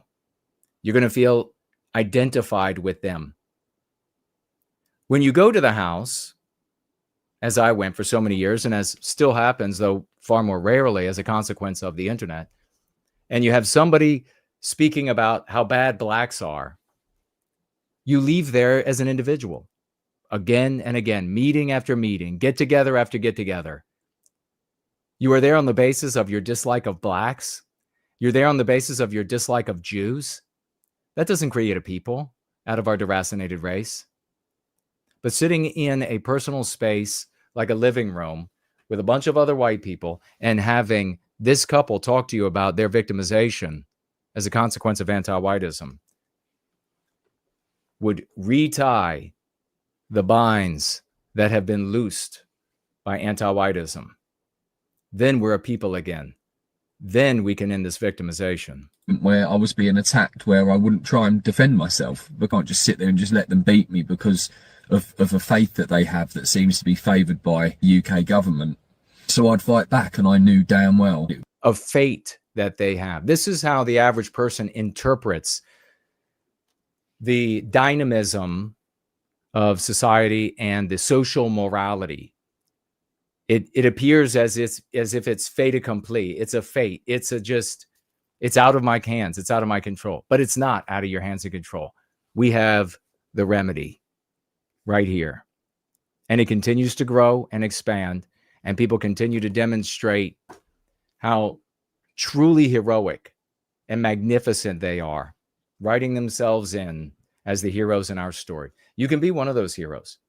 You can continue to view the world in, unfortunately, this passive way as a consequence of anti-whiteism and the typical just benighted nature of man. You can continue to view it as like a fate. It's just working out for them. We know the mechanics of how it works. We are able to undermine the mechanism of anti-whiteism.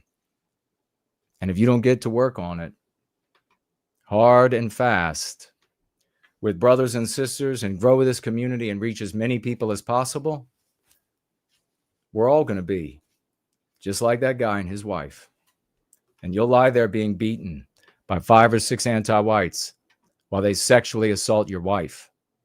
No shit, you'll be crazy after that. We're going to put an end to it. And we're going to take credit for it. God bless you all. Let's go free.